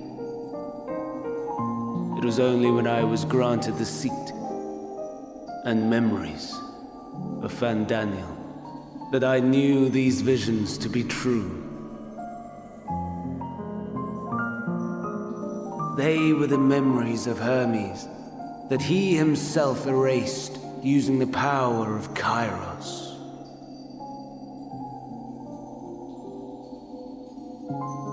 Or so he thought. In his attempt to burn away the events of that fateful day, he succeeded only in searing them more deeply into his soul. My soul. Death failed to expunge them, no matter how many times it came. Rebirth after rebirth, from one Fandaniel to the next. I wonder, is Emmett Selk adrift somewhere in this ethereal sea? In defeat, finally remembering your time together in Elpis? How it must gall him to be entrusted with knowledge of the final days, only to be rendered powerless to act upon it. So many lifetimes dedicated to restoring his beloved Amaron in blissful ignorance. Oh, folly! But make no mistake, my life as Hermes is not the reason I invited the world's end. I have lived. I have struggled. I have dredged the very depths of despair. And in the detritus of existence, I found the truth. I served a great ruler, powerful beyond measure.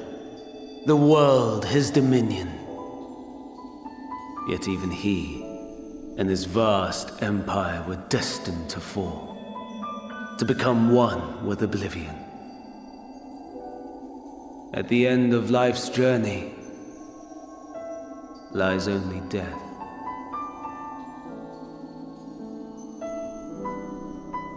So I ask you, why live at all?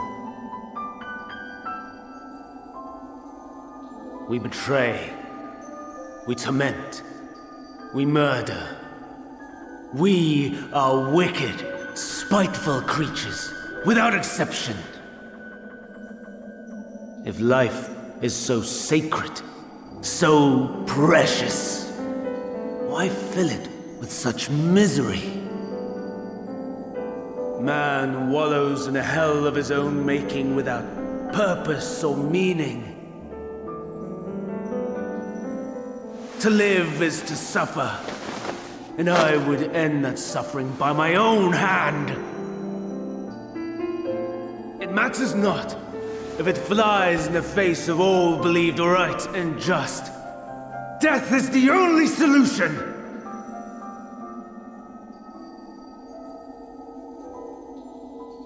That is my truth, my answer to the question. And yet, even as the words pass my lips, I am filled with doubt. Has my search reached its end?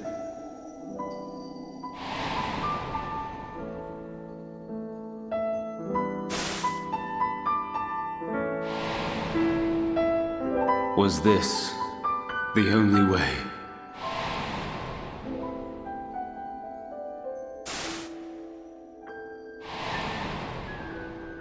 After all these years,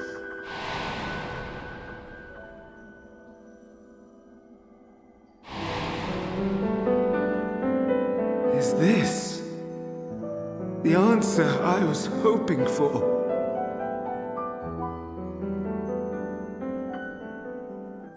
The lamentations of the damned.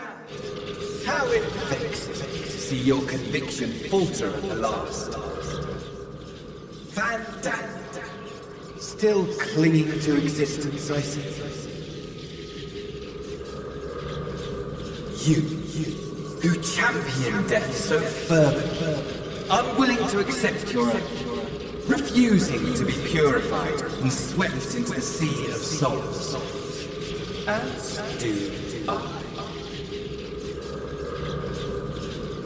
We prisoners to metal, watching as the world turns.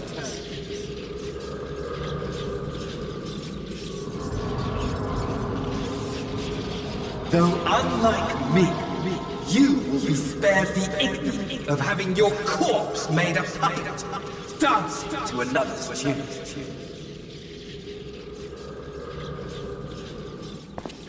Is that Arsahi? How very astute. But let me be clear, I have not come to consort with the likes of you.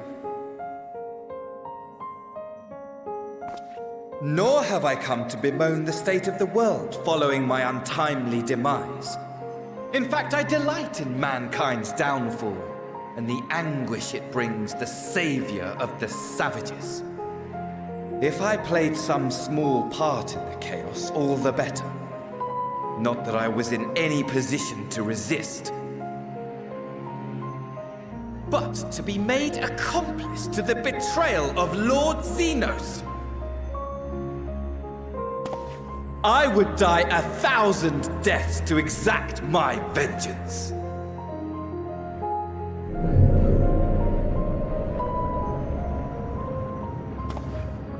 Now you are at my mercy.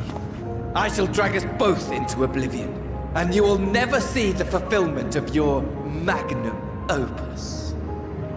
Even should you be reborn, your desperate search for answers must start again.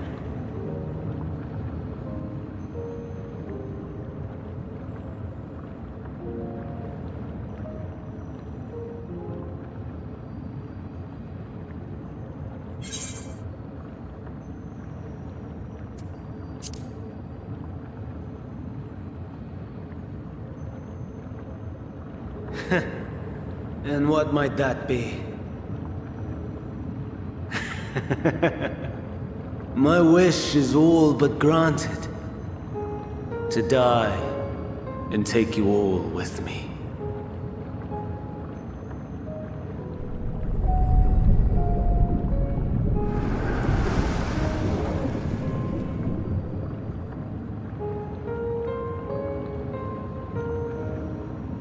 Don't try to follow me.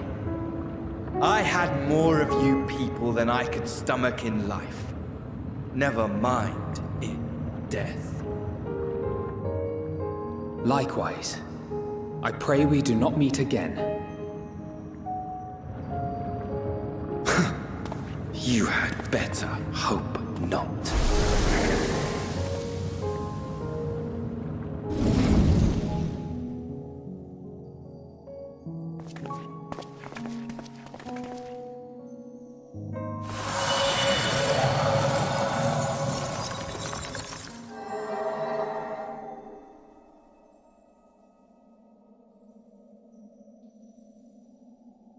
Come. Hydaelyn is waiting.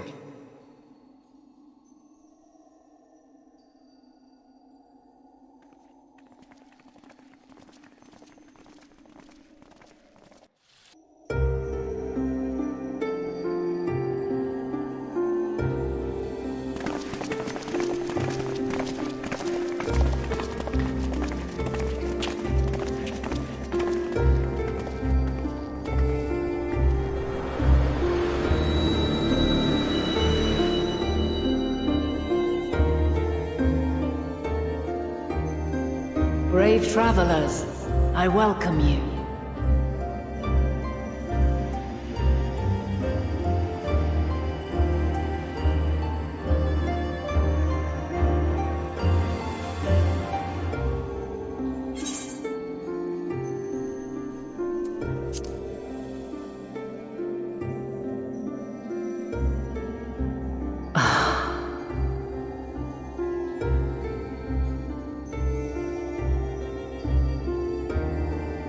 I see. Thou didst journey unto Elpis. And now, the rivers of time converge.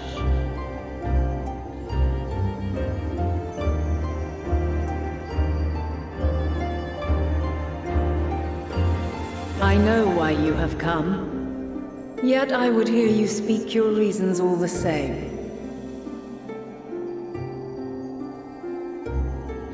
You created the moon to deliver mankind from the final days.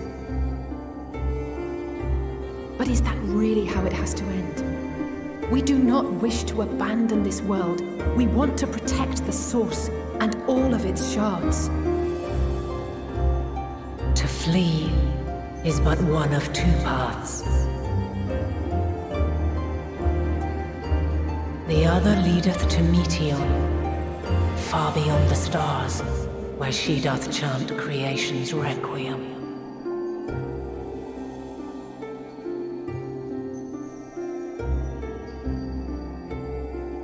Her domain is formed of dynamis, pure, absolute.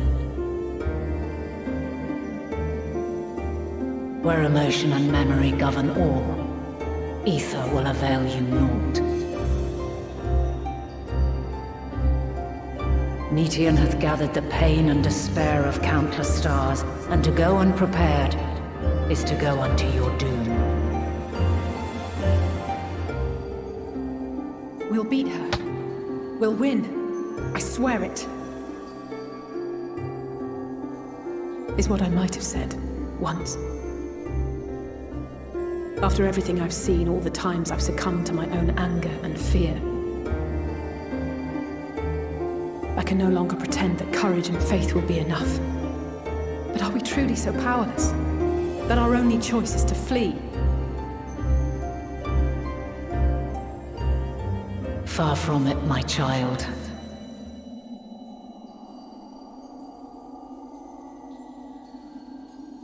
Long ago, the inhabitants of myriad stars, many more prosperous than Atheris, sought to free their worlds from life's woes.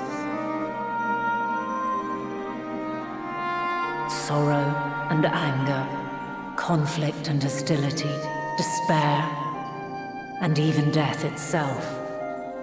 But as Meteon reported, every attempt ended in failure.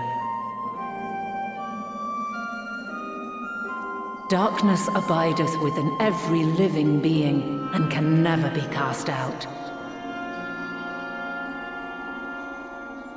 Neither reason nor faith can challenge this immutable truth.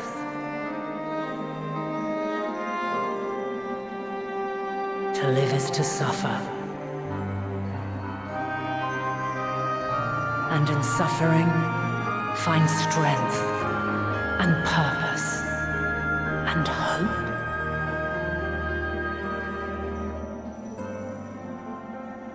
As you have done so many times before.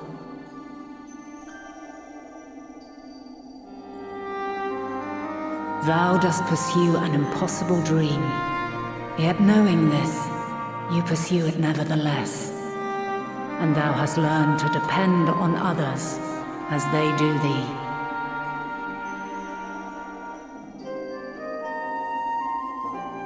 Thy yearning for the power to save the powerless hath ever driven thee to greater heights. Thou hast grown strong.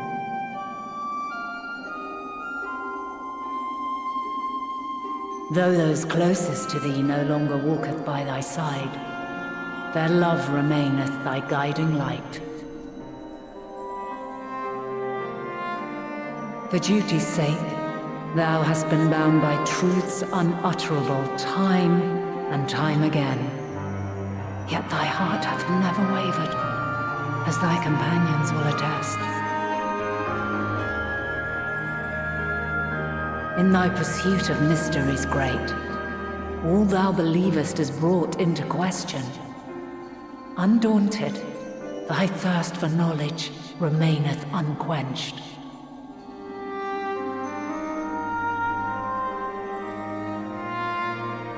The fires of hatred that once burned in thy heart burneth no more. From their ashes doth spring the light of love, warm and pure. As witness to black calamity, thou despaired at man's helplessness. Resolved, thou didst unite a distant world on the brink of collapse.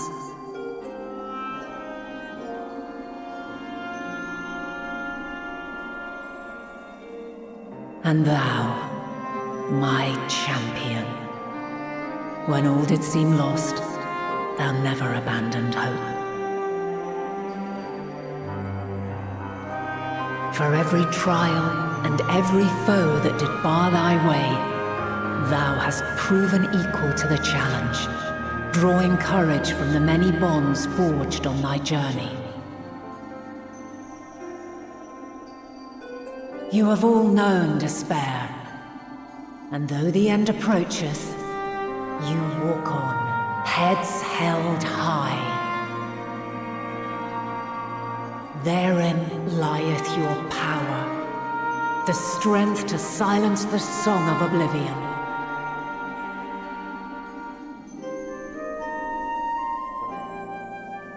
Then there is a means to confront her. Yes, if you should prove yourselves worthy.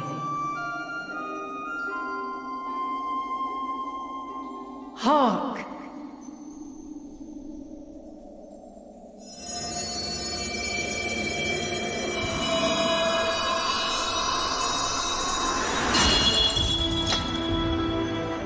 Nigh impossible is it to send mortals to the edge of the universe.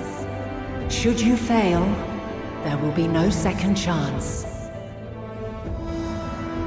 As the will of the star, I ask of you this. Do you possess the fortitude to stand firm when all around you doth crumble? Do you possess the faith to vanquish despair itself? Should you lack the strength to best a supreme deity, I cannot allow you to make the journey.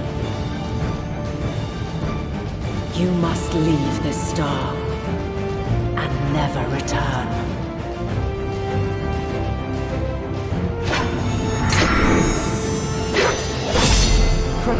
yourselves. Prove ourselves worthy, then. Sounds straightforward enough. Aye. No room for confusion there. In any case, we've come too far to back down now.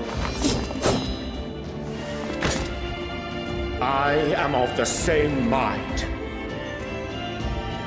What power I have, I shall bring to bear.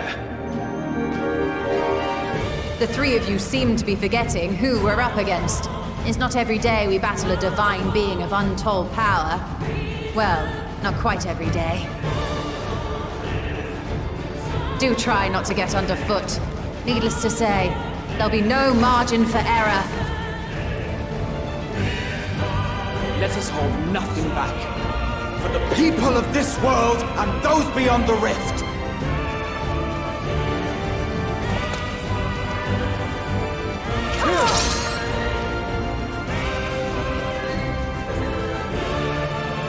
Alas, the question I posed to thee in Elpis hath remained unanswered these long years. I would hear thy response, warrior of light. Shouldst thou emerge victorious?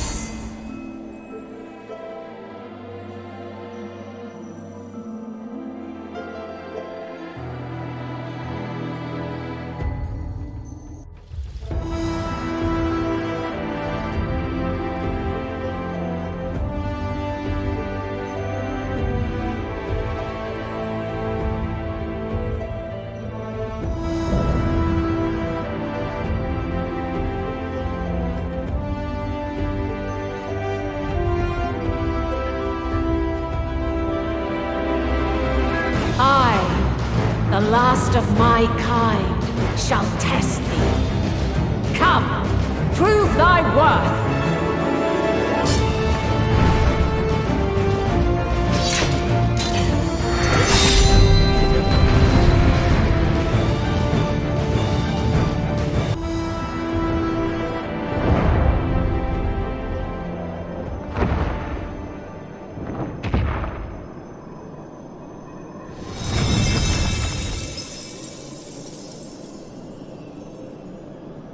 At last, man has the strength to...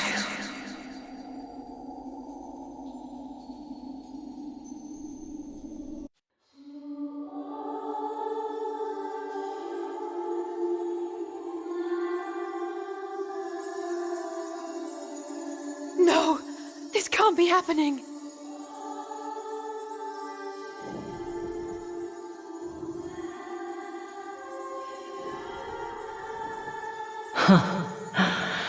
Though my power is in constant flux, I have always kept a reserve for this very moment. It was a true test of your prowess. You have done well.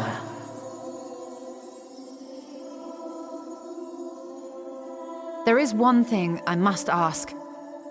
By sundering the world into 14 shards, the ether of all living beings too was divided. This reduction would in theory allow us to more easily interact with Dynamis. Having seen mankind brought to the very precipice of extinction, you wished for us to develop a means to overcome despair. You believed we had the potential and sundered all creation to see it fulfilled, to deliver us to that swirling maelstrom of Dynamis in which our foe hides, and grant us the power to defeat her once and for all. Is this not true? It is as thou sayest. 'Twas the trial to which I subjected mankind, and it hath led to untold bloodshed and suffering. There was no kindness, nor justice in the tragedy I wrought. When confronted with the almighty Zodiac, my only recourse was rend him and the world asunder, that his power be diminished for a time.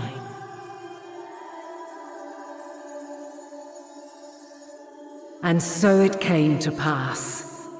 Now you, my chosen, have surpassed my expectations, surpassed me. I entrust the fate of the universe unto you.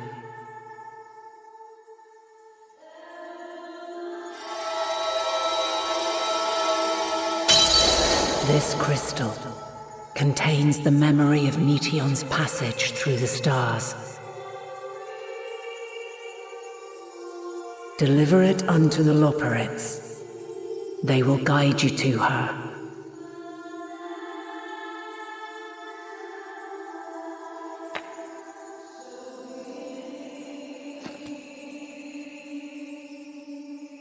Though they may be capable of crossing great distances, there is a vast difference between traveling to the moon and the furthermost reaches of the great expanse.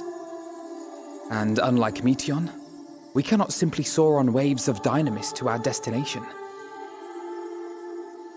Indeed. To make such a journey would require an astronomical amount of ether. But a solution lieth close at hand.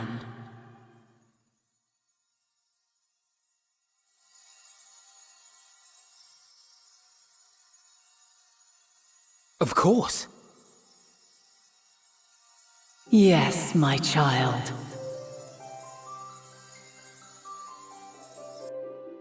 Ever since I became the will of the star, the ether drawn here had slowly crystallized.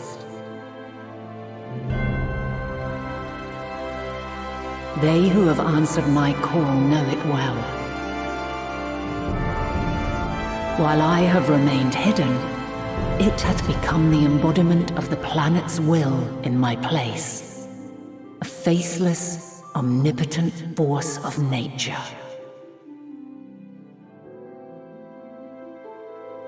The Mother Crystal, our final hope.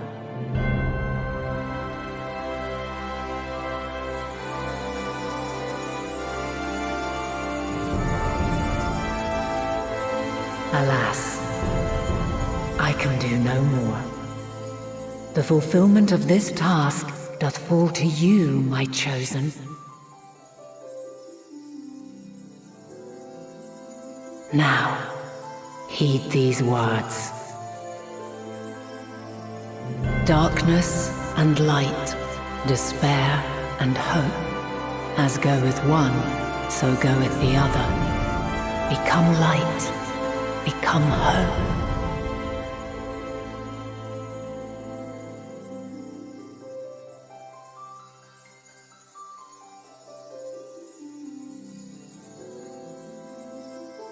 I have a gift for thee.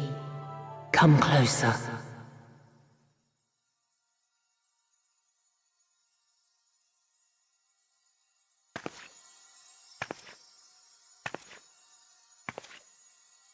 Long have I searched for a means to safeguard the future of this star. Though I knew failure after failure, by recalling thy tales and my promise to thee, I found the strength to carry on. Though the world is ever changing, thy thirst for adventure hath never waned. Thine unshakable resolve never ceases to amaze, to inspire. As a mark of my gratitude, I bestow this final gift. Thou dost possess the crystal of Azum, yes?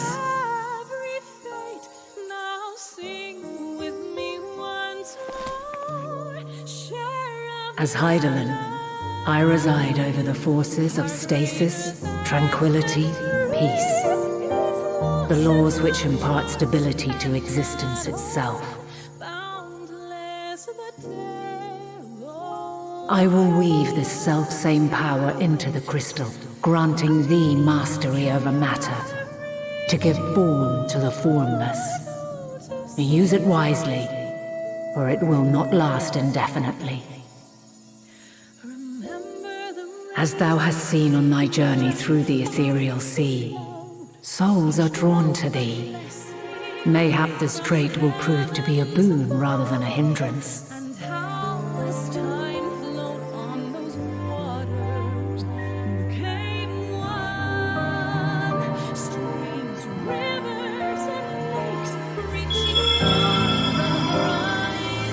It is thy hopes and prayers that enable Azam's invocations and give them life. So keep them close. But pray, remember this. When the way forward is hidden, even from the mind's eye, look not to the invocation, but within yourself. These were the words of the crystal's original bearer.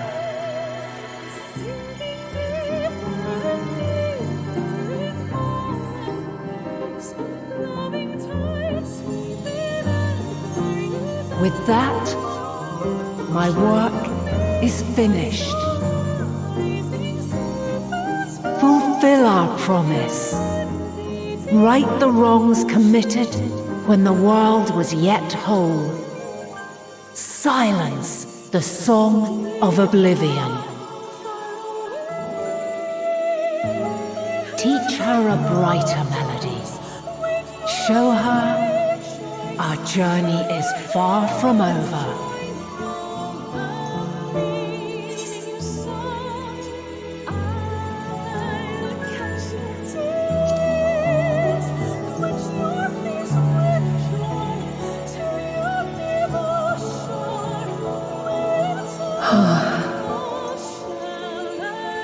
Of this, I have no doubt, for yours is a light brilliant beyond measure. Long after I have gone, though not even my soul remaineth, my love will be with you forever, my dearest children.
There you are.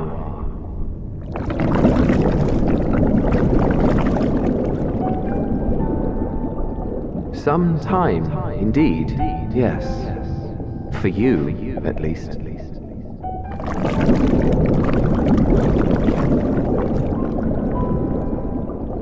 Believe me, I'd meant to get some proper sleep. But here we are, drifting along instead. Well, well, you too. And so we remain, to watch and wonder.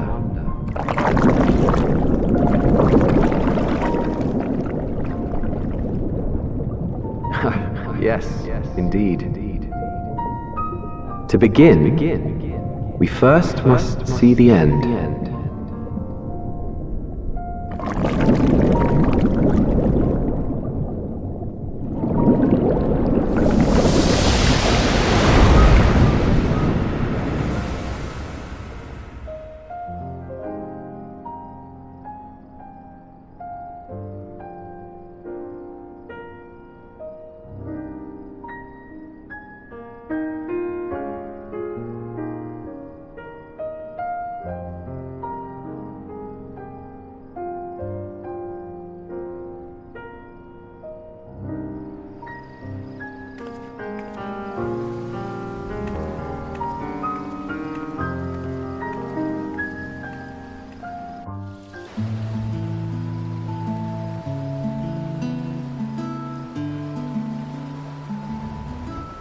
Your business with Tataru was finished.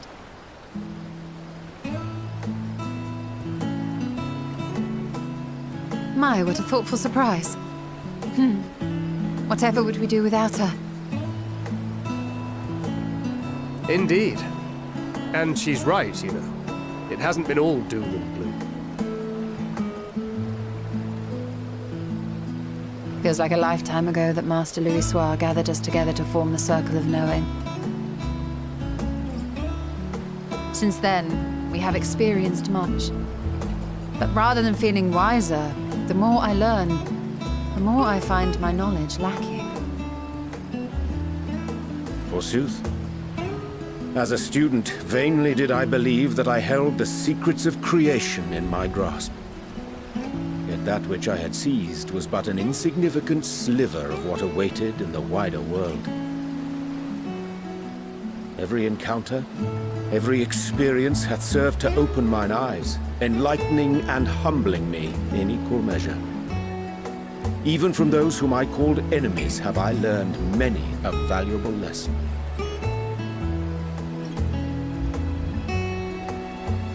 What will we learn at the edge of the universe, I wonder?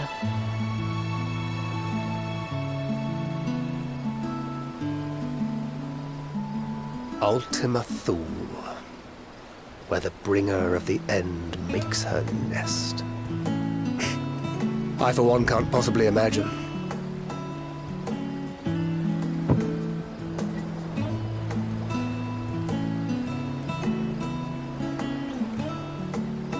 But whatever awaits us there, we will survive.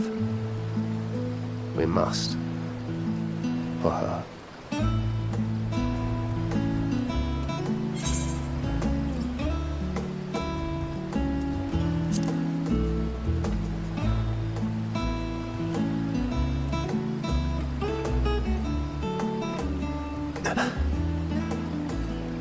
Is aught the matter?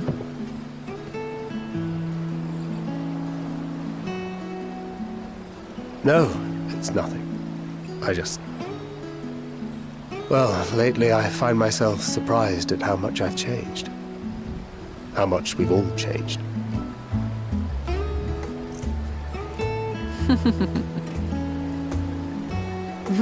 We've come far together, and if we have aught to say about it, we'll go further still. Aye, we will avert this calamity and return home. In preparation for which, we must give thought to what we hope to achieve after the proverbial dust has settled. What with the primals and Ascians all but dealt with, I suppose we'll need to look for new hobbies. In all seriousness, though, in uniting to overcome a common foe, the disparate peoples of the world have found a way forward together. It's a truly gratifying sight to see. Indeed. Though it was many years in the making, we have successfully set in motion the gears of fundamental change. With this, we have fulfilled our humble role as a symbol of hope. And I dare say it is time to bow out. After all, there is no shortage of hands to bear the torch in our stead.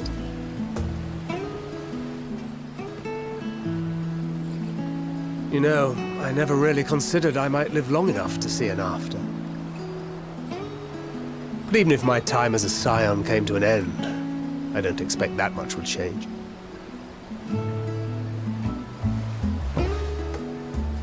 Traveling the world, going wherever the wind blows, lending a hand to those in need. A journey for journey's sake. It doth suit thee well. I must confess I too have yearned to see more of the world. If thou art amenable to the suggestion, I would accompany thee.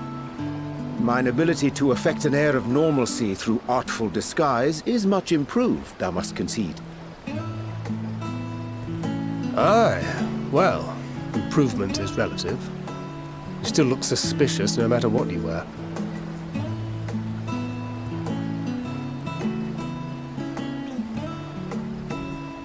What of you, Ishtola? Any grand plans?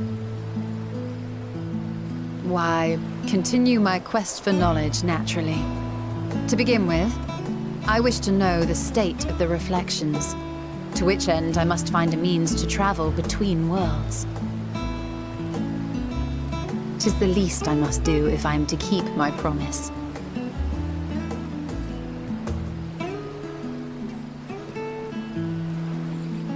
Should my pursuits prove unduly arduous, I won't hesitate to call on you.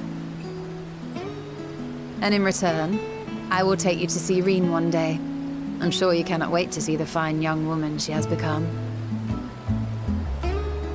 Spare me.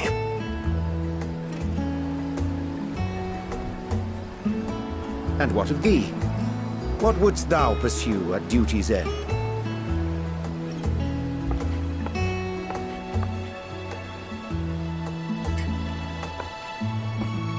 Here's yours. My apologies for the wait. Well, shall we make a toast?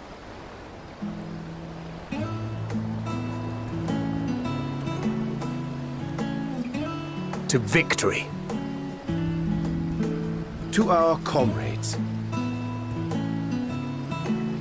To the future of the star.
Oh.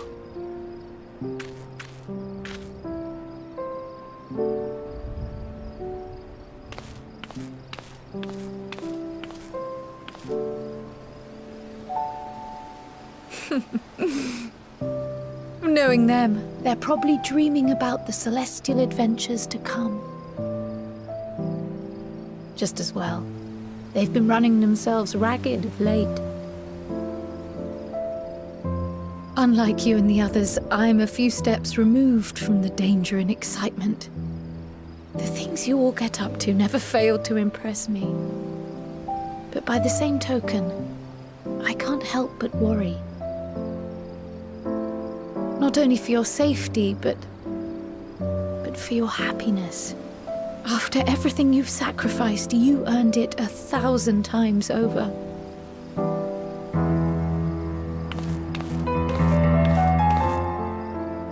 From the simple pleasures of tucking into a hearty meal or collapsing into a comfortable bed, to the grand triumphs of visiting legendary lands or finding true love, you deserve all the joy in the world. There is so much that life has to offer, so much to be treasured and shared with those we hold dear. So promise me this. Come what may, you won't give up on your own happiness. When you're out there fighting tooth and nail, it's all too easy to forget. But in the end, your passions will be your greatest strength of all. Remember that.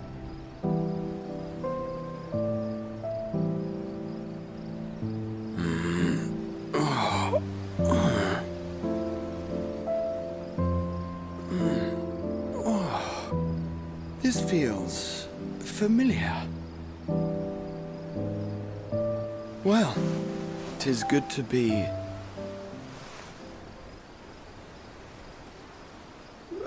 Wait. What am I... Gods, don't tell me I fell asleep. Not that there's any shame in it, but you were sleeping like babies. Oh, how embarrassing.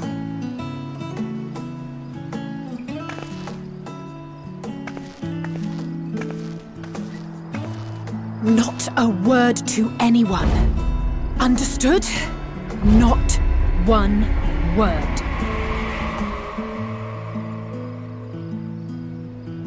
I'm told that sleeping in proper beds of your own choosing is a much more effective way to prepare for battle. Oh. So, what were the two of you doing here? I had a few books to return to the library. Thought I'd take care of it while I could. And you?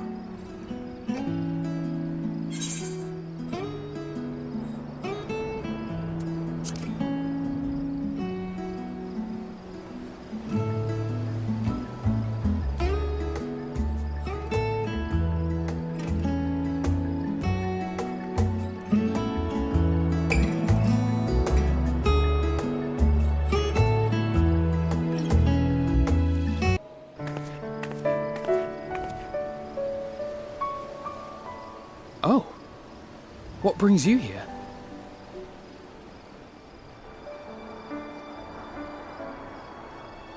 Ah, so you were worried that the Levier household might again be gripped by turmoil.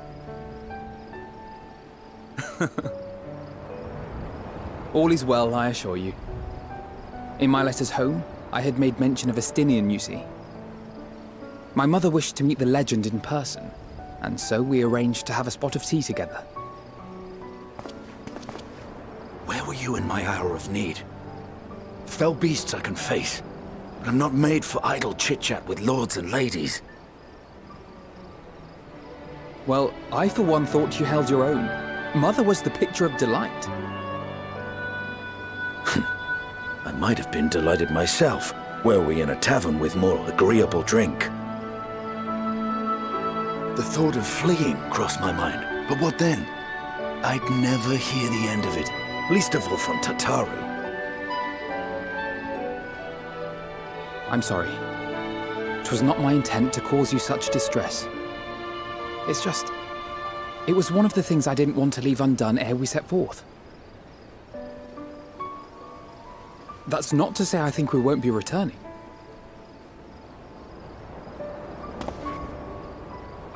Yet, given what lies ahead, I did not wish to leave for later that which I could do today. After all, tomorrow is never promised. It's fine. Not like I had better things to do. Besides, seeing you with your mother brought back fond memories of my own. Be we rich or poor, family is family.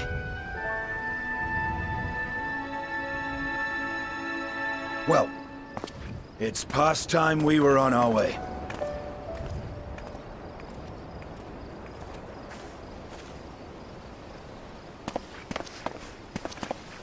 Wait!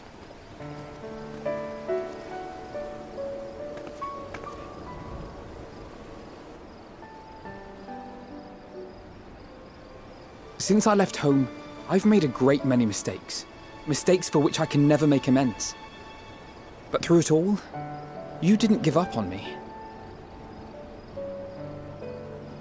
To have returned here with you at my side, it means more to me than you know.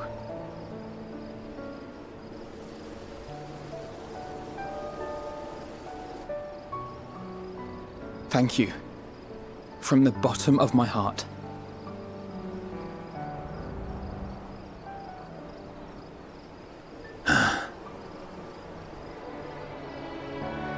Forgive me, but it needed to be said. I'm the one who owes you thanks. Were it not for you, I would not be alive today, nor come to terms with Nidhogg's spirit. I am ever grateful.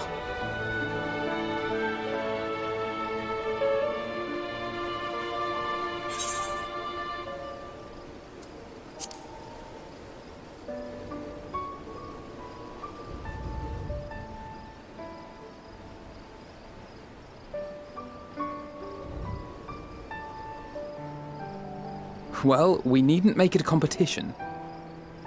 You know, this must be what Hydaelyn meant when she spoke about depending on one another. However treacherous the road before us, together we will prevail.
You will never get what you want. Not even the battle you pine for so dearly.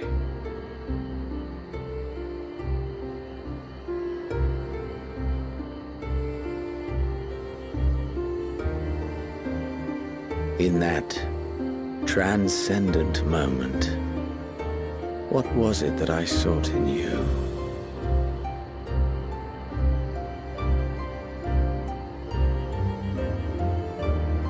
And what was it that you sought in me?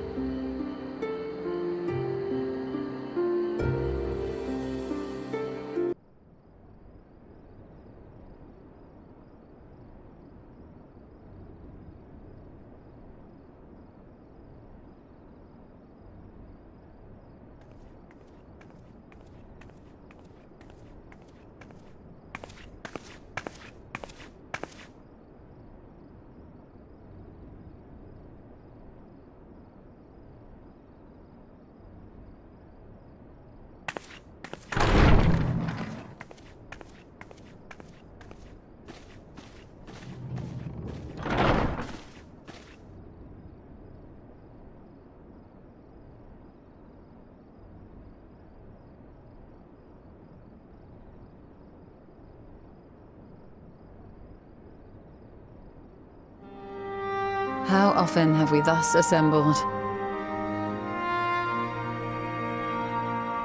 To combine our knowledge and seek solutions to the problems before us.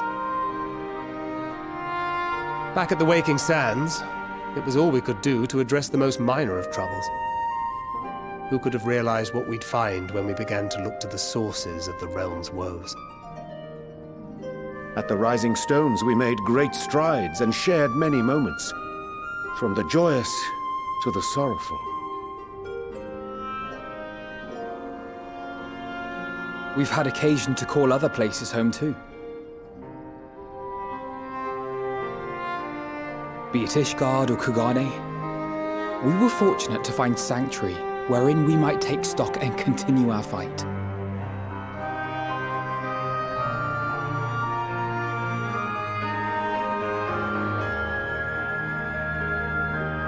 I was honored to host this company in the Crystarium, to stand with you all as we confronted the truth of the star itself.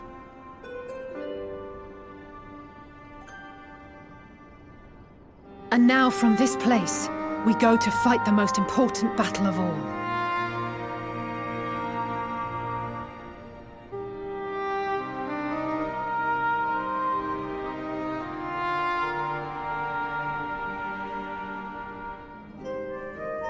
The Forum has sent word. The Ark is ready.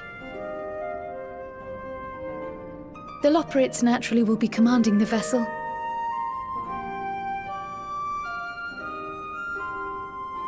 They will see the 8 of you to Ultima Thule.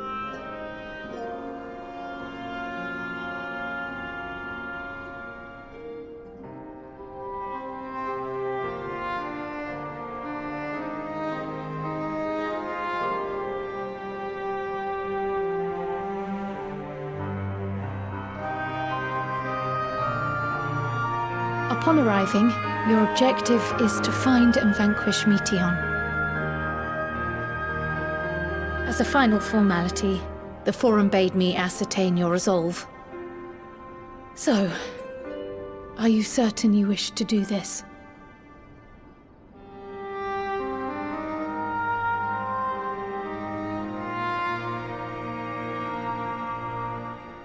We are.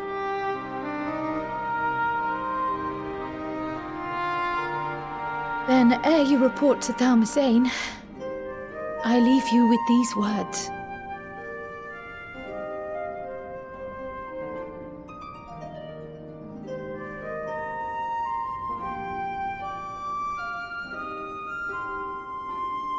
You must triumph. What that means will differ for each of you. To make it back home, or to simply avert doom, or perhaps something else altogether. Yet whatever it is that drives you, I have faith in its power to see you through. So please, triumph.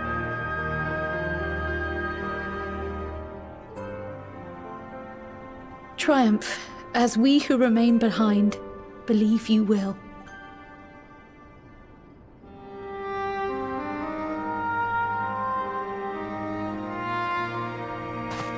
Let us be off then.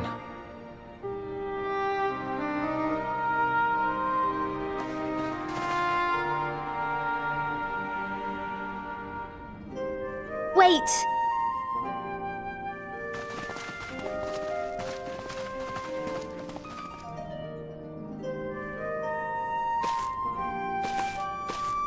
Both Kryl and I will be there to see you off, but as your receptionist, I feel I need to say this here.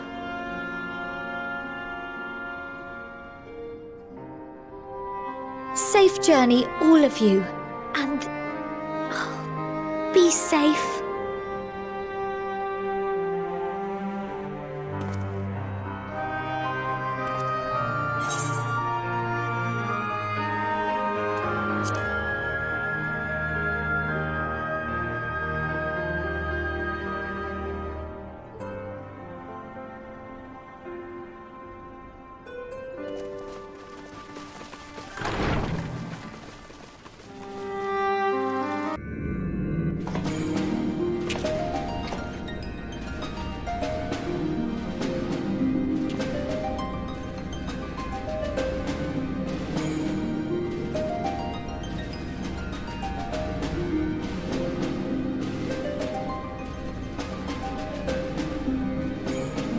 All present and accounted for?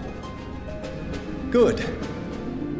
As you will have heard, the Ark is ready. All that remains is to board and be on your way. I've seen my fair share of tight schedules, but this was bloody murder. But we did it. We finished the ship. It's safe, fit for purpose, and looks good to boot. Aye, it's a Garland through and through. I really don't know what we'd do without you. Thank you for everything. Well, the work was hard, but we've learned a lot from it. After all, it's not every day you get tasked with building a starfaring vessel. In case you're wondering about payment, the ongoing existence of the world ought to do. But feel free to throw in a colorful recounting of your journey on your return.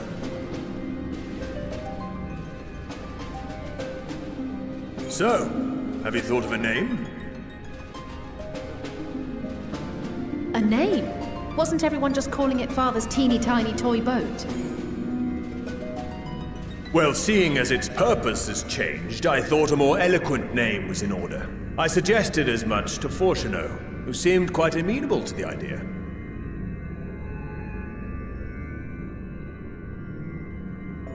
As you know, this vessel is the culmination of heretofore unprecedented collaboration.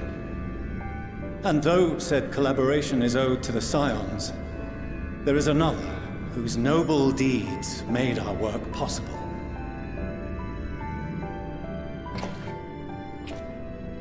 From a fragment of Dalamud, we obtained not only advanced materials such as refined adamantite, but the knowledge to traverse the stars. And this fragment would not have found its way to us had the Archon Louisoix not fought to protect this world, and in so doing, laid down his life.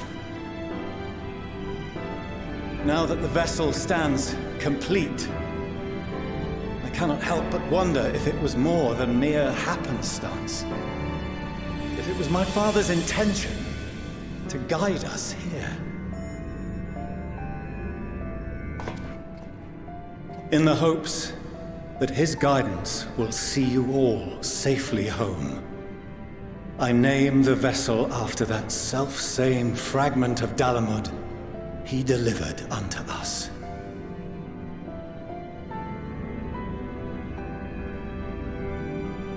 The starship Ragnarok.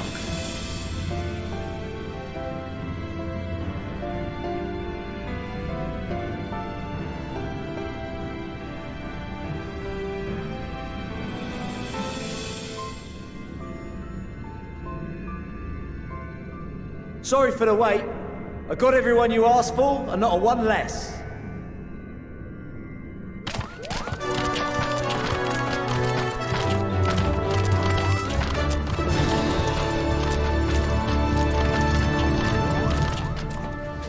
What are you all doing here?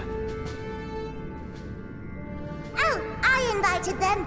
The representatives of those tribes with religious inclinations. You've done a fine job of readying the Ragnarok, but for it to take flight, we'll of course need the power of the Mother Crystal. Given its immense size, however, transporting it would be an absolute logistical nightmare, not to mention we'd need to shatter it into tiny shards for feeding to the engines. But a brilliant idea came to me. We convert the crystal's energy into forms that can transport themselves!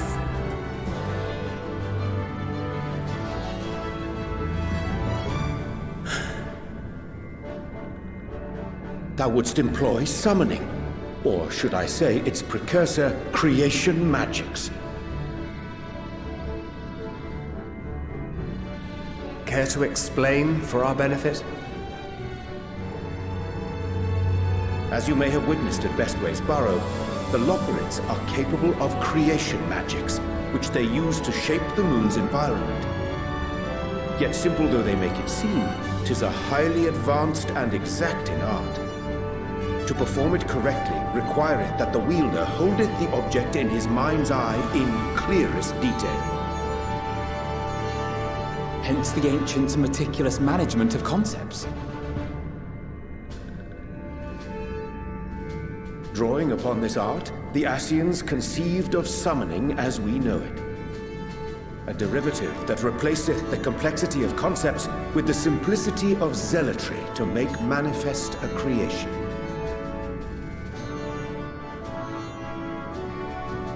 I see. By combining the Lockerites' magics and the tribe's faith, we convert the Mother Crystal into primals of purer form and greater obedience. Summoning as it was intended, one might say. Indeed! Indeed! While Heidelin gave us the ability to use creation magics, she forbade us from using it to make anything possessed of a soul, or similar. She didn't say anything about fulfilling the desires of others, though. So, borrowing our friend's faith, We'll create deities using the Mother Crystal's power and send them to the Ragnarok! Am I the only one here concerned about the risk of being turned into a tempered minion? Oh, right, I was getting to that. From what I've read in Sharlayan tomes, it appears the Ascians incorporated an additional nasty element into their summoning method. The fervent desire to assimilate others into one's belief. Beings thus created are instilled with the self-same desire and use their powers to enthrall people, starting with the summoner. In contrast, our creation magics, the original and the best, except no substitutes, don't incorporate any of that rubbish, so there's no risk of tempering. I mean, if the being was on the scale of Zodiac, you might feel a little tug, but I think we'll be safe enough.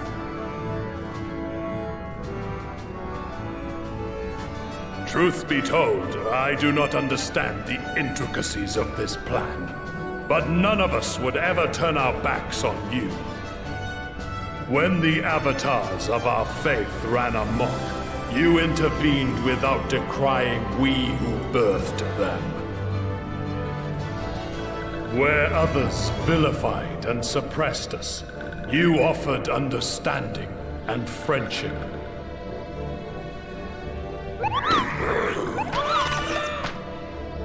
In gratitude, we will share with you the true expressions of our gods, not malevolent deities, but benevolent saviors. Alright, you lot, we're heading to the ethereal sea. Stay in sight, else you're liable to get lost. Lead the way!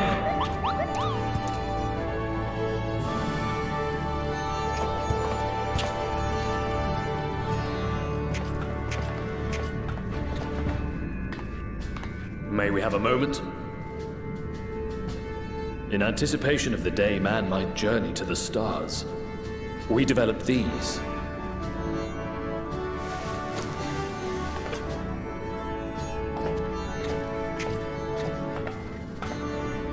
Portable teleportation devices.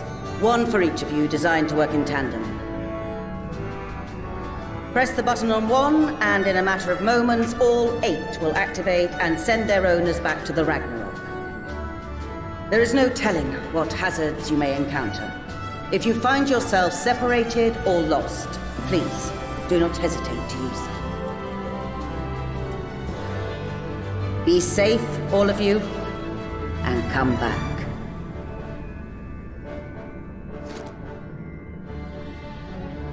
You as well. I pray you take care.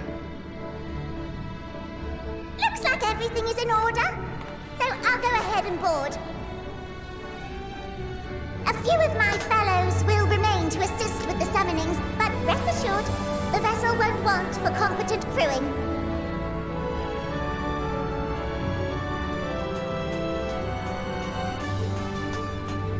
If you are ready, then you should board as well.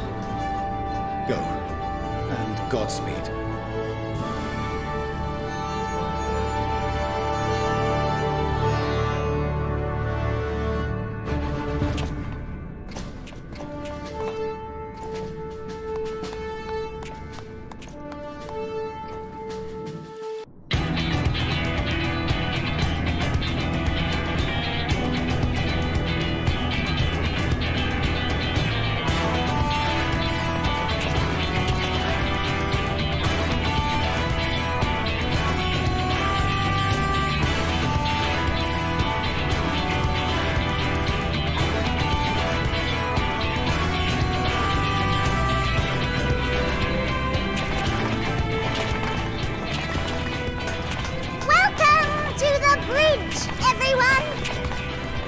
I hope you have everything, because I can't be bothered turning back.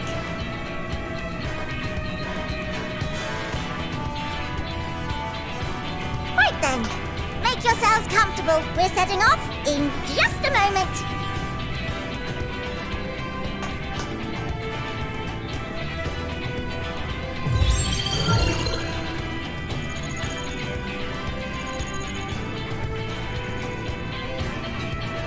It's incredible.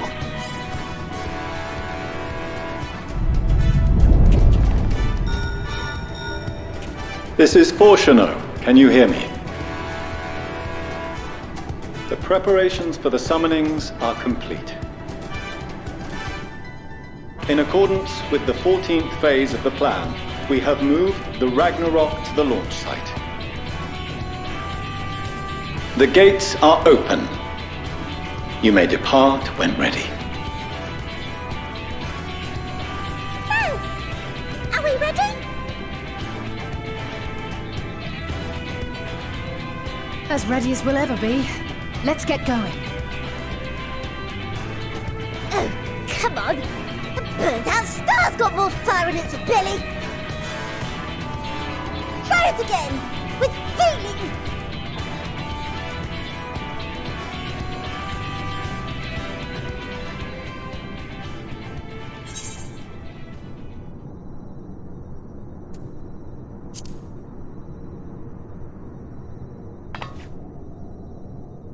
Me? But I... No need to be coy, brother. Do it, and do it well.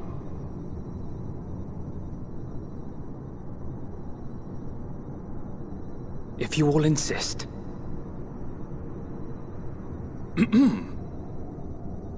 Onward unto the distant stars and beyond! Ragnarok, engage!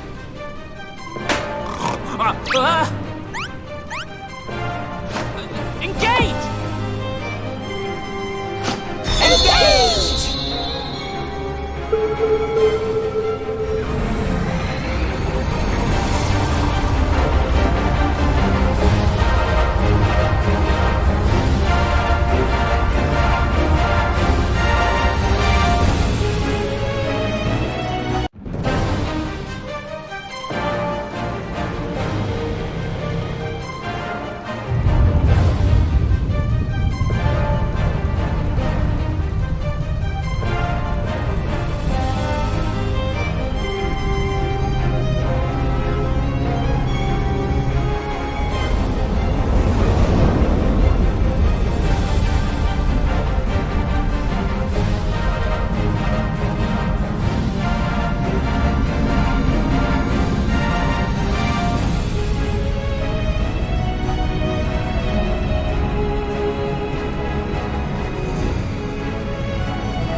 Endwalkers into the sky! I cannot imagine a greater indignity! Do not sulk so, for thy mighty winds exist not only to buffet and batter. Nay, they may serve also to thrust forth with vigor! Such is thy glory, and thus it is an occasion to rejoice! So come, let us revel!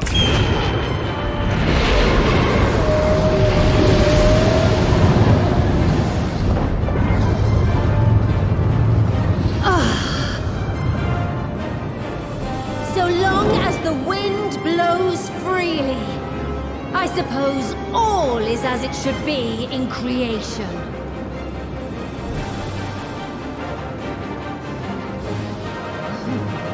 I will render unto them a storm, that they may pierce the firmament and fly free!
Still in one piece?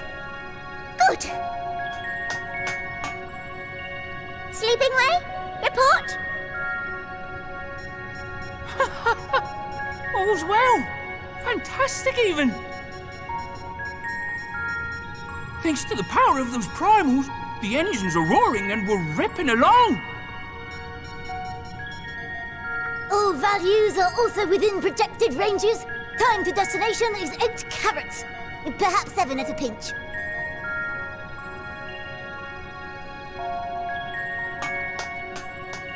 All right, let's go over some points of caution. Our destination, as you know, is Ultima Thule. Lest you wonder, the place is not a star so much as a patch of emptiness. That's the extent of what our equipment could determine, anyway. From what we know of Meteion, she's likely used dynamis to obfuscate her location. So, in conclusion, we'll only know what's there when we get there. The crew and I will see to it the ship's ready to take off at a moment's notice. We'll support the search as best we can, but it'll be your paws on the ground, assuming there is any. But everything will be fine, I'm sure. Hydaelyn believes in you, so you ought to believe in yourselves. Just don't do anything I wouldn't, like waiting too long to use those portable teleporters of yours. Personally, at the slightest sign of trouble, I'd mash the button to bits, and you should as well. Understood. We promise to be careful. I suggest you brace yourselves. We're about to arrive, and the vessel will shake a good bit.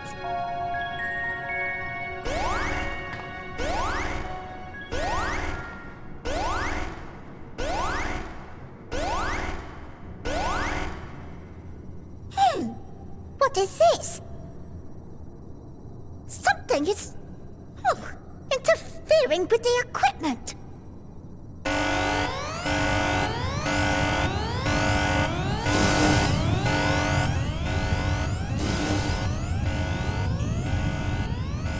Greetings.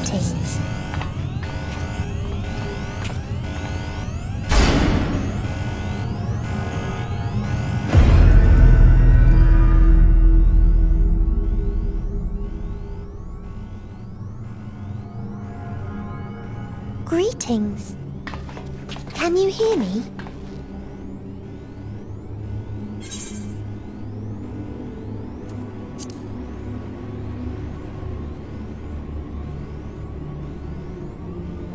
So this is Meteion.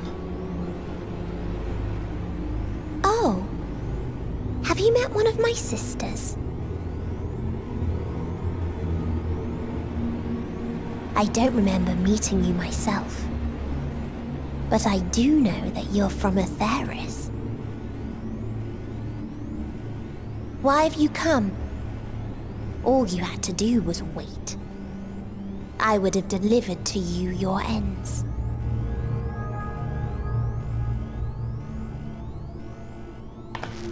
We didn't ask for that. I don't understand. All life is destined to end. Why choose to prolong your suffering? Effort, ambition, love, they amount to naught. Happiness, should you find it, is inevitably lost. Stolen away by events beyond your control. There is no logic nor meaning in it. You think there is. Convince yourselves. But it's all a cruel accident.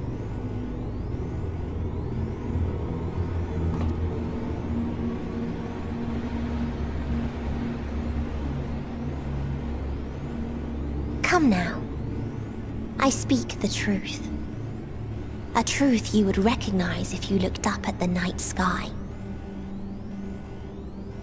unbroken emptiness. Cold, dark, and silent. Your world, like every other, is but a blemish upon its perfect fabric. Life is an anomaly.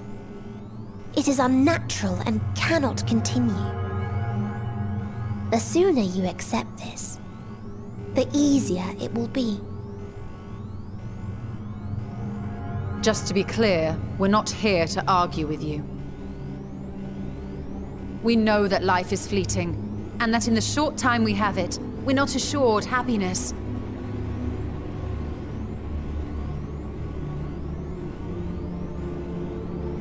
Indeed. I've seen far more sorrow in the eyes of many I've met. I myself have plenty of regrets. And one day they'll die with me. Gone to dust with my good deeds and unfulfilled dreams. But we accept this. That our existence may seem pointless. That sorrow, rage, and despair will always dog our heels. And we press on regardless. That is why Hydaelyn guided us here. In her boundless love for mankind, she has prepared us for this trial, and in her name, we have come for you.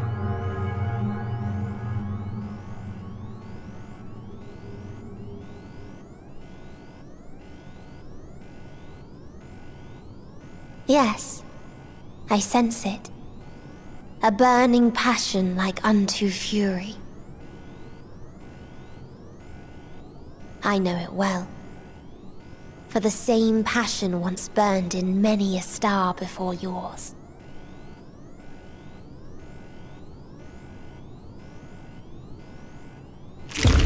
Suffocated and extinguished now.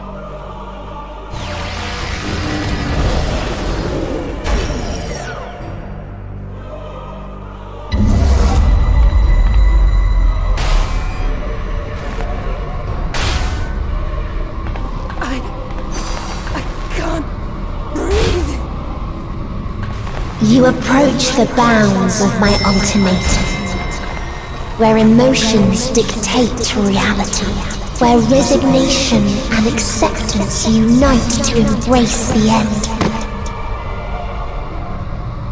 where those who yet valiantly cling to life cannot thrive.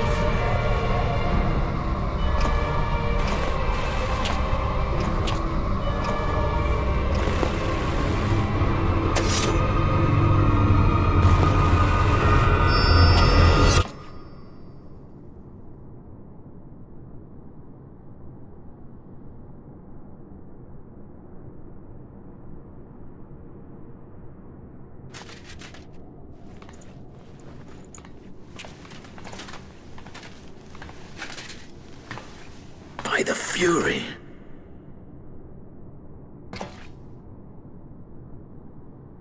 Thancred?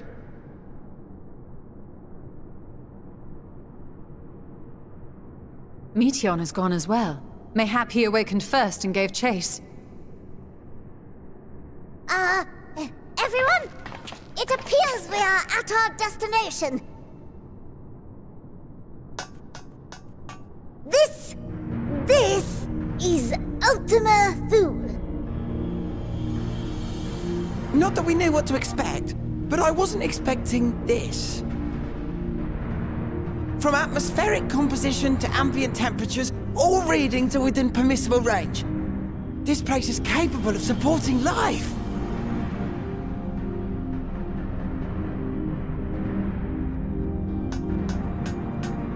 If that's the case, then Thancred may well have gone on ahead. Let's go and have a look.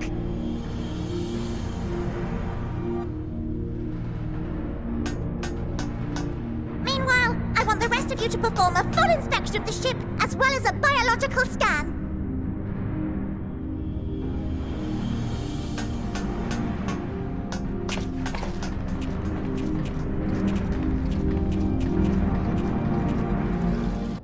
So it was that the brave wayfarers arrived at last at Dream's End.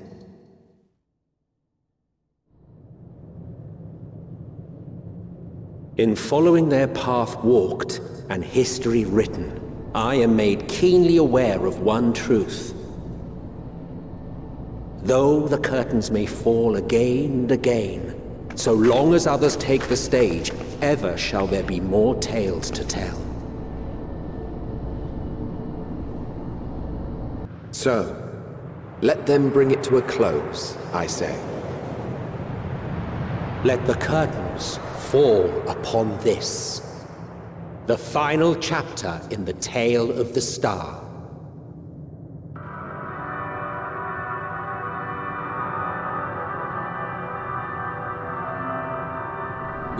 Is this a dead star?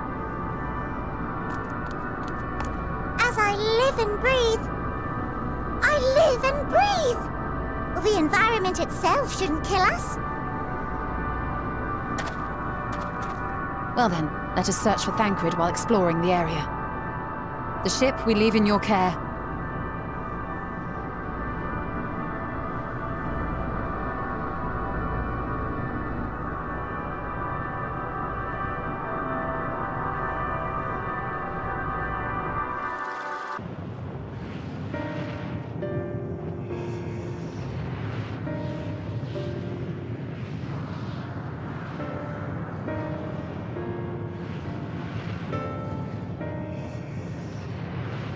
Dragons? Here?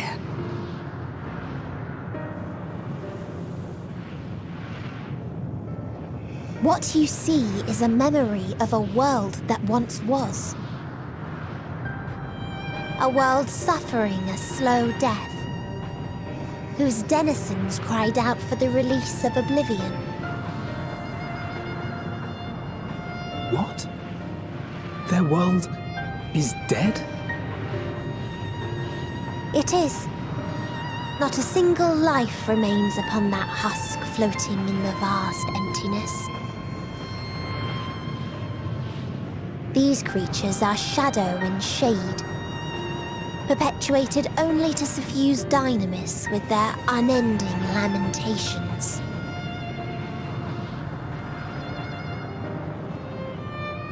Our friend Thancred, where is he? A strange question. He is at your side, is he not? Oh yes. He is here and there, and everywhere within this space. He would tell you himself if he had form to form words.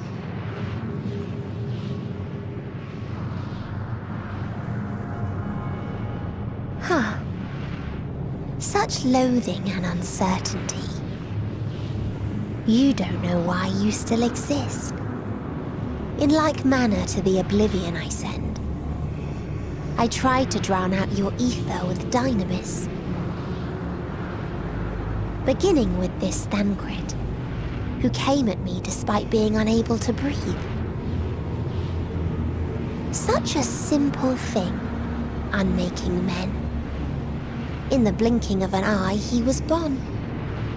Didn't even have the chance to be transformed.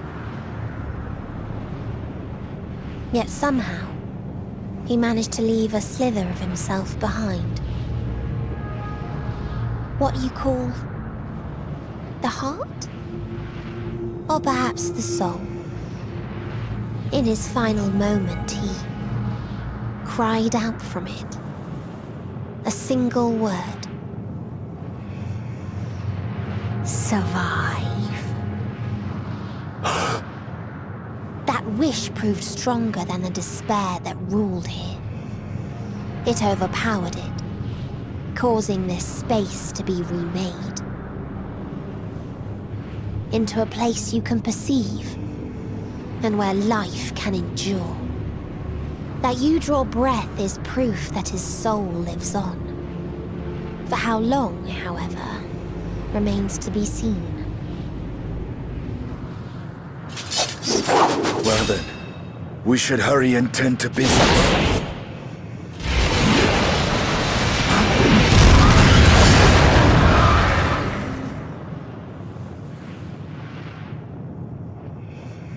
It's futile.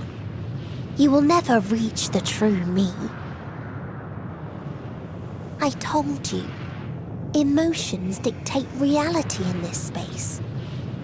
Such changes as you might work will not alter in its nature. You may see, but you cannot touch. Walk, but not advance.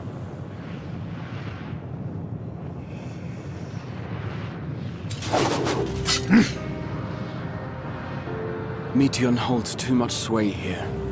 How do we contend with a foe who can unmake us on a whim?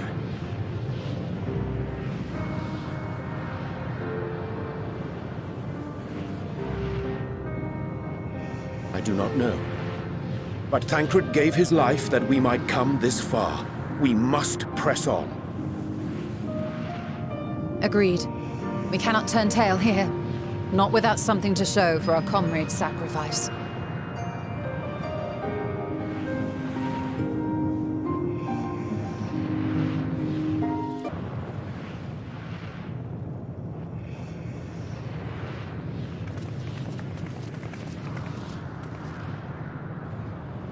He remaineth as he was when I first approached, entombed in melancholy.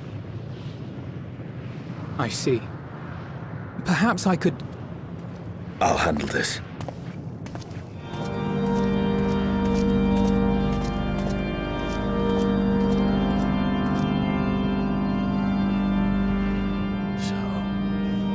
Waiting to die like all the others, are you?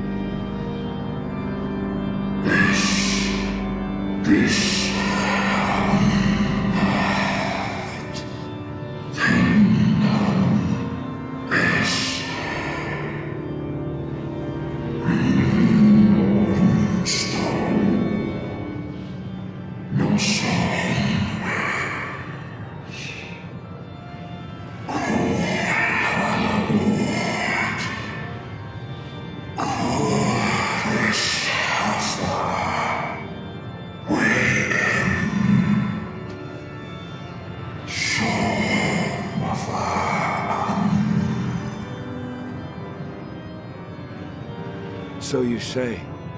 Yet your kind has found a new beginning on our star. One of you braved the Expanse, bearing with him a clutch of eggs. They and their children now rule our skies, their song heard by all.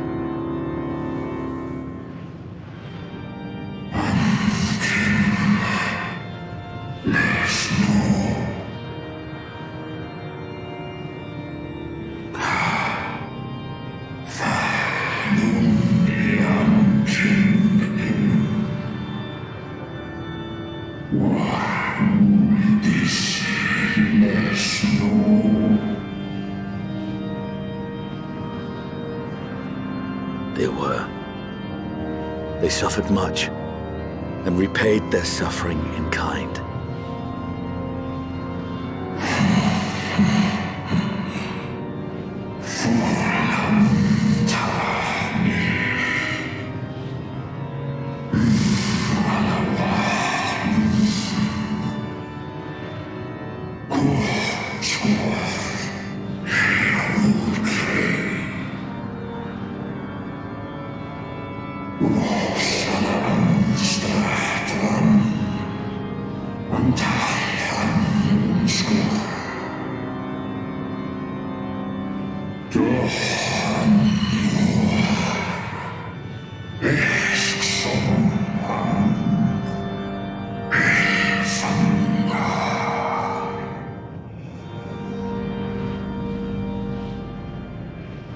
Had your brethren made the selfsame choice, my family might still be alive. Yet lasting peace does not come to those who simply retreat from conflict.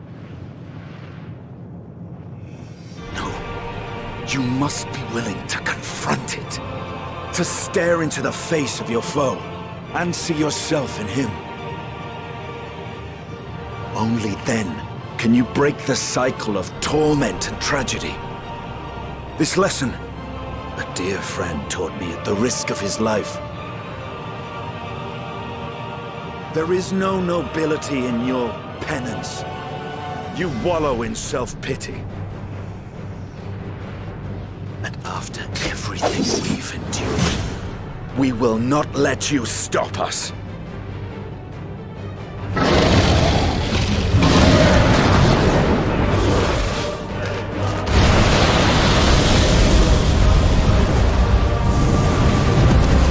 Estinian! Stay back!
No!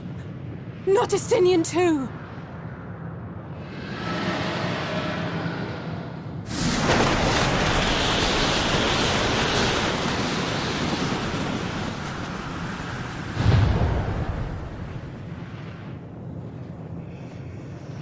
There's a wind.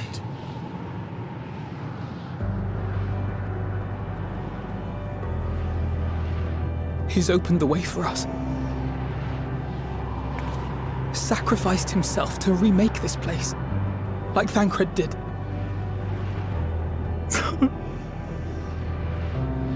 Oh, Alphino.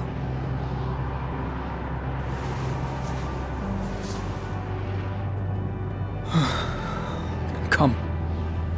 Let us follow the wind. It will not lead us astray. He would not.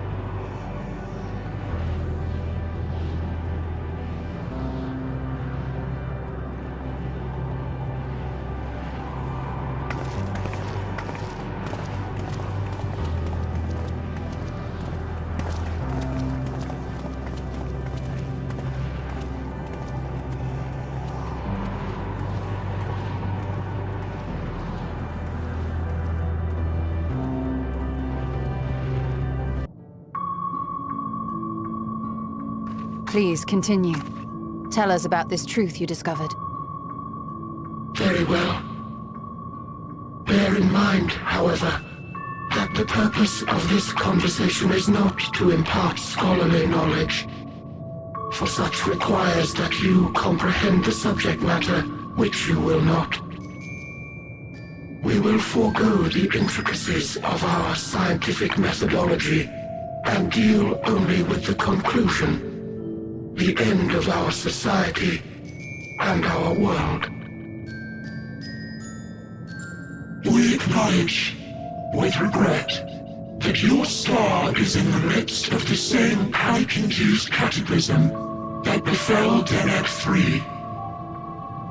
As such, in order to avoid causing undue distress, we will refrain from explicitly stating how much time you have remaining.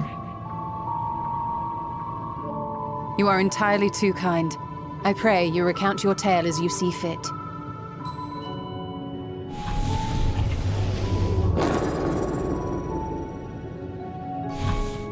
In the beginning, the universe was but a tiny particle. Then suddenly, this particle began to expand. Having remained entirely in the bounds of your star, the phenomenon may be difficult for your kind to grasp. But this expansion has since continued unabated. Speculating that the universe could not grow indefinitely, we sought to learn what might occur, and made a worrying discovery. the stars will continue to spread apart, as will their finite thermal energies. Eventually, all heavenly bodies will grow cold and freeze. No new stars will be born, and the universe will enter into an eternal ice age.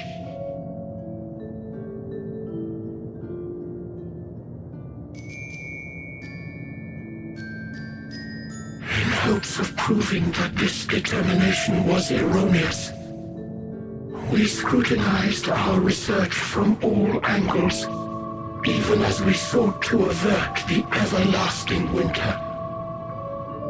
The endeavor proved fruitless. So infamously so, in fact, that it became synonymous with vain effort.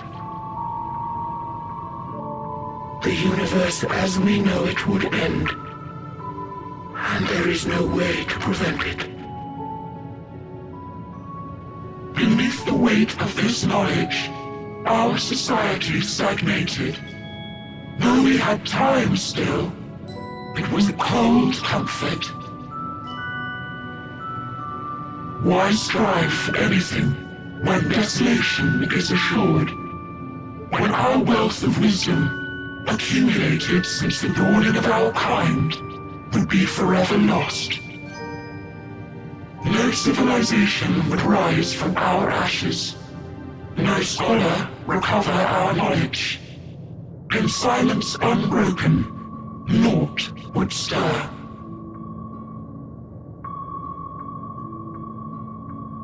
Intellect was once our pride. Overnight, it became our shame. Our works, monuments to futility. Immortality, our greatest invention, became a source of suffering. Rather than suffer on, many chose to unmake themselves by means of etheric exsanguinators.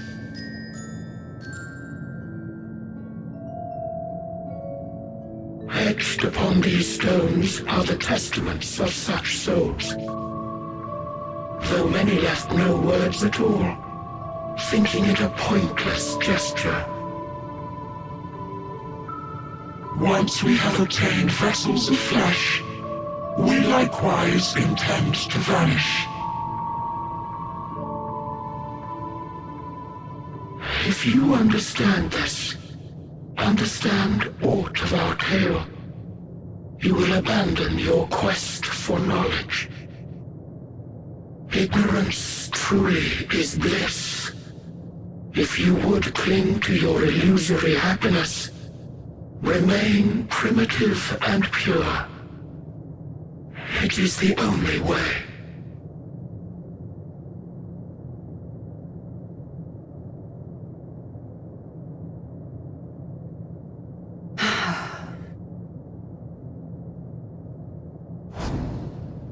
So that's your story.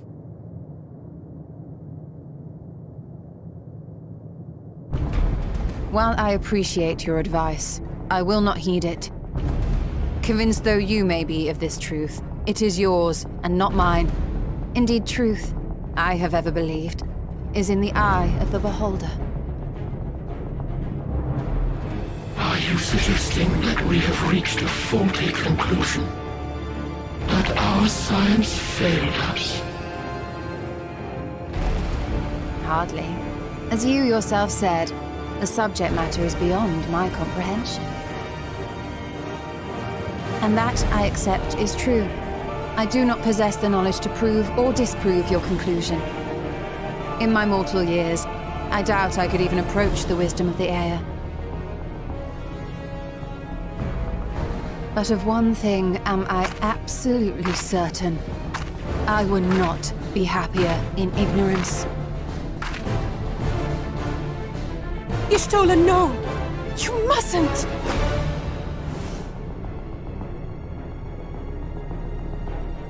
The most important lesson I've learned is that learning isn't simply passing one's eyes over words. Nay, 'tis when understood for oneself that knowledge attains its true value. This is what has sustained me, driven me onward in joy and wonder, in anger and sorrow.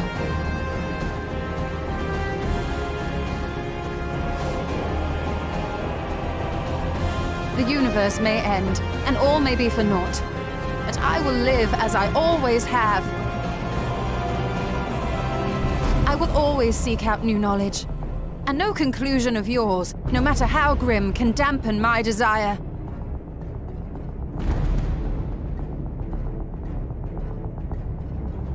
I suppose it is only to be expected. Their feeble minds cannot fathom the terrifying gravity of it. But worry not. We consider it our duty to enlighten you, and we will not stop until you grasp the full extent of our despair.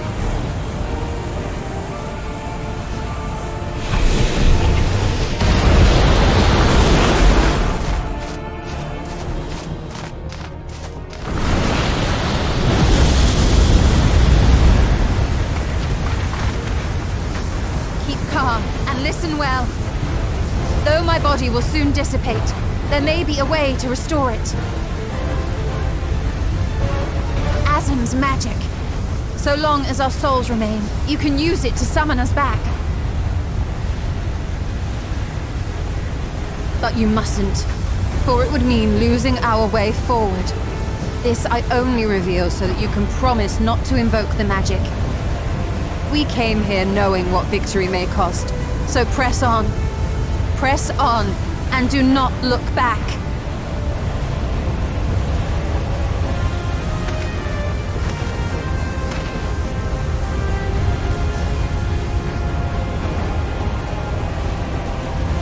I shall join thee. As subterfuge is not required, thou shalt not suffer for mine absence. Riange. My resolve hath never been as strong as thine. Full oft have I wavered in my decisions, and afterwards been stricken with regret. In spite of this, I may still stand with my comrades, supporting them as they attempt the greatest of feats. This truth I have learned in the course of our journey. And many though my shortcomings may be, I may also claim to excel in prophecies. My studies, into which have granted me the flexibility of mind needed to bend this malleable reality.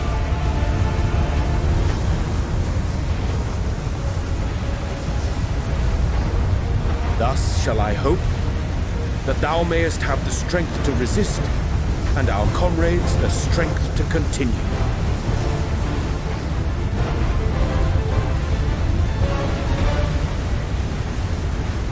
With you to urge us on, how could we possibly fail?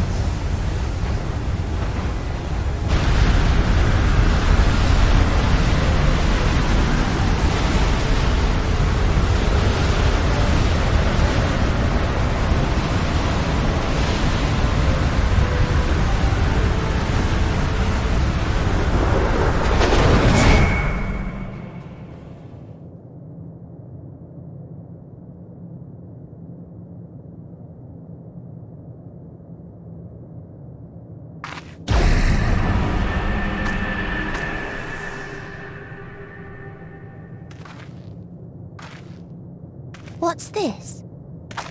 An extinguished civilization. Rekindled.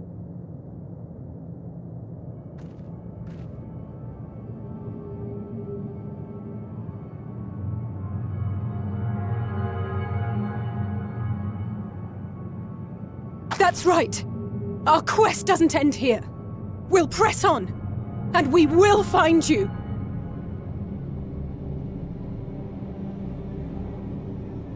There. That's where you'll find me. Is that another star?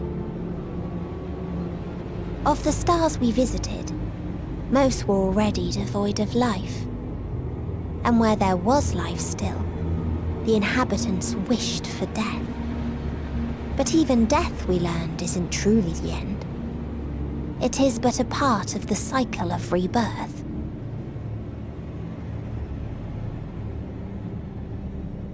Souls return to the star, or in its absence, a larger flow. And eventually they are reborn, alive again, to know suffering anew. True salvation lies not in dying. It lies in not being born. This is the gift I would give to you, to all life on beautiful Aetheris. To that end, we created an egg wherein life cannot quicken. That dead sun. Attain it if you can, before your friends' emotions fade away, along with their protection.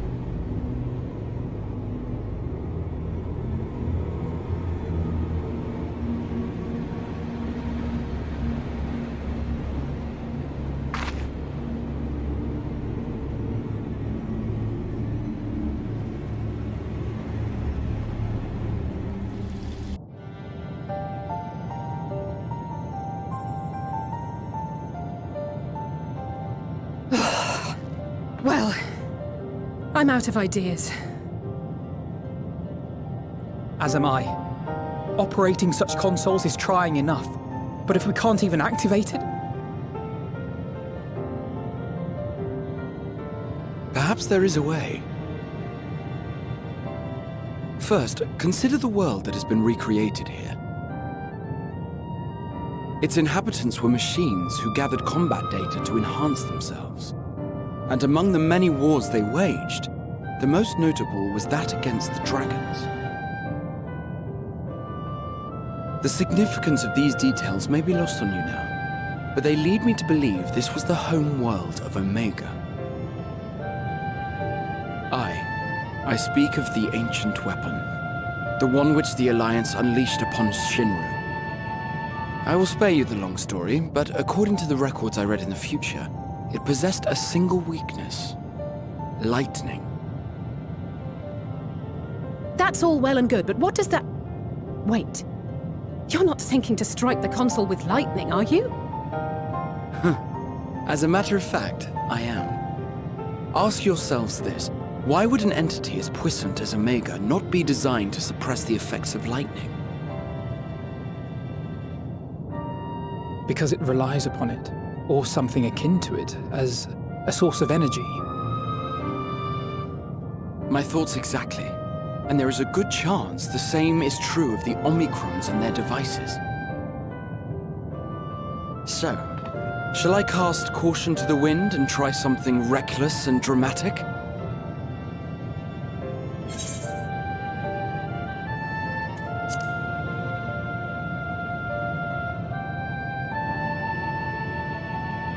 Very well.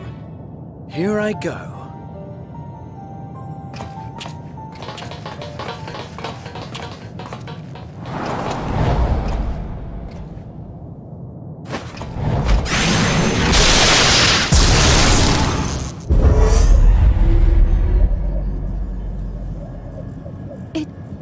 It worked!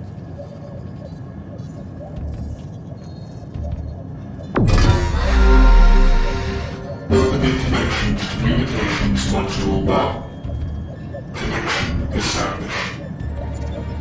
Transmission. Strategic Matrix Sigma 1 now online. As a primary strategic matrix, you may address me as Sir. Checking for new communications. None found. All units, please maintain current state. End transmission. Closing connection. Wait! We have questions for you! Of late, no mission orders have been issued. Why not? Has there been some manner of trouble? Reply. The Extended Operations Unit is yet to determine guidelines for future assignments. All strategies are calculated directed, devised, and actioned in accordance with said guidelines. In the interim, all citizens are directed to maintain a state of combat readiness. End reply. Awaiting query.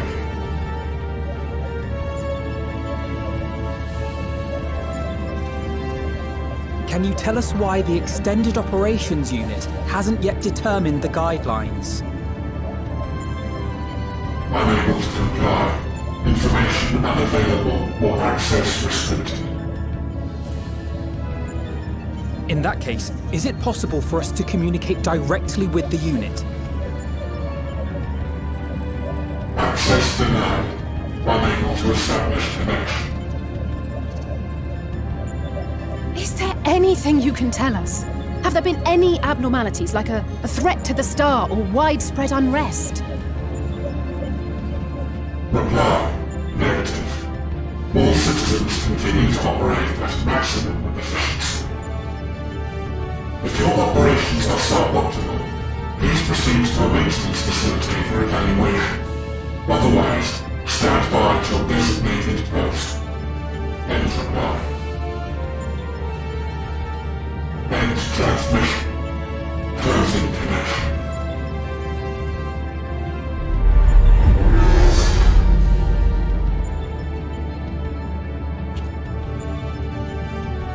I could activate it again, but I doubt it would be productive. What do you think? If all the Omicrons really were running as efficiently as it claimed, then I doubt they were hoping for life here to end.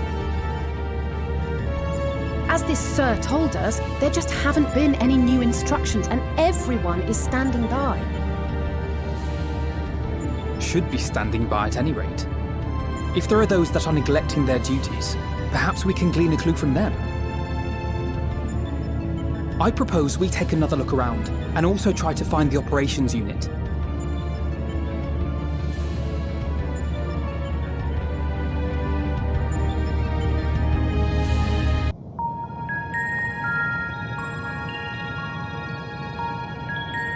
As you have surmised, I am part of the shared intelligence of Stigma 1. It was my charge to determine the optimal path to achieving our prime function. This body had been abandoned by its former owner and lay unused. I took it and abandoned my own, and with it, my duty. May we ask why you did this? From what we gather, it seems to be a personal matter.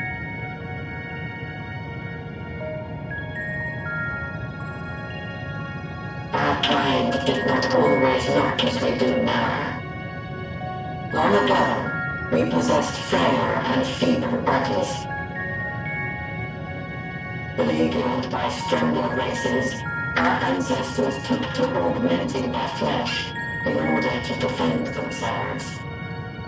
What began with limited parts eventually spread to the whole body, and at last, a means was discovered to convert the mind into data, rendering even the brain obsolete. Such complete mechanical beings were called the Omicrons, and by their might, we came to reign supreme over the star.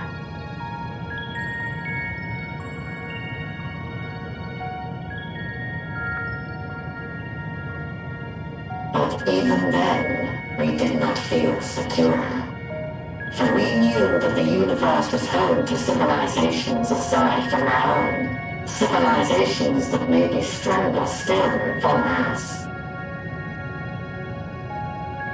Rather than risk becoming the subjugated, we chose to become the subjugator.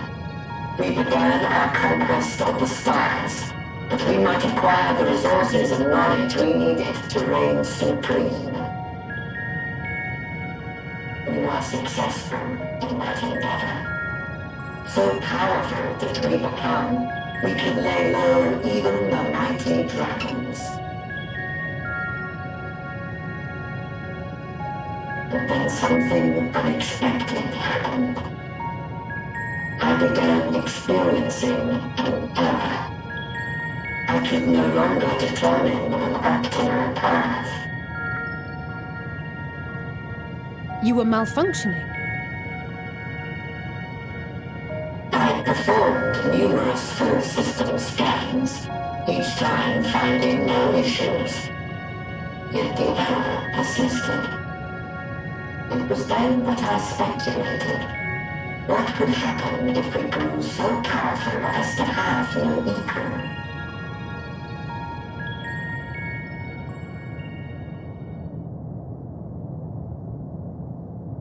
To become stronger was essential to our existence.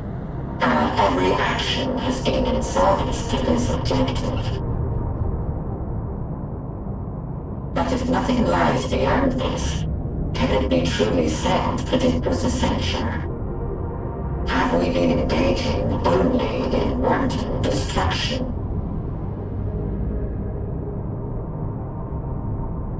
You could find no threat to justify your purpose.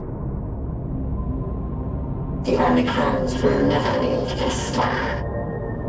They will stand by until their reserves of energy is spent, for I have no path to offer them.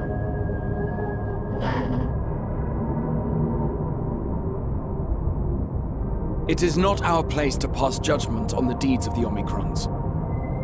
But surely, this does not have to spell the end of your people. With your power and knowledge, the possibilities are endless. Why not seek out a new purpose?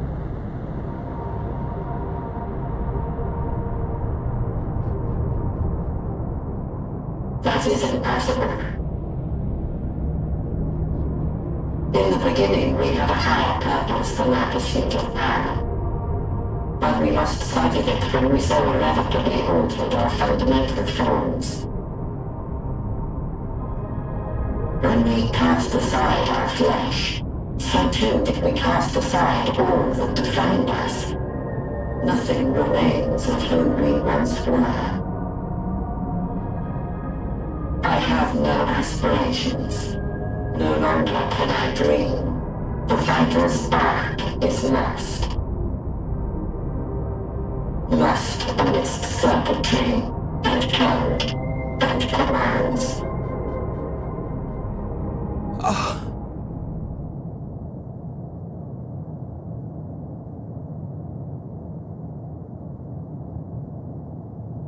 I believe I know how to overcome this despair. The words are ready in my mind, but ere I speak them,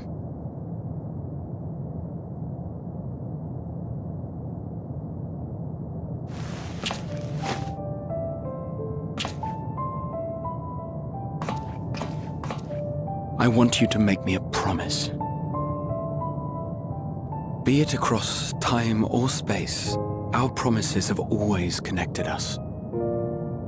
And so I ask that you indulge me once more, that this won't be the end.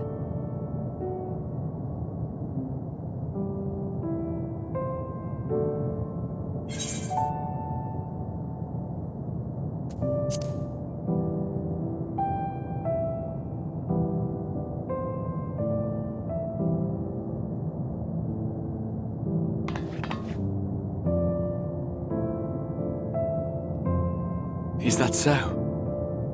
In that case, I won't hold back.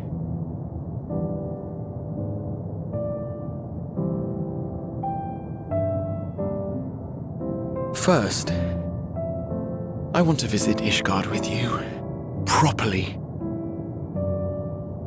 We scarcely had time to look around last time. I should like it very much if you could show me the sights. Next, you must regale me with your greatest adventures, in the places where you lived them, if possible. I may have read about all your deeds, but there is no substitute for a first-hand account. And last but not least, a new adventure together, unlike any we've experienced before. We'll travel the lands, cross the seas, and take to the skies upon the eternal wind, and it will be marvelous. It will.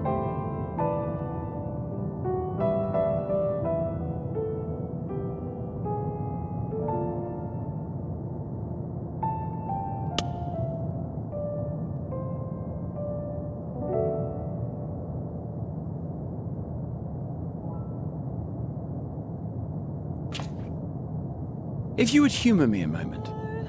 When we awaken each morning, how can we prove that we're the same individual who retired the night before? Through the remembrance of past events, we might say. We have our memories, yet there are times when we forget or recall incorrectly. What of our bodies, then? It is the same one, we might say, yet technically speaking, as living beings, our bodies are constantly changing. It will never be as it was at an earlier point in time. Our souls are no more immutable. On our star, people are known to inherit the souls of others, yet they are decidedly different beings. For my part, I've subjected my totality to much and more. I've made my body into an extension of a tower, blended my soul and memories with those of another self. And each time I would ask myself, what is it that makes me, me? Were you able to determine an answer?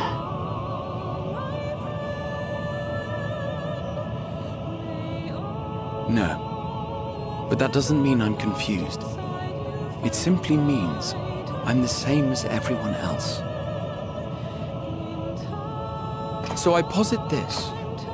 Who we were need not describe what we now hold in our hearts. Whatever came before, what matters most is the present. For me, that is being here with my friends, full proud of how much we've grown together. So I urge you to not give up. Heed your heart's desire and hope that the future you long for shall be realized. I cannot. We cannot. We cannot understand desire, nor comprehend hope. We do not know how to create such things. We are not unlike, you and I. I too have struggled to find the courage to express and embrace my wants. If you like, I will tell you a tale.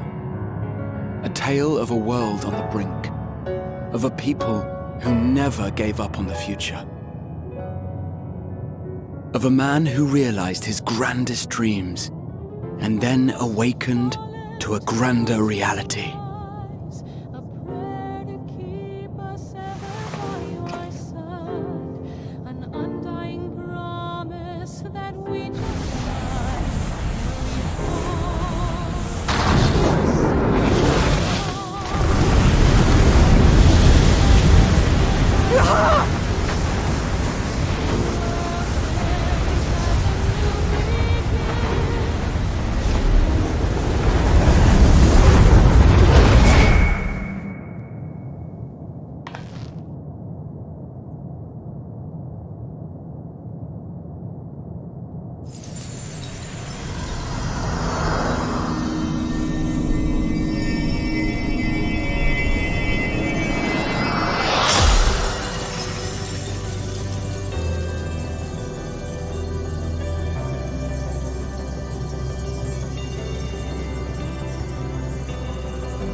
You idiot!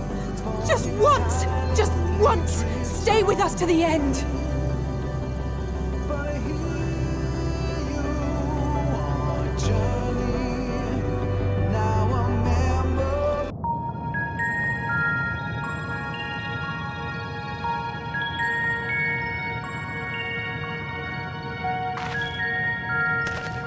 Did you find anything? No. This place is completely deserted. And I can't see how we're supposed to move on from here. Neither can I. It's quite the quandary. There are no denizens to bar our path, yet there is no way forward. For another mystery, we did find signs of very recent life. You'd swear everyone just vanished into thin air.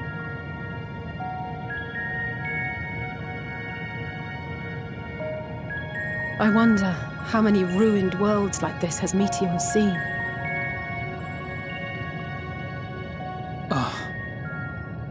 Could it be? Yes. Yes, I believe I may have puzzled this out. Despite how it appears, it's no different this time. There is someone here who has wished for this ruin.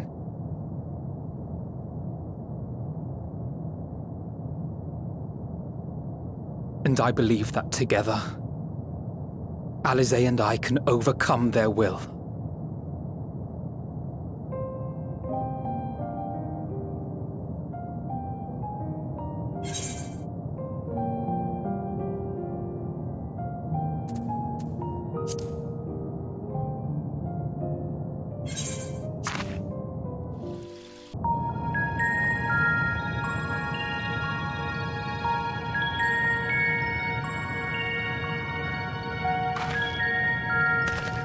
Did you find anything? No. This place is completely deserted. And I can't see how we're supposed to move on from here. Neither can I. It's quite the quandary. There are no denizens to bar our path, yet there is no way forward. For another mystery, we did find signs of very recent life. You'd swear everyone just vanished into thin air.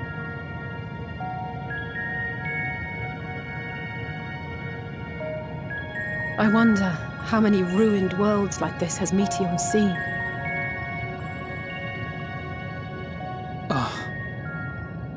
Could it be?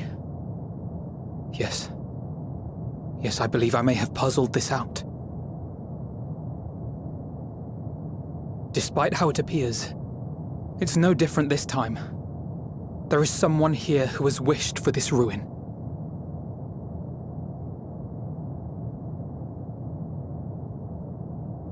And I believe that together, Alize and I can overcome their will.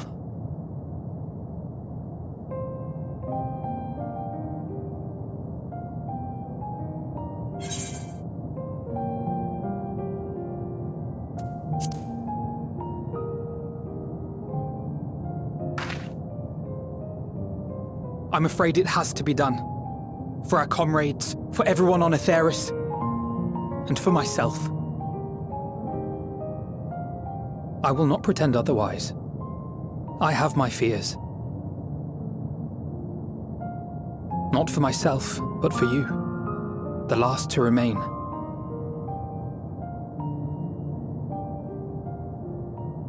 You are no stranger to carrying the burden of others. But I can only imagine how heavy the weight would be this time.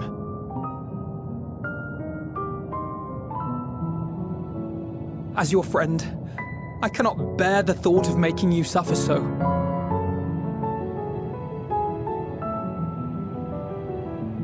Then why suggest such a thing? It's too much to ask of anyone, even her. Why must she be the one? Why must she fight alone?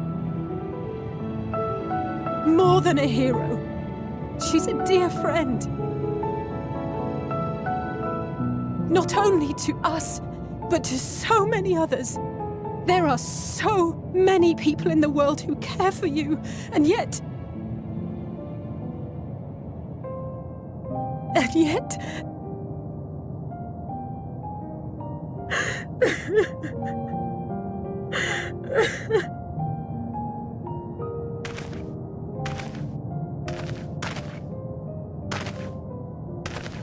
Alize, I have an idea. Given the nature of this realm, it may be possible to do more than unbar our friend's path. We might also pave her a new one.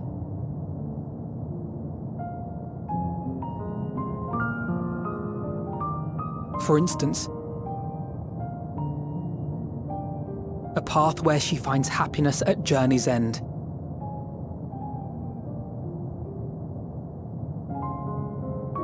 This much, I think we can believe with the utmost conviction, no matter how deep our despair.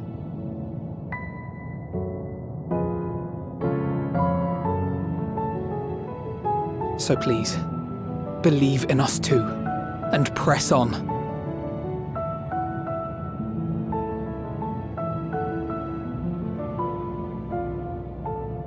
Thank you. What are you? If the plan's decided, then let's not dally.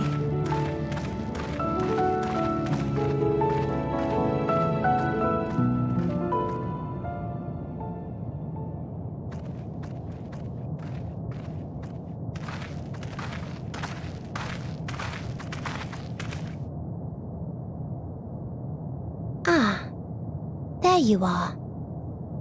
It was as I said, was it not? It was. We couldn't find anyone. But this place isn't entirely deserted, is it? You are here.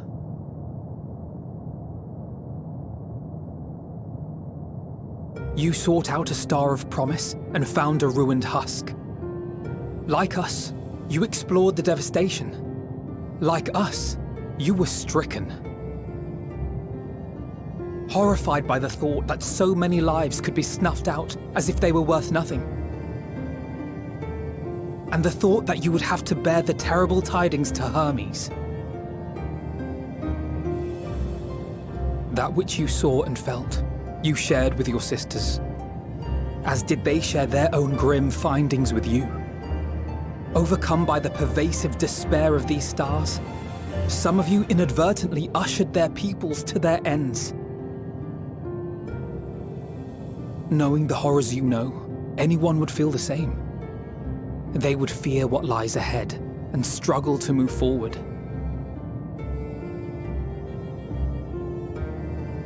Fear? I had forgotten that such a thing existed. So focused have I been on shepherding despair. If you can remember, then you can still face and overcome your own fear.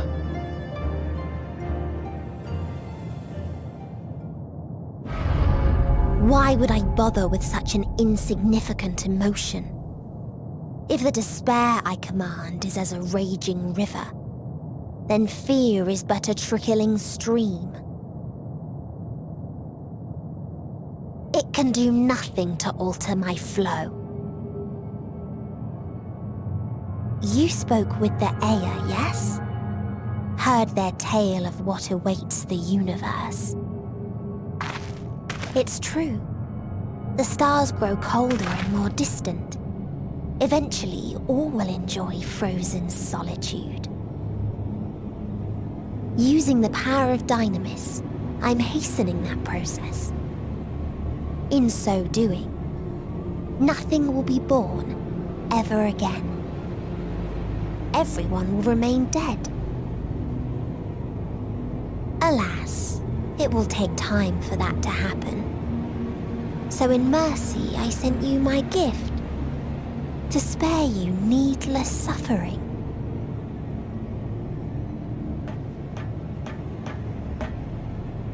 Don't worry. Even if no living witnesses remain to mark the event, I'll make certain that Atheris has a proper end.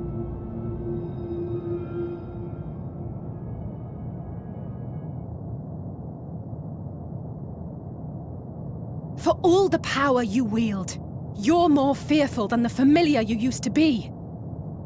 That Meteion feared simply to move forward, but your fear is such that you've given up on everything.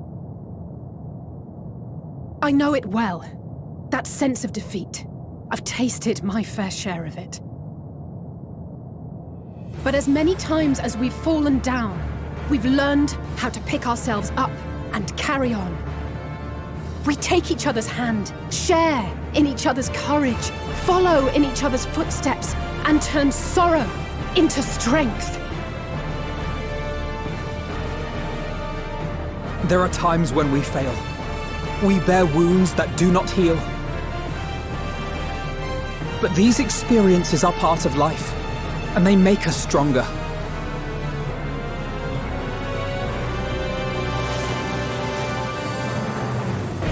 We rise, fall, and rise again.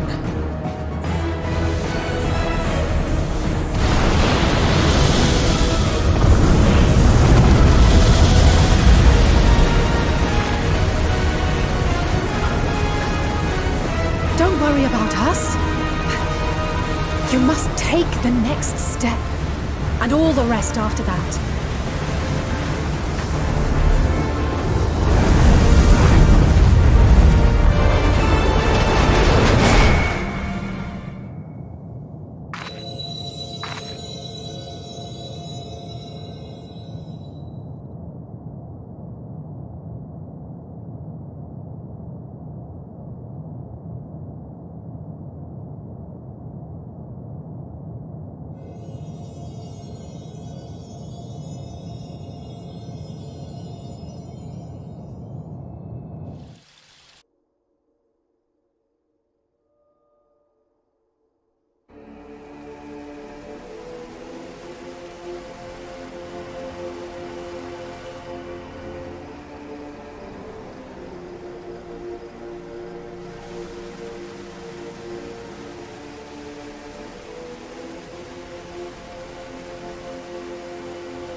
Please, please, oh, please let them all be safe.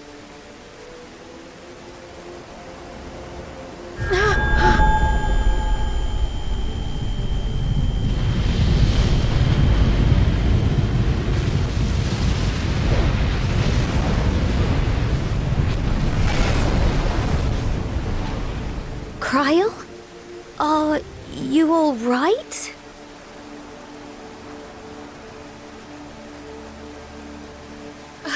It's nothing. Just a headache. They'll be fine. I know they will.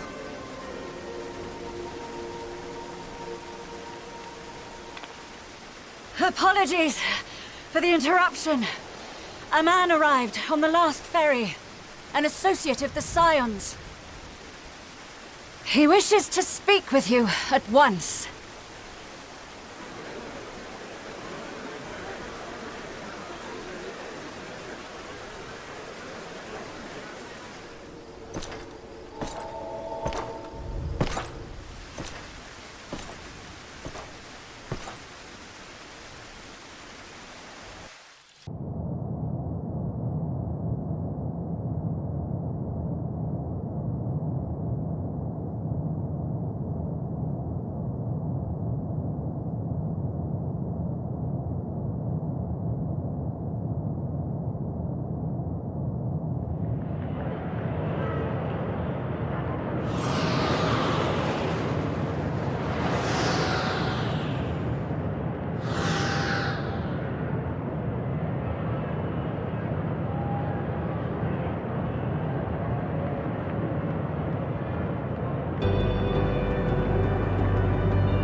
Here the path ends.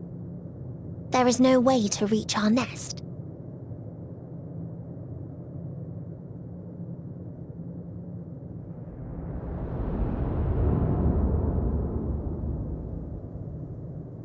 I told you. Resignation and acceptance reign in this place. The rejection of life by those who came to curse it. Those whose dreams were unfulfilled, whose prayers were unheard, whose labors were unrewarded. Hope cannot deliver you unto hopelessness. Our refuge is beyond you. Always has it been. Such is the nature of this place.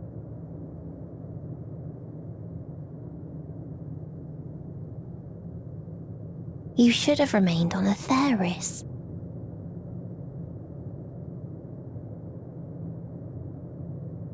struggle will avail you not, nor will it grant your comrades peace.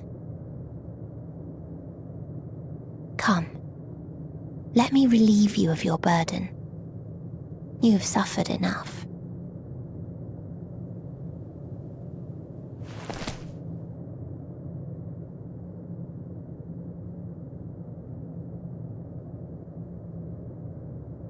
Asm's magic.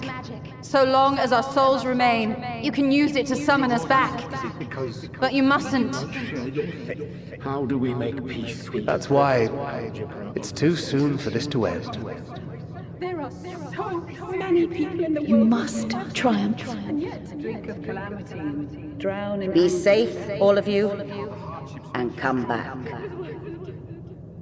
It was all I am ever grateful. I came to appreciate most about our star is that there remains so much we do not know. After all these years, Is this the answer I was hoping for? So long as we remember, our fates remain ours to shape. And Godspeed. Perhaps when our time comes to return to the star, we shall remember these few days we have lost. Do not squander it. The legacy I leave you.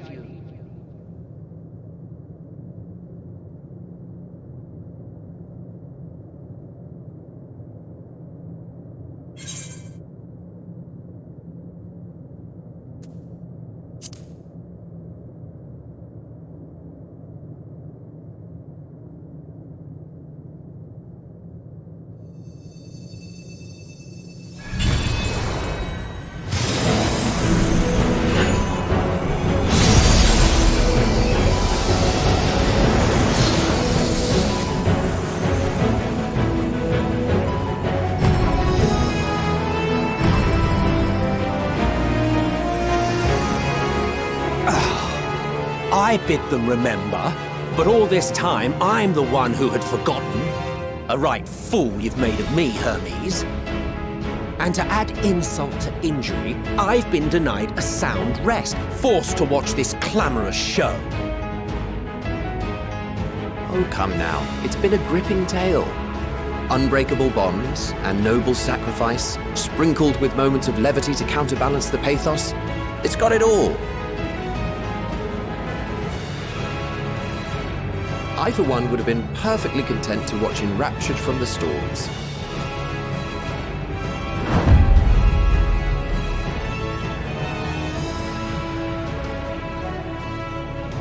But I won't say no to a bit part. What are you? Half-faded souls of the dead. Isn't it painfully obvious? Worry not. We haven't the power to defeat you, nor is it our duty to do so. Not anymore.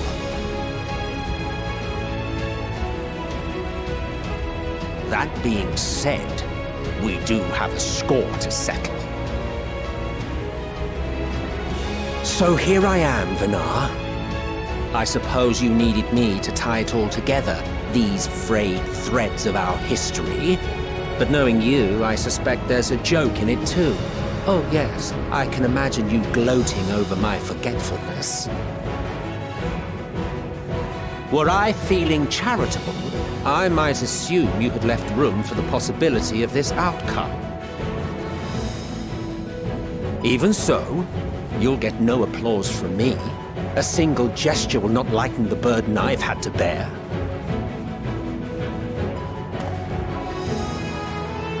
Still, you must be commended. Our methods would not have brought mankind this far. And so, as a show of respect to the last of us, I make this declaration.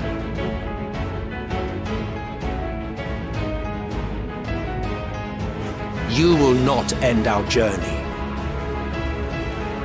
That is our answer. The answer of all lives of Atheris, past and present.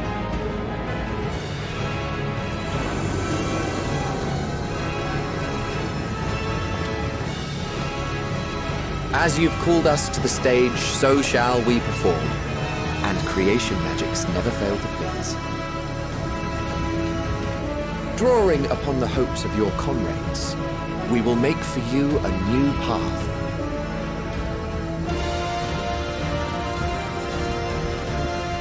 What form said path takes depends on you. So focus. Focus and envision that which rejects the claim that you cannot attain your goal.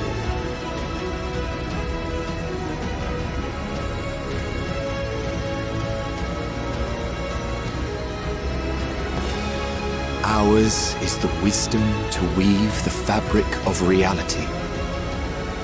Ours is the power to create.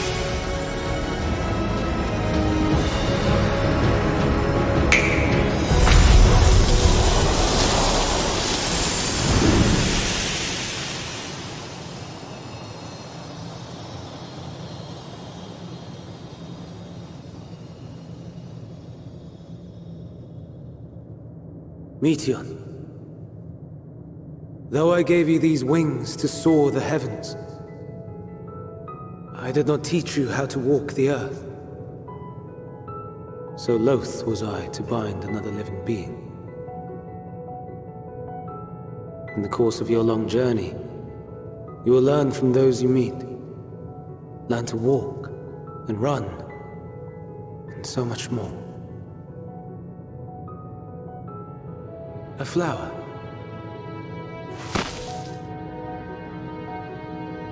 Yes. Upon your return, I will gift you a beautiful flower.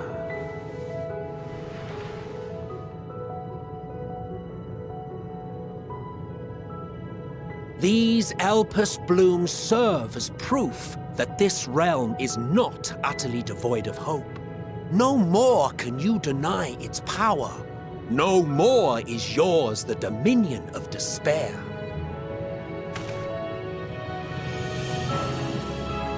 In case the practical implications were lost on you, your comrades no longer need fight their fight. So go on. Call them back to your side.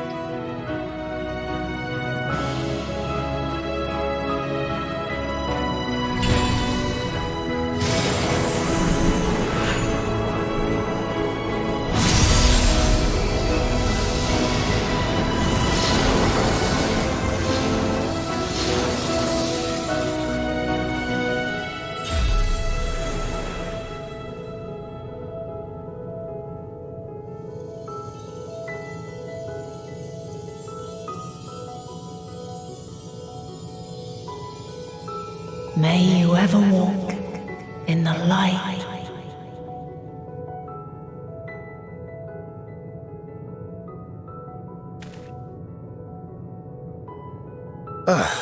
How disappointing. Not even a single scar in the making to brag about. You'll find a way regardless. Honestly, this is far more than any of us could have hoped for. Let us be thankful. Indeed. That we thus stand reunited is a gift. Let us not squander it, and see that we all return to Etheris. Aye. As soon as we've averted the final days. Good to see you again. Our heroic sacrifice paid off, I take it.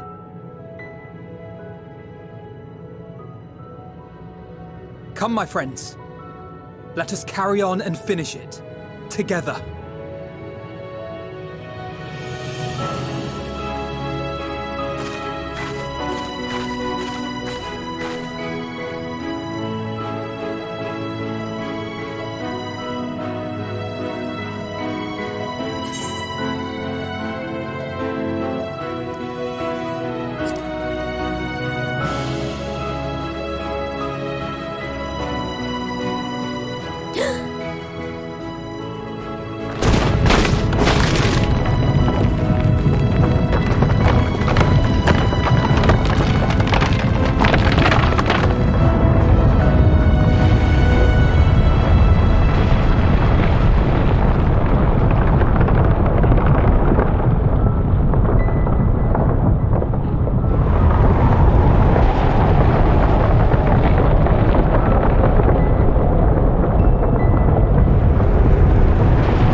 Can you hear me? The voice is within, crying in pain, wailing in sorrow, hurting. End it. Silence it. Silence our song of oblivion.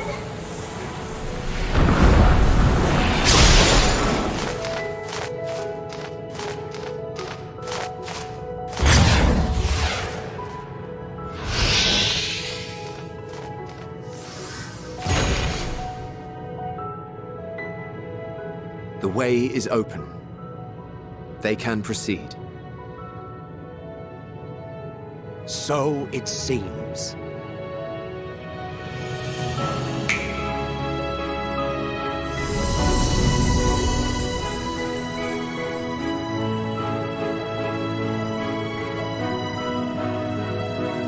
You're leaving?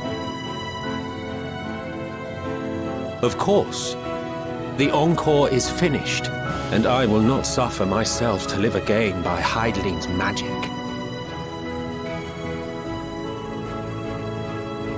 But more than that, the future you seek is not the past we loved. That is why we fought, and why I lost. But though you defeated me, my ideals are inviolate, invincible.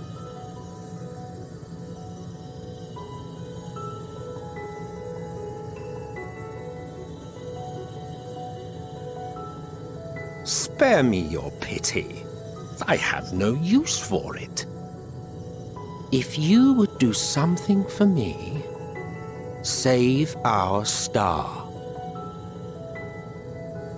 See this tale to a triumphant conclusion, and with elation in your hearts, bid the final curtain fall. Only then may it rise again, and a new tale begin, with new parts for all to play.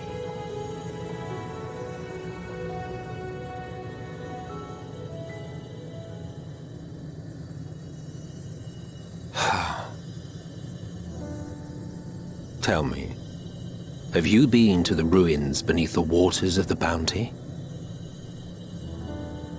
Or the treasure islands beyond the frozen waters of Blind Frost in Offerd's north? The fabled golden cities of the New World, the sacred sites of the forgotten people of the South Sea Isles? What about Mericidia, the southern continent?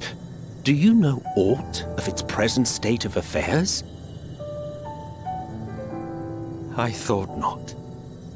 Even of your little Eorzea, you know precious little. The true identities of the 12, for instance. All of which is to say, expand your horizons, go forth and seek discovery. Some of the civilizations in the reflections will surprise you.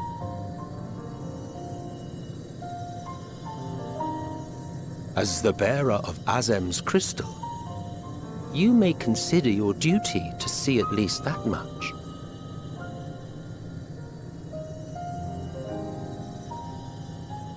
I certainly did.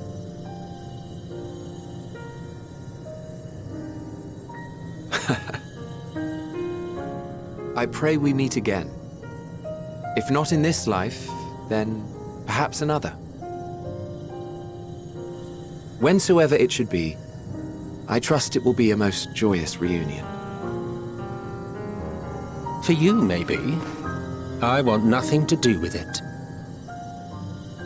Oh, don't be that way.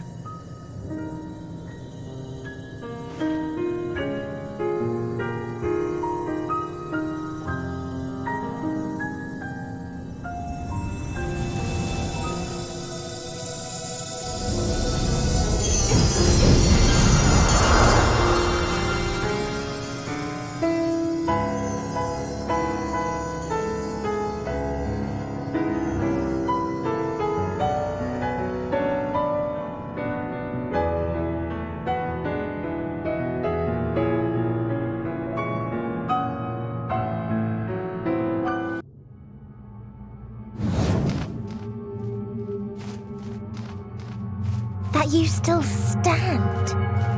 Your determination defies all reason.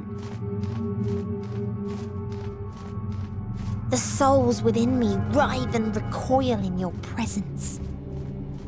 What must I do? What pain must I visit upon you to make you surrender to despair? No one is unbreakable. What pains one may weather may bring another to tears. But therein lies our strength.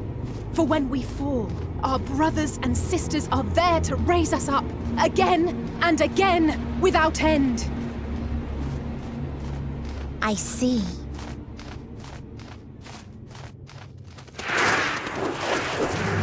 But no matter how much hope you give, ever will there be more despair.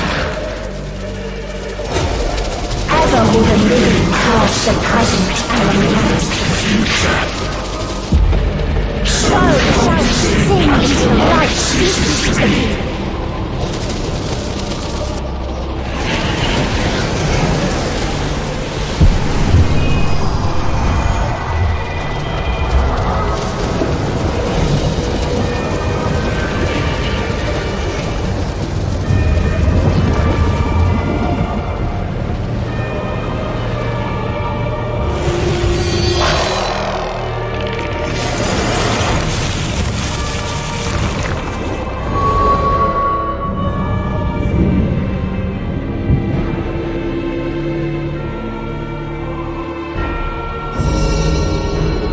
Seven hells!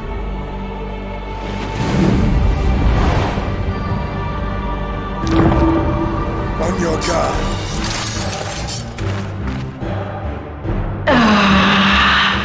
The rage. It rises. Rises.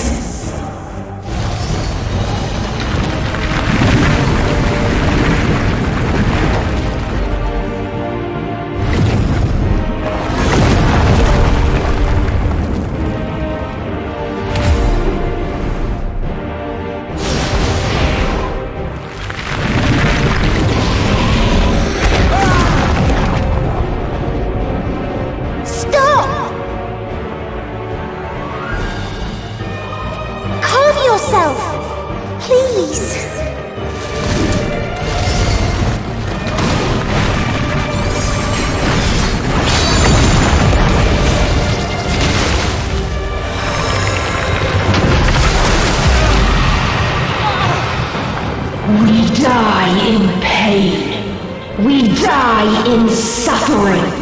Who are you to live? Who are you to hope?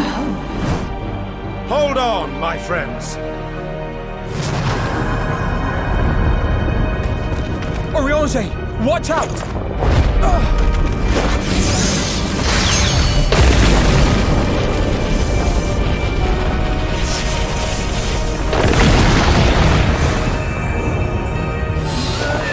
Alphino!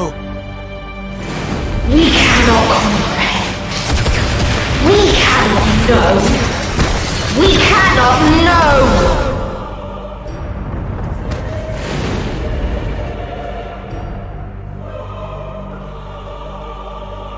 Don't, please! Don't do this to them! To yourself! Just one good strike.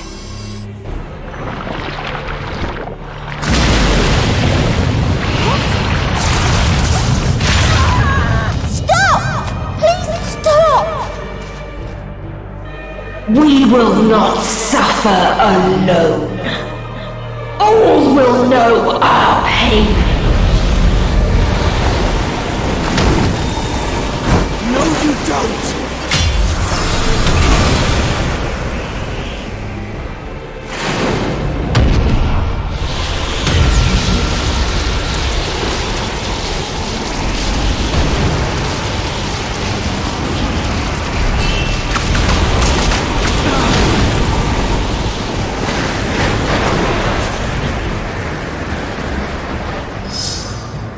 All are washed in ice, a frozen waste, forever silent.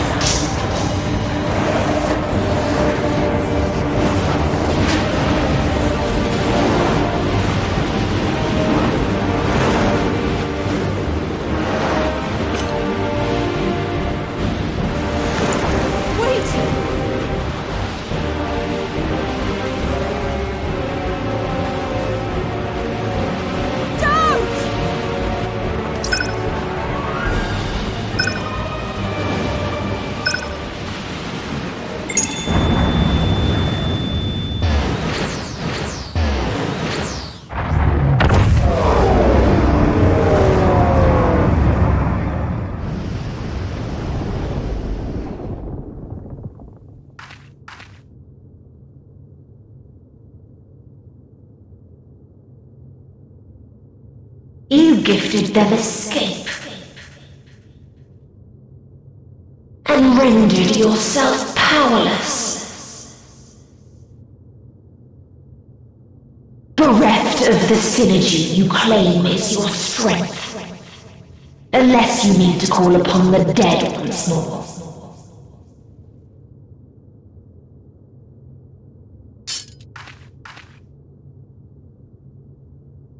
Defiant to the last, but you will be one with us ere long.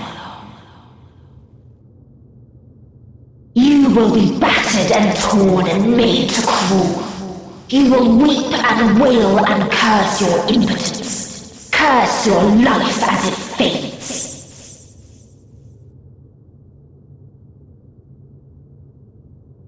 As we did, as we died.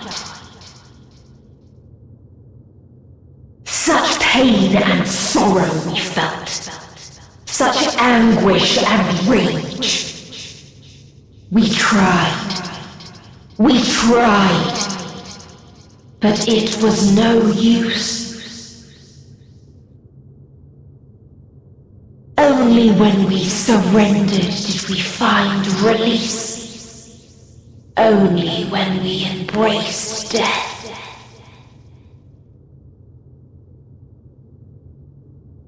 So join us in despair and embrace yours.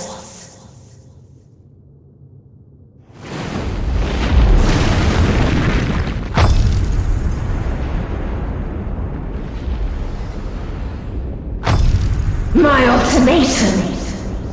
What is happening?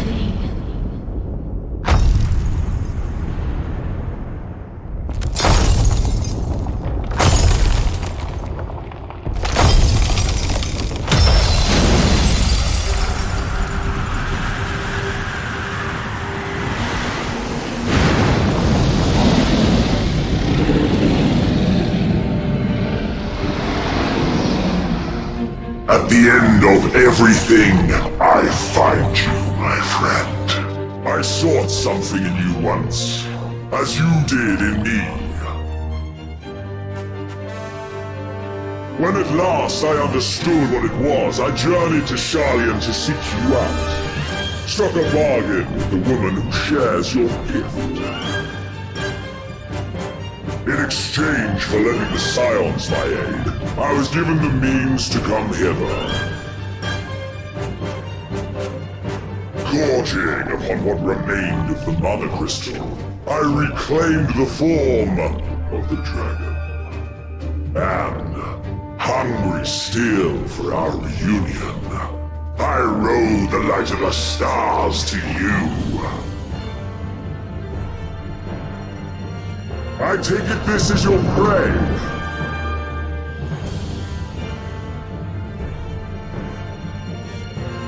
But why does it still live? Surely it is no match for you.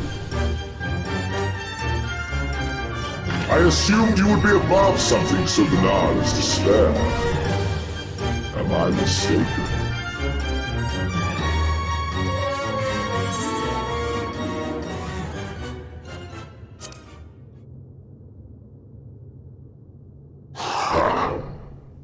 And I'd rather not give it.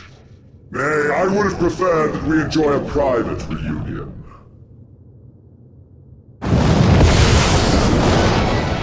So come! Let us dispense with this distraction, you and I!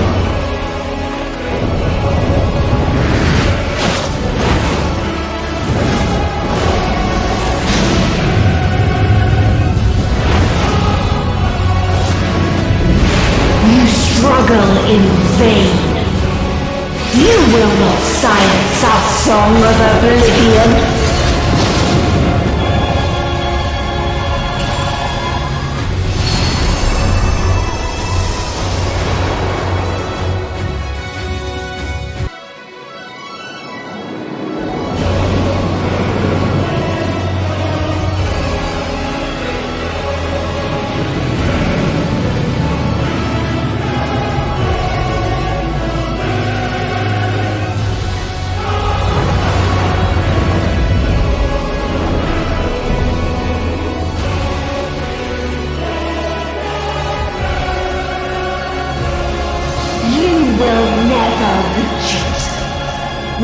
never reach the deliverance you seek.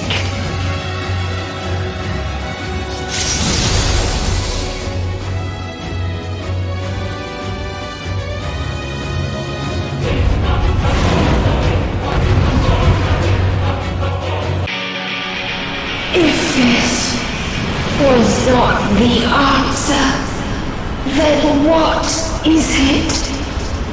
Where lies happiness?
No matter where we flew, there was only darkness and loneliness and pain. We couldn't find the answers Hermes yearned for. The answers he deserved.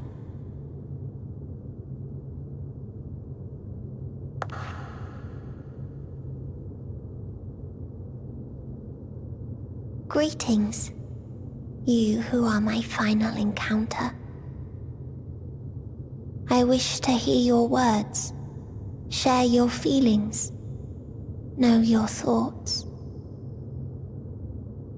May we please be friends?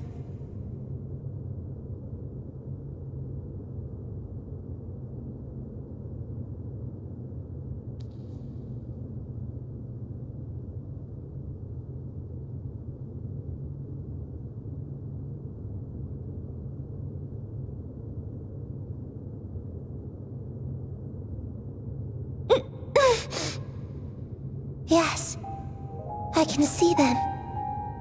The memories of a long, long journey. So many people. The thoughts of them overflowing in your heart.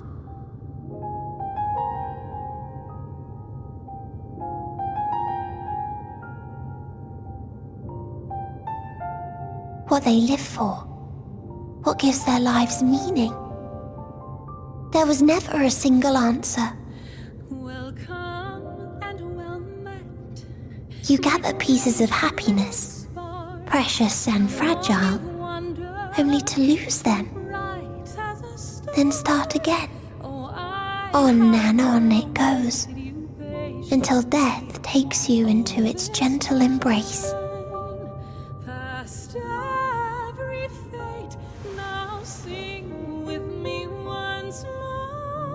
That which Hermes sent us to find was there all this time, on Atheris.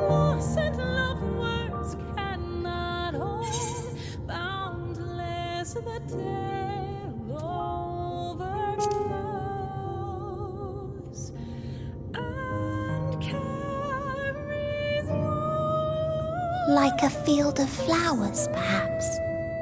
At first a single blossom, it spreads and takes on more colors. Thank you for guiding me here. To find these words at journey's end fills me with joy.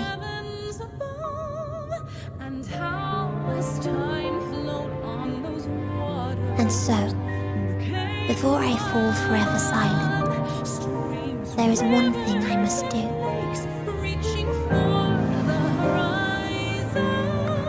No expression of regret will undo what my sisters and I have done. or restore what we have stolen. But if you would allow it, I would sing one last song. A song of the newfound joy that swells in my heart.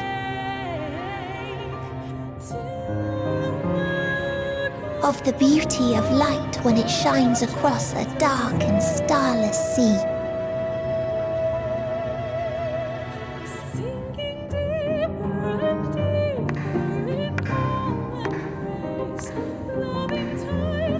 Of a dream that from the soil of worlds now lost to sorrow, life will spring forth once more,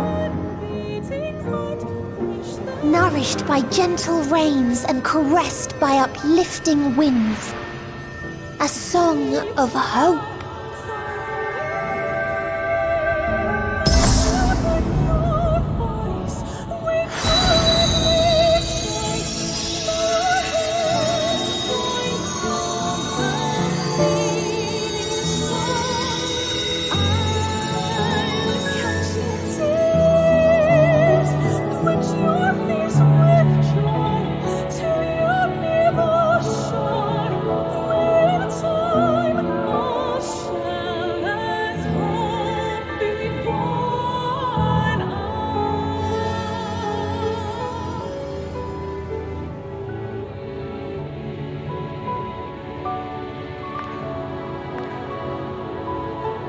One day, life will fill the universe again, and Hermes will see this and smile.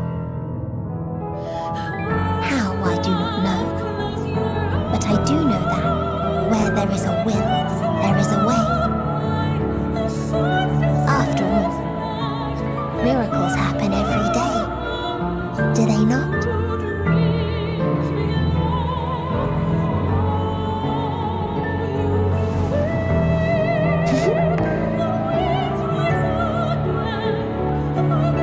I will create a path back to your ship, where your dear friends await.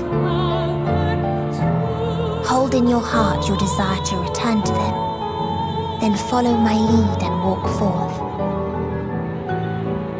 That hope will surely guide you true.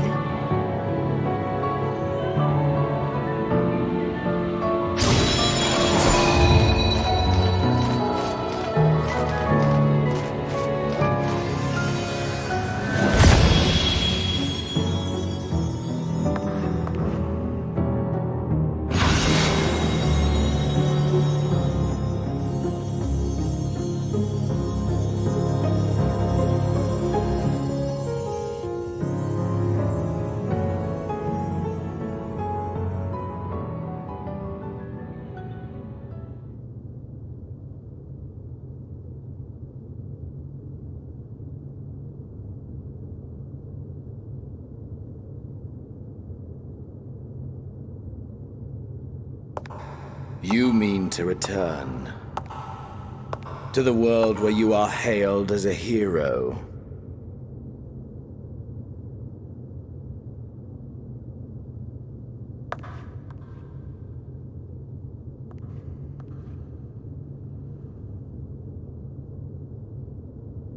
Hear me then. Not as a hero, but as simply you. As I learned in Alamigo, you are a formidable foe.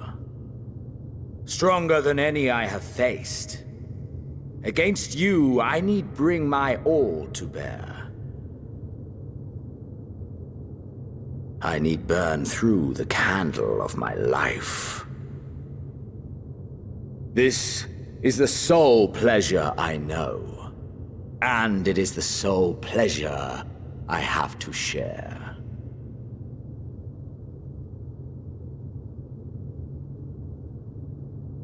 And so I come before you to issue challenge and offer singular bliss. If you wish to walk away, I will not stop you. You value life. You do not burn yours save for reasons you deem worthy. Reasons such as those which brought you here. The salvation of a world and its people. The motives of a hero true.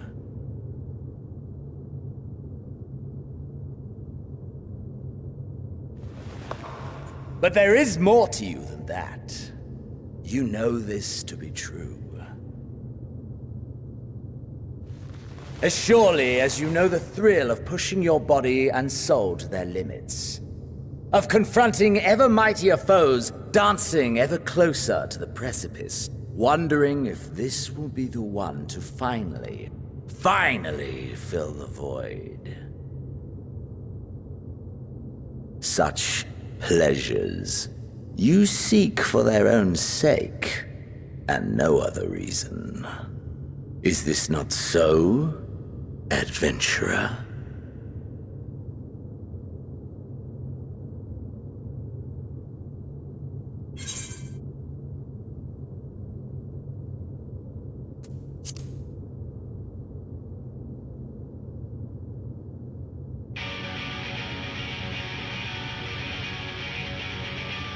Ha! Acceptance! At long last! The conflagration of our clash will scorch even the stars!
That I should lose again.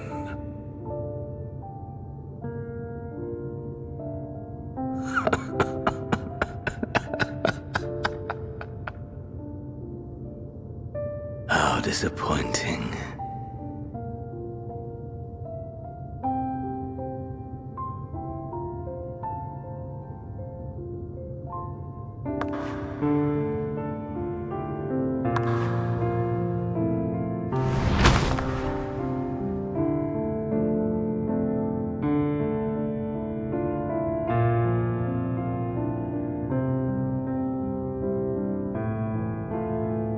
Never have I understood those around me, understood their obsessions.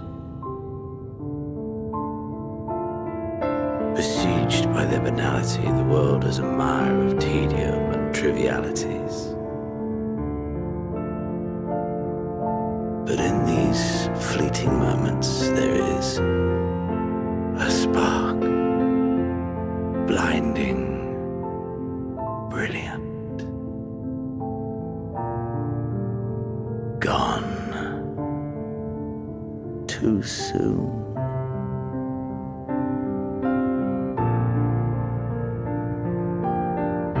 What of you, my mirror? Born into this world, bestowed name, bid to seek out strife and adventure.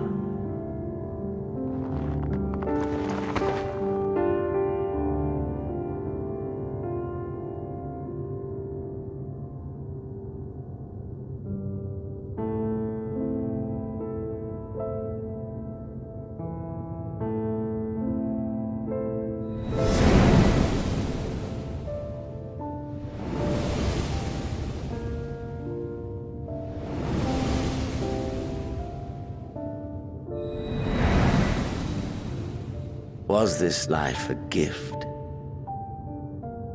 or a burden?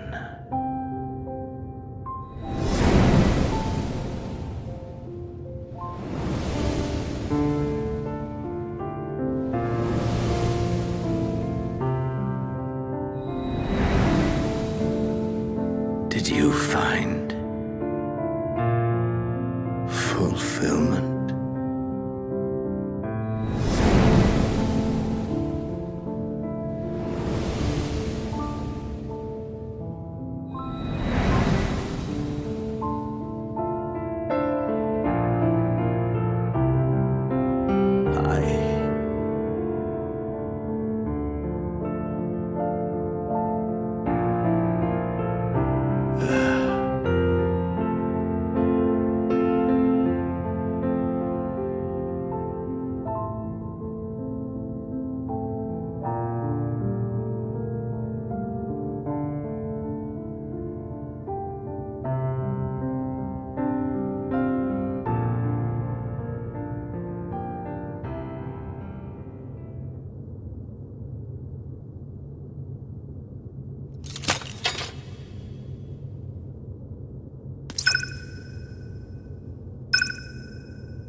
Can you hear him?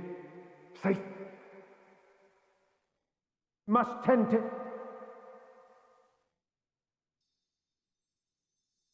Open your... Please. Someone, and... Please.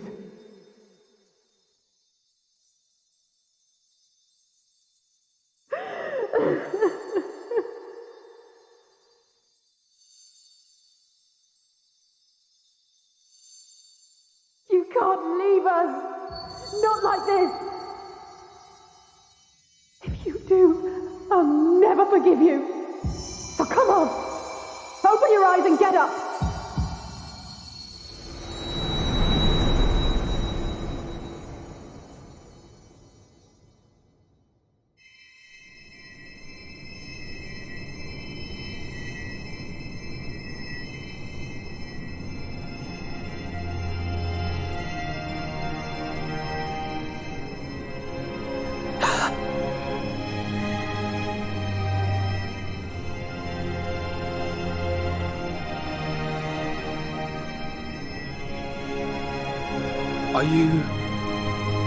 Are you with us?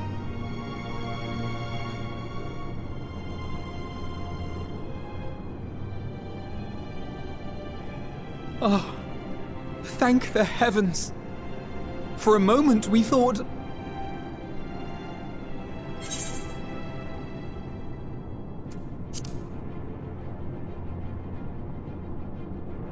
After what you've done, you're the last person to be asking that.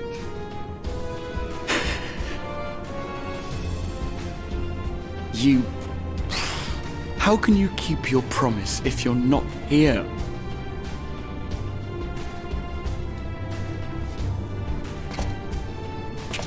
Another fine show you've put on, my friend. A fine show indeed. What were you thinking, fighting alone? Never do that again. My poor heart couldn't bear it. Put yourself in our place. If you hadn't returned, how do you think we would feel? And if that sounds harsh, it's because we care. We tended to thy wounds as best we could. But how is the pain?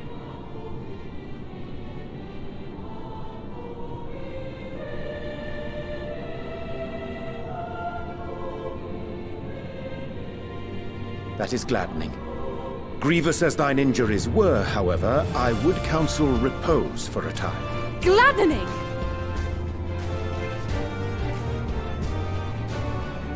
There's nothing gladdening about this! When Meteion appeared in here and told us that you were right behind her, we all got our hopes up. But you never came! And when you finally deigned to appear, you're within an ilm of your life! Damn you! Damn you for making us worry!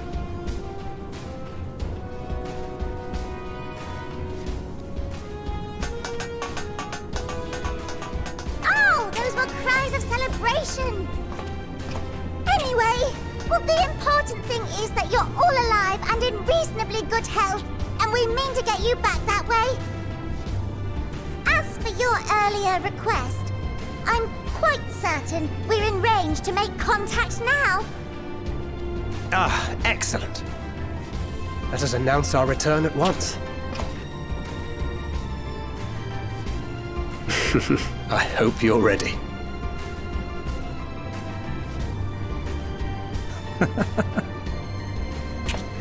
While you were unconscious, we set out from Ultima Thule, you see. Can you stand? If so, you may wish to see what's outside.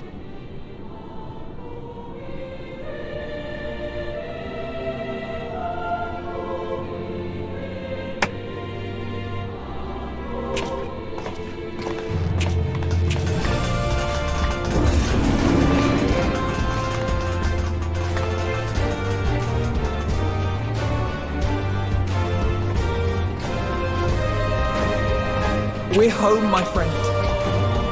We're home.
Is that?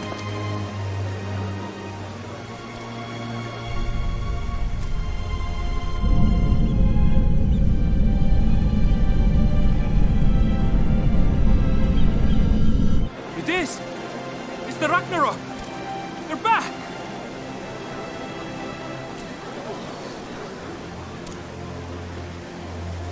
Thank heavens. Truly. They've done it! Welcome home.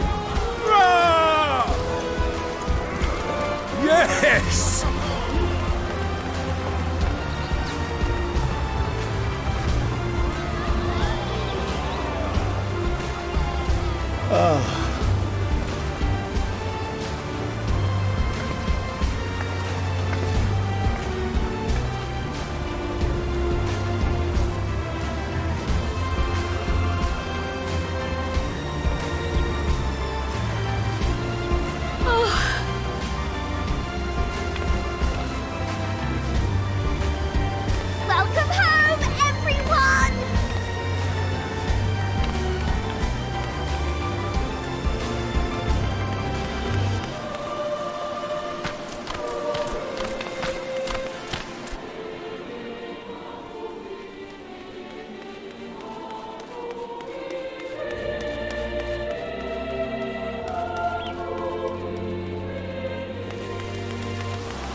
Dearest Mother, dearest Father, this letter will be the very last that I write to you from the Rising Stones.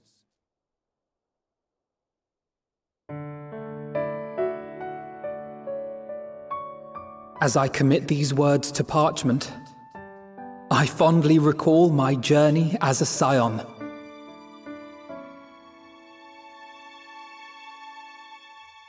From the time I first walked into the Order's former halls, to the time I set forth to forestall the final days.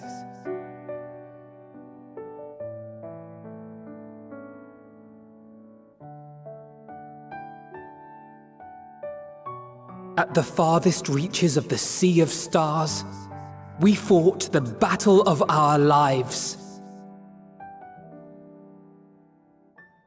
Fought against despair itself, a veritable maelstrom of it fed by the resignation that dwelled in the hearts of beings not so unlike ourselves.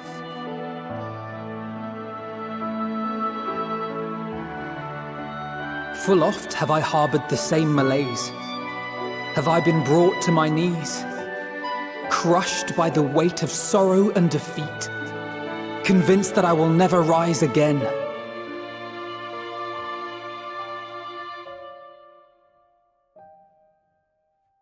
However, I have also known many moments of unbridled joy and happiness.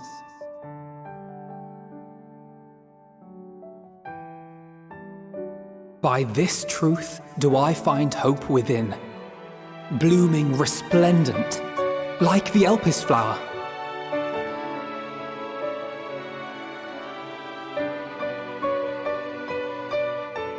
And thus do I endure. Do I look forward to creating more memories with my friends and loved ones.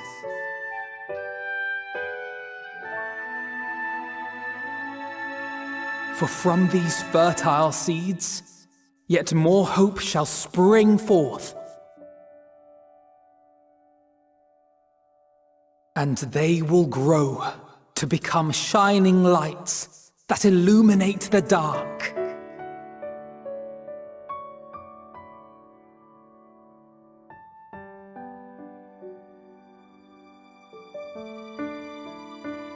Thus believing, I leave the rising stones behind, as will my comrades.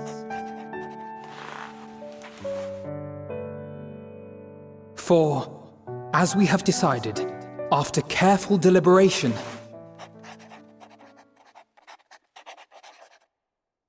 we are disbanding the Scions of the Seventh Dawn.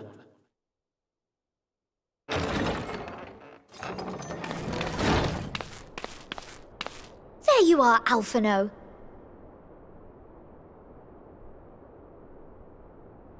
Everyone is already gathered in the foyer. My apologies. I'll be right there.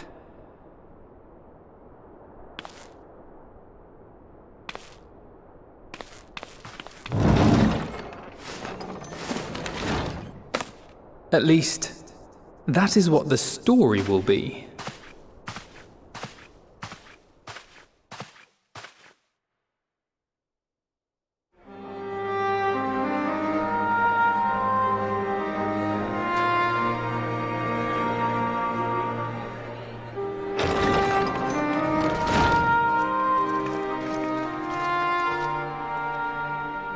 Sorry to keep you all waiting.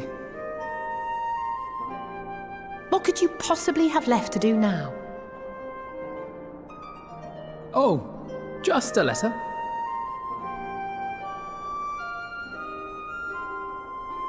I imagine it will be a while before we can gather like this again. So it must be, if we're to keep up appearances. From now on, it falls to the Grand Company of Eorzea and its allies to deal with the realm's crises. Meanwhile, we shall return to our erstwhile ways.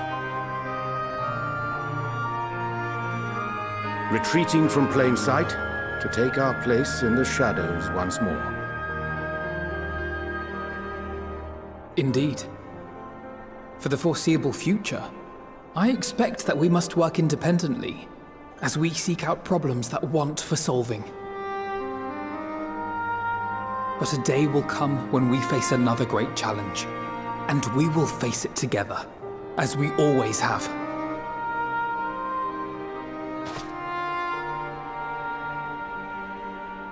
As much as I look forward to that day, I do hope it doesn't come anytime soon.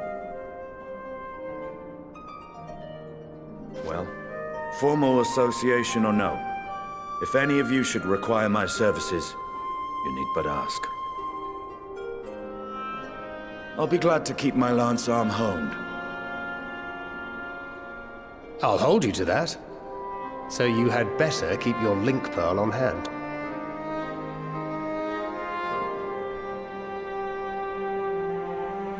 So you really mean to stay, Tataru? Oh, someone has to keep the Rising Stones in proper order. And even a super-secret organization requires a super-secret base of operations.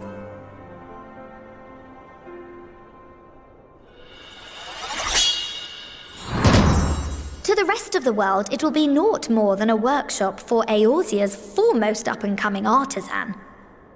If you thought our coffers were full to bursting before, just wait till I can devote myself wholly to the crafts.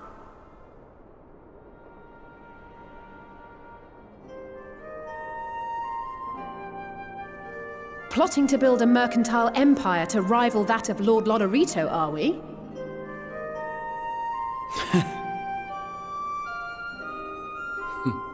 I, for one, look forward to your future successes, Tataru, as do I our next meeting.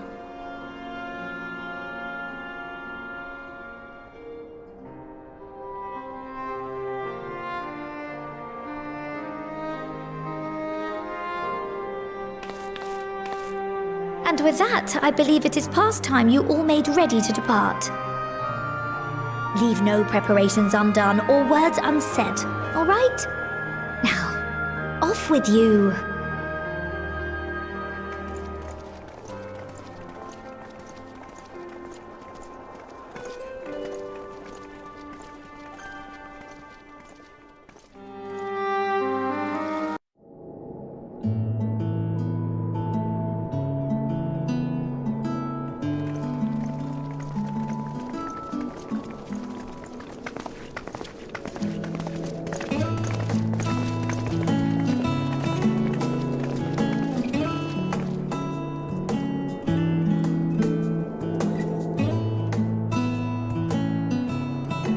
I suppose we're off to Garlemald then. Though we ought to speak with Lord Emmerich first.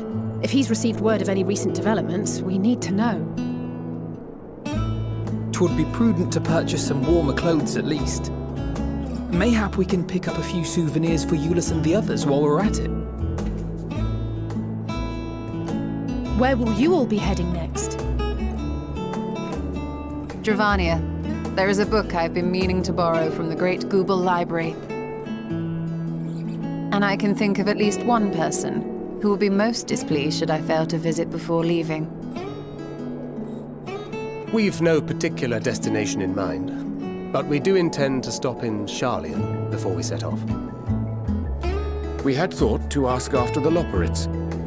I am curious as to how well those who chose to remain are adapting to their changed circumstances. Might we accompany you then? Raha and I were planning to return to the Baldessian Annex. Commissions have been piling up in our absence, and they must be dealt with ere we begin our work in earnest. Estinian, you will return to Rads at Han, will you not? Aye. For Vritra's benefit, though I've yet to hear the details. I may not stay long. I see. Then it is here the Scions at last part ways, each to some far-flung corner of the realm.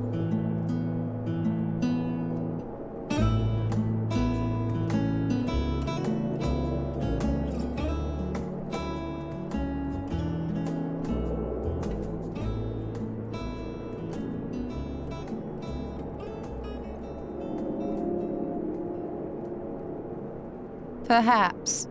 But I believe one of our number, a rather important one at that, has yet to divulge her plans.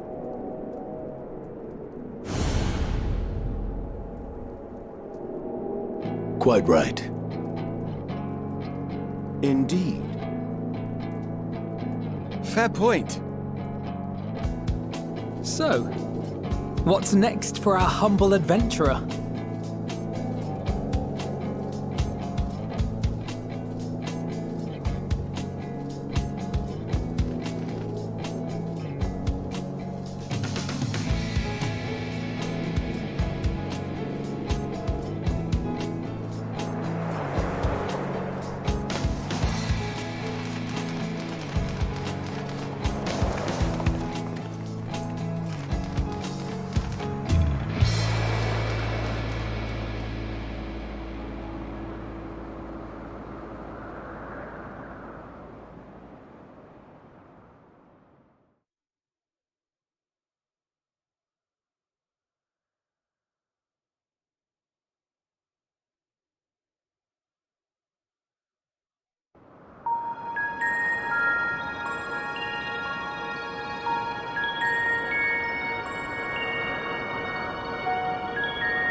The constancy of this place never ceases to amaze me.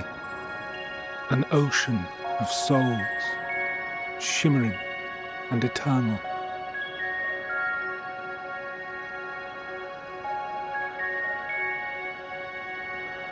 And yet, something stirs.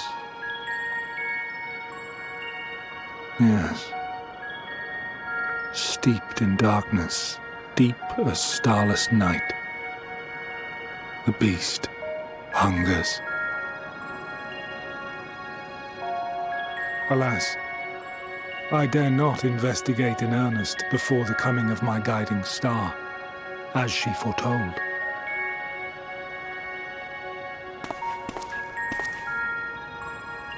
We shall descend to the depths, you and I, to confront the dread beast Pandemonium.